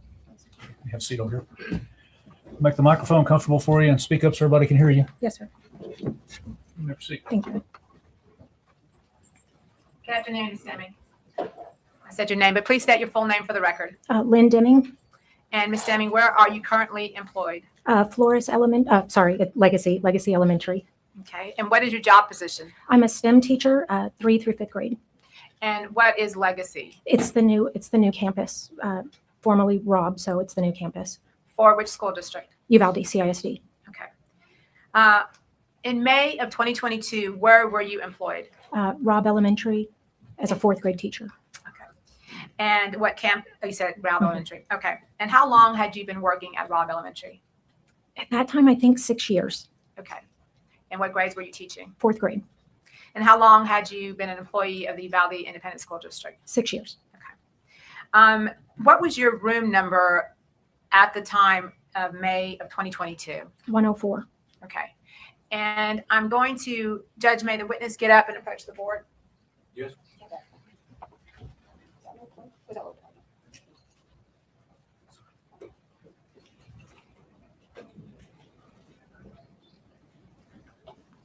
I'm going to ask you to show the jury on this board. This is a map of Robb Elementary. Would you agree? Yes, ma'am. And can you show the jury where on this map is the 4th grade building? Yes. Okay. And where on this building on this map was your classroom? Somewhere in this area. Okay. Sounds good. You can have a seat. And again, what was that classroom number? 104. 104. Now, have you received training as to lockdown procedures? Yes, ma'am. And can you explain to the jury and for the record what those procedures were in May of 2022 for the Uvalde Independent School District? Lights lock out of sight. So you lock lights out of sight. Sorry. So you lock your door. Be sure your door's locked. You turn your lights off and cover your windows, and you hide. Okay. And who provided that training to you? I don't. I'm admin. I'm sure. I don't necessarily remember exactly. And was that the same training that was provided to the students? Yes. Okay. And how often did you receive that training? Was it once a year, twice a year? We had to do lockdown drills. I don't know how many times that's required. Okay. So with regard to those lockdown trainings, you said lights out, lockdown, and what are the kids specifically trained to do? Hide and get quiet. So depending on where your room was, depending on where you wanted your kids to hide and just get quiet. Okay. Now you told us where your room was. Can you explain to the jury when you walked into your classroom, what do we see? Where was your desk? Where were the windows? Things like that. Directly walking into my classroom to the right, there was a long desk that was connected to the wall. And then my desk was at the corner, sort of in front of that, but it was long. Across directly when you walked in was a wall of 2 windows, basically, and I had bookshelves there. And then my students sat pretty much in dead center of the classroom. Okay. Did you have covers on the windows? There were blinds on the window. I usually kept them open just to get sunlight. Okay. I'm going to take you back now to May 24th, 2022. Yes, ma'am. What were your normal work hours on that day? Just a regular school day, so 7:30 to 4. Okay. And on that day, was there something specific going on, something special going on for the day? The award ceremony was that day. Okay. And what time was your award ceremony? I don't remember specifically. It was before lunch. Okay. And after the award ceremony, what did y'all do? We went back to the classroom. It was sort of a lot of students leave during award ceremony, after award ceremony. So you kind of just have sort of a fun day. I had set up stations for my students. So some of them were playing Legos. There were board games. We used Minecraft to do math things. So I had some students playing Minecraft. And then I had like art station where they could paint or draw. Okay. Did y'all have plans to go outside? We were going to go to recess about 10 minutes early. I had a student that left half a day. He only stayed at school half a day. So we were going to wait until he went and then go to recess about 10 minutes early. Okay. And about approximately what time did you get your kids ready to go outside? Probably around 11:20, somewhere in that vicinity. I don't know exactly. And what were your instructions to your students regarding going outside? They were going to line up and we were going to walk, just out to the playground where we normally went. Okay. And you were taking all the students at the same time? Yes, ma'am. Okay. Now, once you get them ready to go outside and they're starting to go outside, what happened? We were walking out of the building and one of my students said she left her water bottle in the classroom. So I just sort of opened the door and put my foot in front of the door and I said, just run in and get your water bottle. It's okay. And I told the students just to keep walking out the door. Okay. And what direction were your kids walking? The door closest to me. So I'm sorry, I'm not very good directionally. Is it directionally. the door at the bottom, Yes. the south end? Yes, closest, like if we were going to the pavilion. Okay. And again, we're looking at the board. The pavilion is on the south end. So Yes, you're ma'am. saying that We went out the south door. Yes. South door. Your kids would have come out the south door and gone to that area. Okay. So what happened after you're holding the door open for the one student who forgot a water bottle? One of my students opened the door to go out the south side, and they said that the coach is yelling. And I said, why? And they said, I don't know. And then, I'm sorry, I heard what sounded like fireworks. And I told the kids, come back inside. My foot was still on the door. And I said, get in the classroom and hide. So what's going through your mind right now? You've heard that the kids have said the coach told them to get back in. You hear firecrackers. What's going through your mind? I honestly wasn't sure, but I just thought it was something bad. Okay. And because it's something bad, what do you go to? Lockdown. You immediately go to lockdown, and that's your training. Yes, ma'am. Okay. So explain to the jury what if you go to lockdown, you tell your kids to get in. Tell us what you did next. I was going to close my blinds. My lights were already off because we were going to recess, and I heard the classroom next door was kind of loud. They didn't know anything, and so I opened the adjoining doors between me and the classroom next door, and I said, "Be quiet and get down." And I closed the door and then went to the blind to close the blinds. When you went to the blinds to close the blinds, did you look outside that window? No, I did not. Okay. So did you get the blinds closed? Yes. Okay. And then what did you do? I went. I turned around to get with the kids basically, and shots went through the window, and a piece of shrapnel or debris or something hit me, and I fell or jumped. I don't know what I did. I lost my glasses, and then I was worried. I'm sorry. I thought I put the kids in the worst place. Explain to the jury what you mean by that. Because he was shooting through the window, and the kids were directly across, and I thought I made the worst mistake I had ever made. Okay. So what did you do then? I crawled over to the kids, and I just started asking them, "Are y'all okay? Are y'all okay?" My ears were kind of ringing because the shots that went through the window. And one of my students said, "You were shot," and I said, "No, I'm fine. Are y'all okay?" And then I just kind of crawled in between the kids, and I thought I needed to block them from the window, so I, as quiet as I could, turned a desk to kind of block them, which is sort of stupid because what's that going to do? Well, let's go back to them telling you were shot. Did you know you were shot? I think I was sort of in shock, so not necessarily. I knew I wasn't shot. It was like debris or something. Like shrapnel? Yeah. How did they know you were shot? My shirt had a hole and I had blood on me. So your students see you with the hole in your shirt and with blood on you. Mm-hmm. Okay. So now they're under the counter. Yes, ma'am. Okay. And you're positioning yourself between them. And what's the reason for that? I wanted to block them. Okay. And what were your students doing now? They were just being scared, obviously, but just so quiet. Did you at any point see the shooter walking outside the building? No, I did not. Okay. And did you see shots coming through the windows? Where were those shots going to? I couldn't tell. Once he shot in the window was completely like blown, like just shattered, right? And it was like, I thought at the time it was smoke, but it was like very hazy in the classroom. And I didn't have my glasses, so because I had lost them, so which doesn't help. Did you feel like the shots were coming from the ceiling or coming from up top? Not at that point, no. Okay. Did you at some point later think that? Yes. Okay. And why did you think that? Because you could see ceiling tile like on the ground. Okay. So again, you're in the room. You're trying to position yourself between the windows and your students.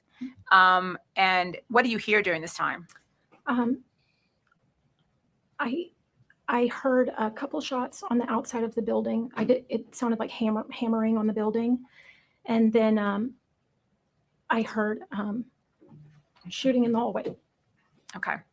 And were you trying to think of a possible escape or something that you could do? At some point I looked at the window because it was just shattered, but somebody shot when we were walking out of the building.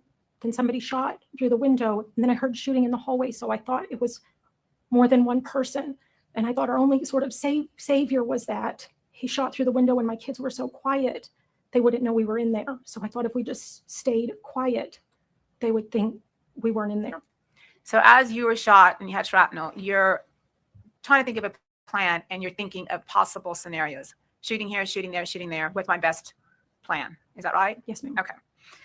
And while you're thinking all this is going through your mind, what are you telling your students? I was just telling them to pray. I told them I loved them. And I just kept saying, like, babies, I love you. Just pray, I love you. Okay.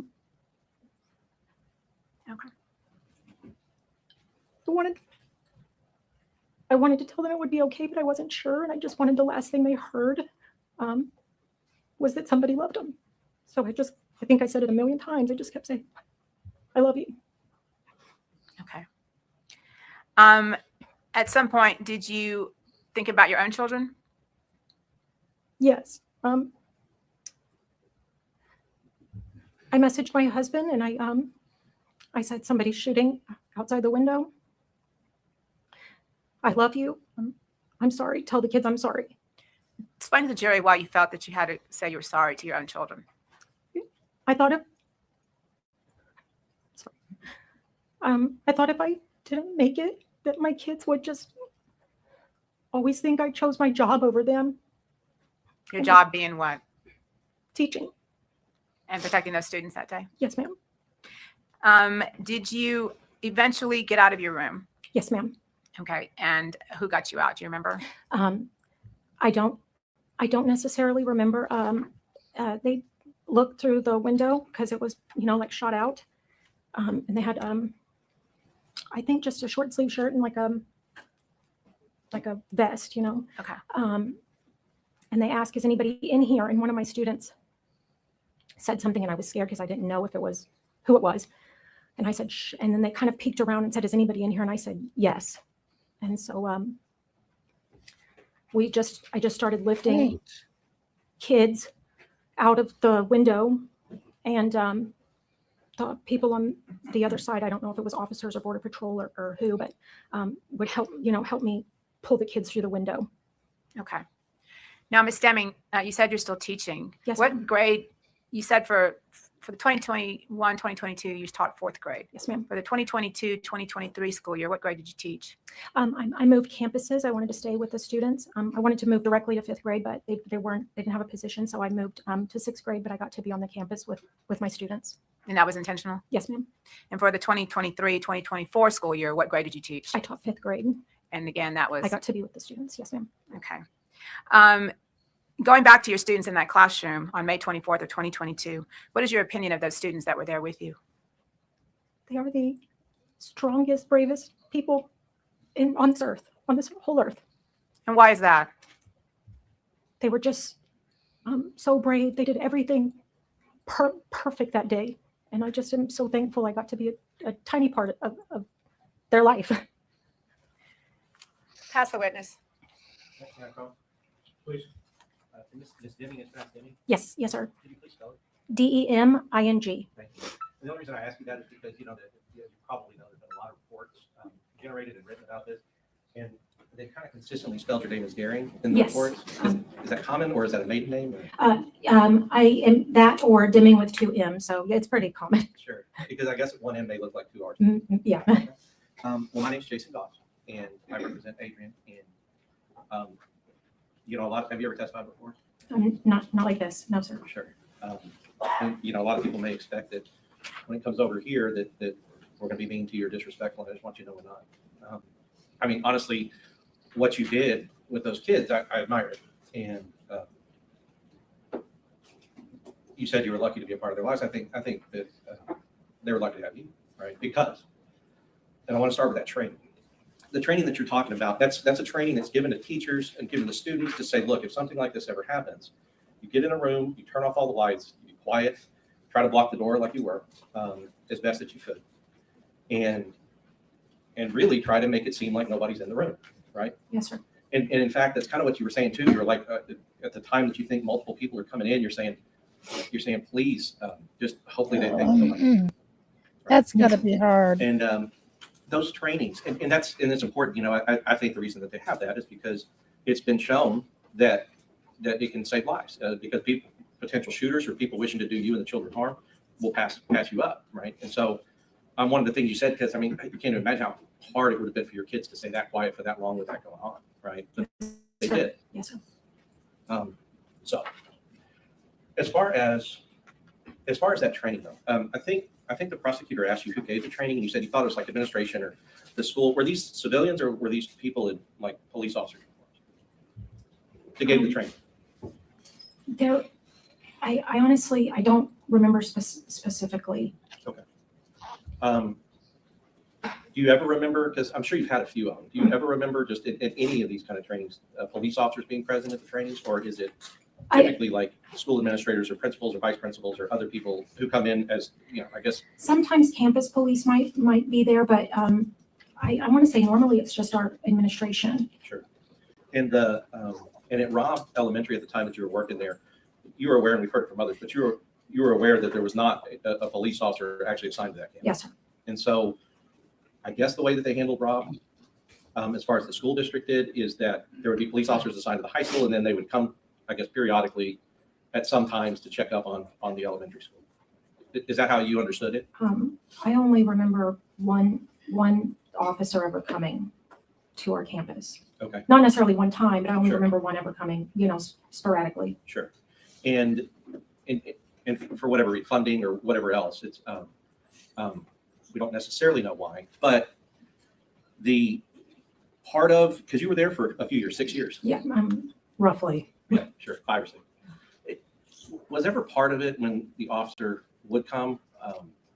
Was there ever any situation as a teacher where other teachers would get not in trouble These necessarily, but questions reprimanded are for, weird. not having their doors locked?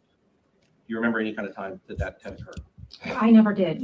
If another teacher did, I wouldn't know. Right. Yeah, and I wasn't suggesting that you had been, but I guess the idea would be that, maybe was there ever a situation where teachers would text each other saying, hey, the police officer's going to come, make sure everybody's door's locked or anything like that? Did you ever get any communication? No, sir. Okay. Were you ever aware of the school issuing magnets that teachers would put on the door that would defeat basically so the door wouldn't lock? It's like a magnet that'll go over the metal part of the plate, and then the door wouldn't be able to be locked. I don't remember the school issuing magnets. I know some teachers had magnets, but I don't necessarily remember the school giving us magnets. Right. Okay. And you yourself were never handed like a magnet? No, sir. Said, Ms. Deming, go, use this when you don't want to lock your door. No, sir. What about when you had substitutes or something? Was that when magnets were commonly used because they didn't have keys? I didn't really have subs. I was one of those teachers. It should be on So them. I'm not. It's I'm on honestly the not sure. fucking gunman. No, Fuck that's this fair. dumb I shit. appreciate you answering.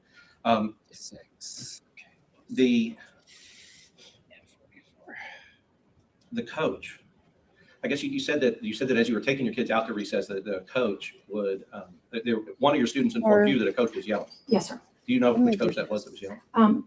At the time, they just said coach, so I thought Coach Gonzales, but I do not know which coach was yelling. And I guess, did you ever, because this I pictured, Yana, can I get in the well for a second? Yes. Thank you.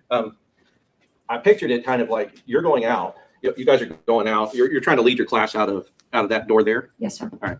And I picture it like you're going to lead them out. One kid leaves a water bottle. And so now you're going, okay, you go Yes. here and you go here. Yes, sir. And you're kind of in the hallway. One comes back in and says, hey, coach is yelling. Did you ever make it out to see like what was happening? So No, you kind of stayed in that middle ground right Yes, there sir. between the student going back and the students going out. Yes, sir. And then told them all, get back in here. Mhm. Okay. When you heard what you thought sounded like fireworks. Yes, sir. I guess one of the things that you said was that I guess y'all were planning on doing recess a little early. Yes, sir. Was there any reason for that? It was just fun. Yeah. A cool teacher was brings just- kids out to recess early, but like I know we've heard other testimony than you said yourself. It was a special day. And did any of your kids go home after the ceremony, or did they all stay with you? I had about 4 students that went home after the ceremony. And was that been a typical and common thing? No, most of my kids wanted to stay with me. A lot of classes had way less students. After listening to your testimony, I can understand why. But I guess the idea is, did you know that it was common maybe for, I guess in your school at the time, was it just generally known that, hey, after awards, your parents want to take you to go eat pizza and go to Chuck E. Cheese or whatever, that you can do that. What does it and, we're matter? not counting you absent and we're not. Yes, sir. Okay. And so in these kind of special end of the year days like that, there may have been less kids at the school, thankfully, for that Yes, sir. reason. Yes, sir. But that would have been an everyday thing. Parents No. can't pick them up half day. No, sir. Right. Okay. So would you agree? So I don't know. I mean, you were obviously going through, one of the most traumatic things anybody can go through, right, at the time. So I don't know if you know what this looked like, but when you had the lights out and when you had your students down and when they're all being very quiet and very brave, would you agree that it would appear as if your classroom was empty? I thought, yes, sir. Right, because that was the purpose, is to make it look like nobody's in there. You said when they finally got you out, they get you out to the windows in the back. Yes, sir. And you and the students, and you're helping bring down the students. And those were officers that were helping you guys get out, right? Yes, sir. Did you know at the time that the monster who had hurt the kids in 111 and 112 was dead? No, I did not. Did you know if he was alive? No. Okay, so did the officers who were getting you out have a sense of urgency about getting you to safety and the children? They pulled us through the window and said, run. Right. Suggesting that the threat is not over. Exactly. And so even though you may not know for sure, all the clues around it told you that. Yes, sir. Yeah. And so you, I'm sure, and felt that you and the children were still in danger, and everybody around you were still in potential danger from whatever was going on. Yes, sir. Right. Did you know that one of those officers pulling the kids out of the windows over there was Adrian? I didn't remember anybody. I mean, I knew people were pulling us out. I did not know who it was. Right. And so you would agree that those officers that were doing that in your room and the rooms next to it, because the other rooms were getting pulled out too, right? Like down that row, they're pulling the kids out and the teachers who were in those rooms. Yes, sir. And you'd agree that those officers were doing a good thing. I was thankful. Right. And Adrian, as part of those officers, would have been doing a good thing trying to evacuate the kids and the teachers out from further danger. Yes, sir. I'll pass it. No other questions, Your Honor? Recall? No recall from the state.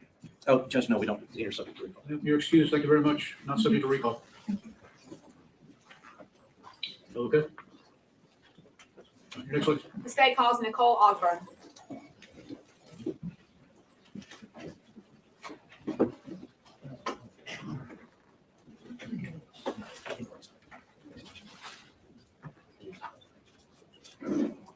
I'm trying not to make it your fault, but I'm making it your fault.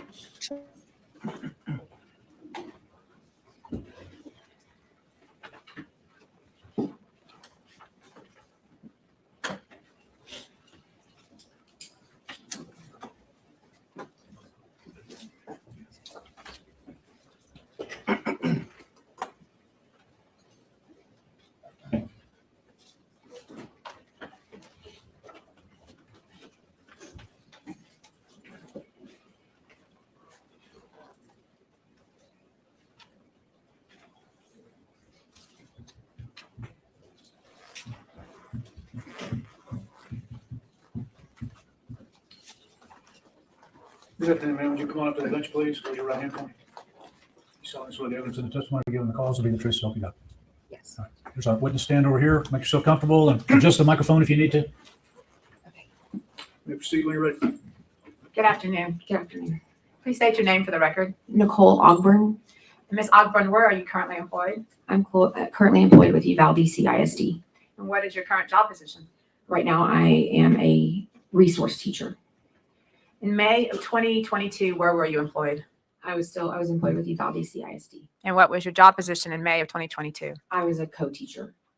And what does that mean, a co-teacher? You have a general education teacher and a special education teacher in a classroom.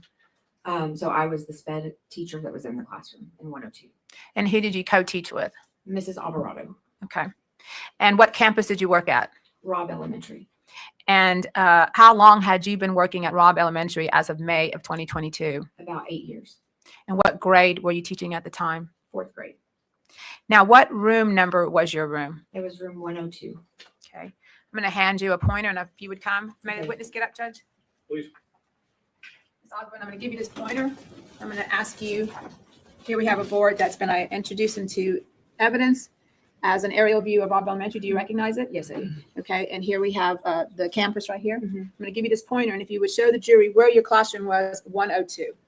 102 is right here in this corner. That corner, the Yes, south the end south end, yes. of the building. Okay, thank you.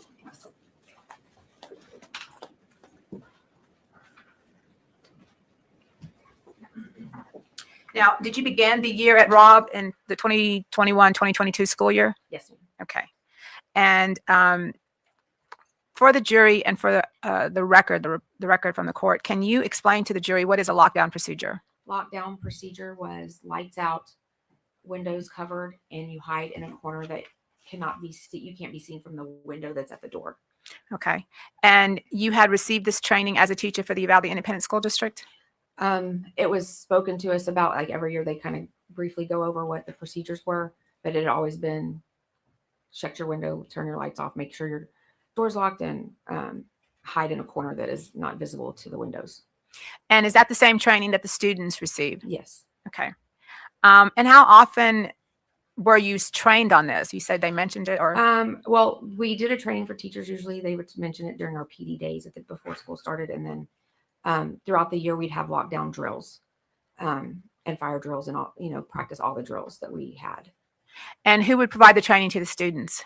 Usually it was just our staff at Rob that would go back over it, or actually us that would train. I'm sorry, didn't realize you said students, but usually us. So we would, before lockdown practice drill, we would tell them, okay, we're going to have a lockdown practice drill. This is what we're going to do. Myself and Miss Alvarado, I remember talking to him about it, and we were like, we were just going to shut the window, the shade on the window that we had. We are going to turn off lights, and y'all are to file over here into the corner by Miss Alvarado's desk. Okay, now you said in the corner. Let's go back a little bit. Can you explain to the jury, when you walk into your classroom, what was the layout? What would you see? So when you walked in our door, you walked in on the left side. We had a cubby kind of blocking, so you couldn't see. There was not a line of sight to that area over there. And then you walk and you turn to the left of that bookcase or cubbies, and there was a built-in cabinets on top and like a built-in desk all the way across. And Miss Alvarado's desk was in the opposite corner of where the entrance was to the door. Okay, and your desk? My desk was right in front of the door, but in the opposite corner. Okay. And going back to the lockdown procedure, you said you would tell the kids, this is what we're going to do. Mm-hmm. And how you would be in a lockdown, and what would you be doing? What would you be waiting for? We'd wait in the corner. The kids would get quiet, stay quiet. And during a drill, it was just wait for somebody to come back on the intercom and say, all clear, all clear. Okay. And in the event that it wasn't a drill, what would you wait for? They told us to wait until law enforcement comes and announces themselves before you leave your room. Okay. Now I'm going to take you back to May 24th of 2022. What were your hours that day? We worked from 7:30 to 3:30, usually, or 4. And then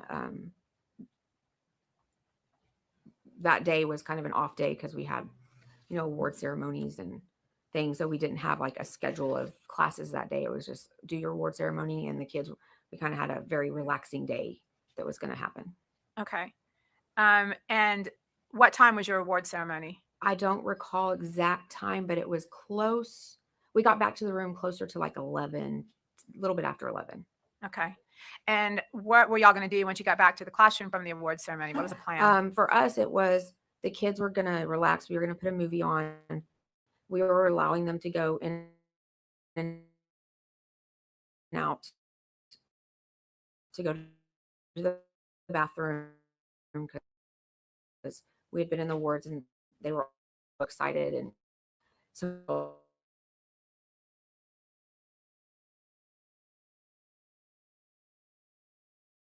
So we had told the kids that we would I'm go going to end outside it a little here bit earlier because than I we do have normally to did. go.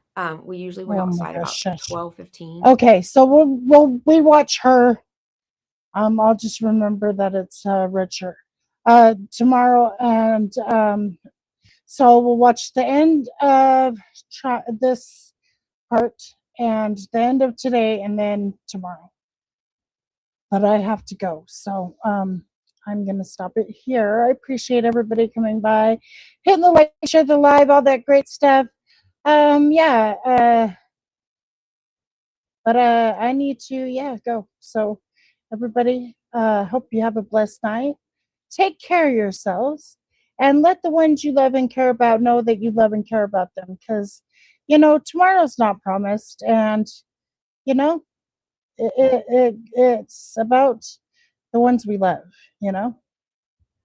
It's about the ones we love. All right.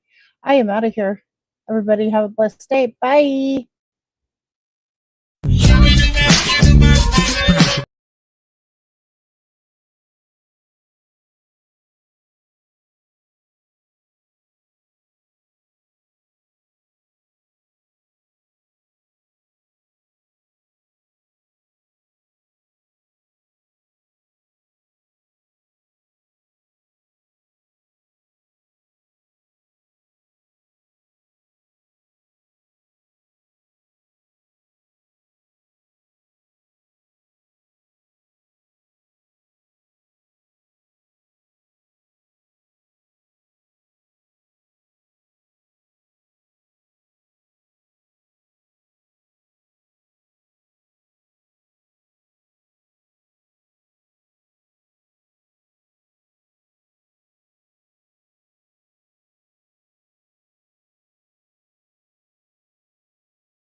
Thank you.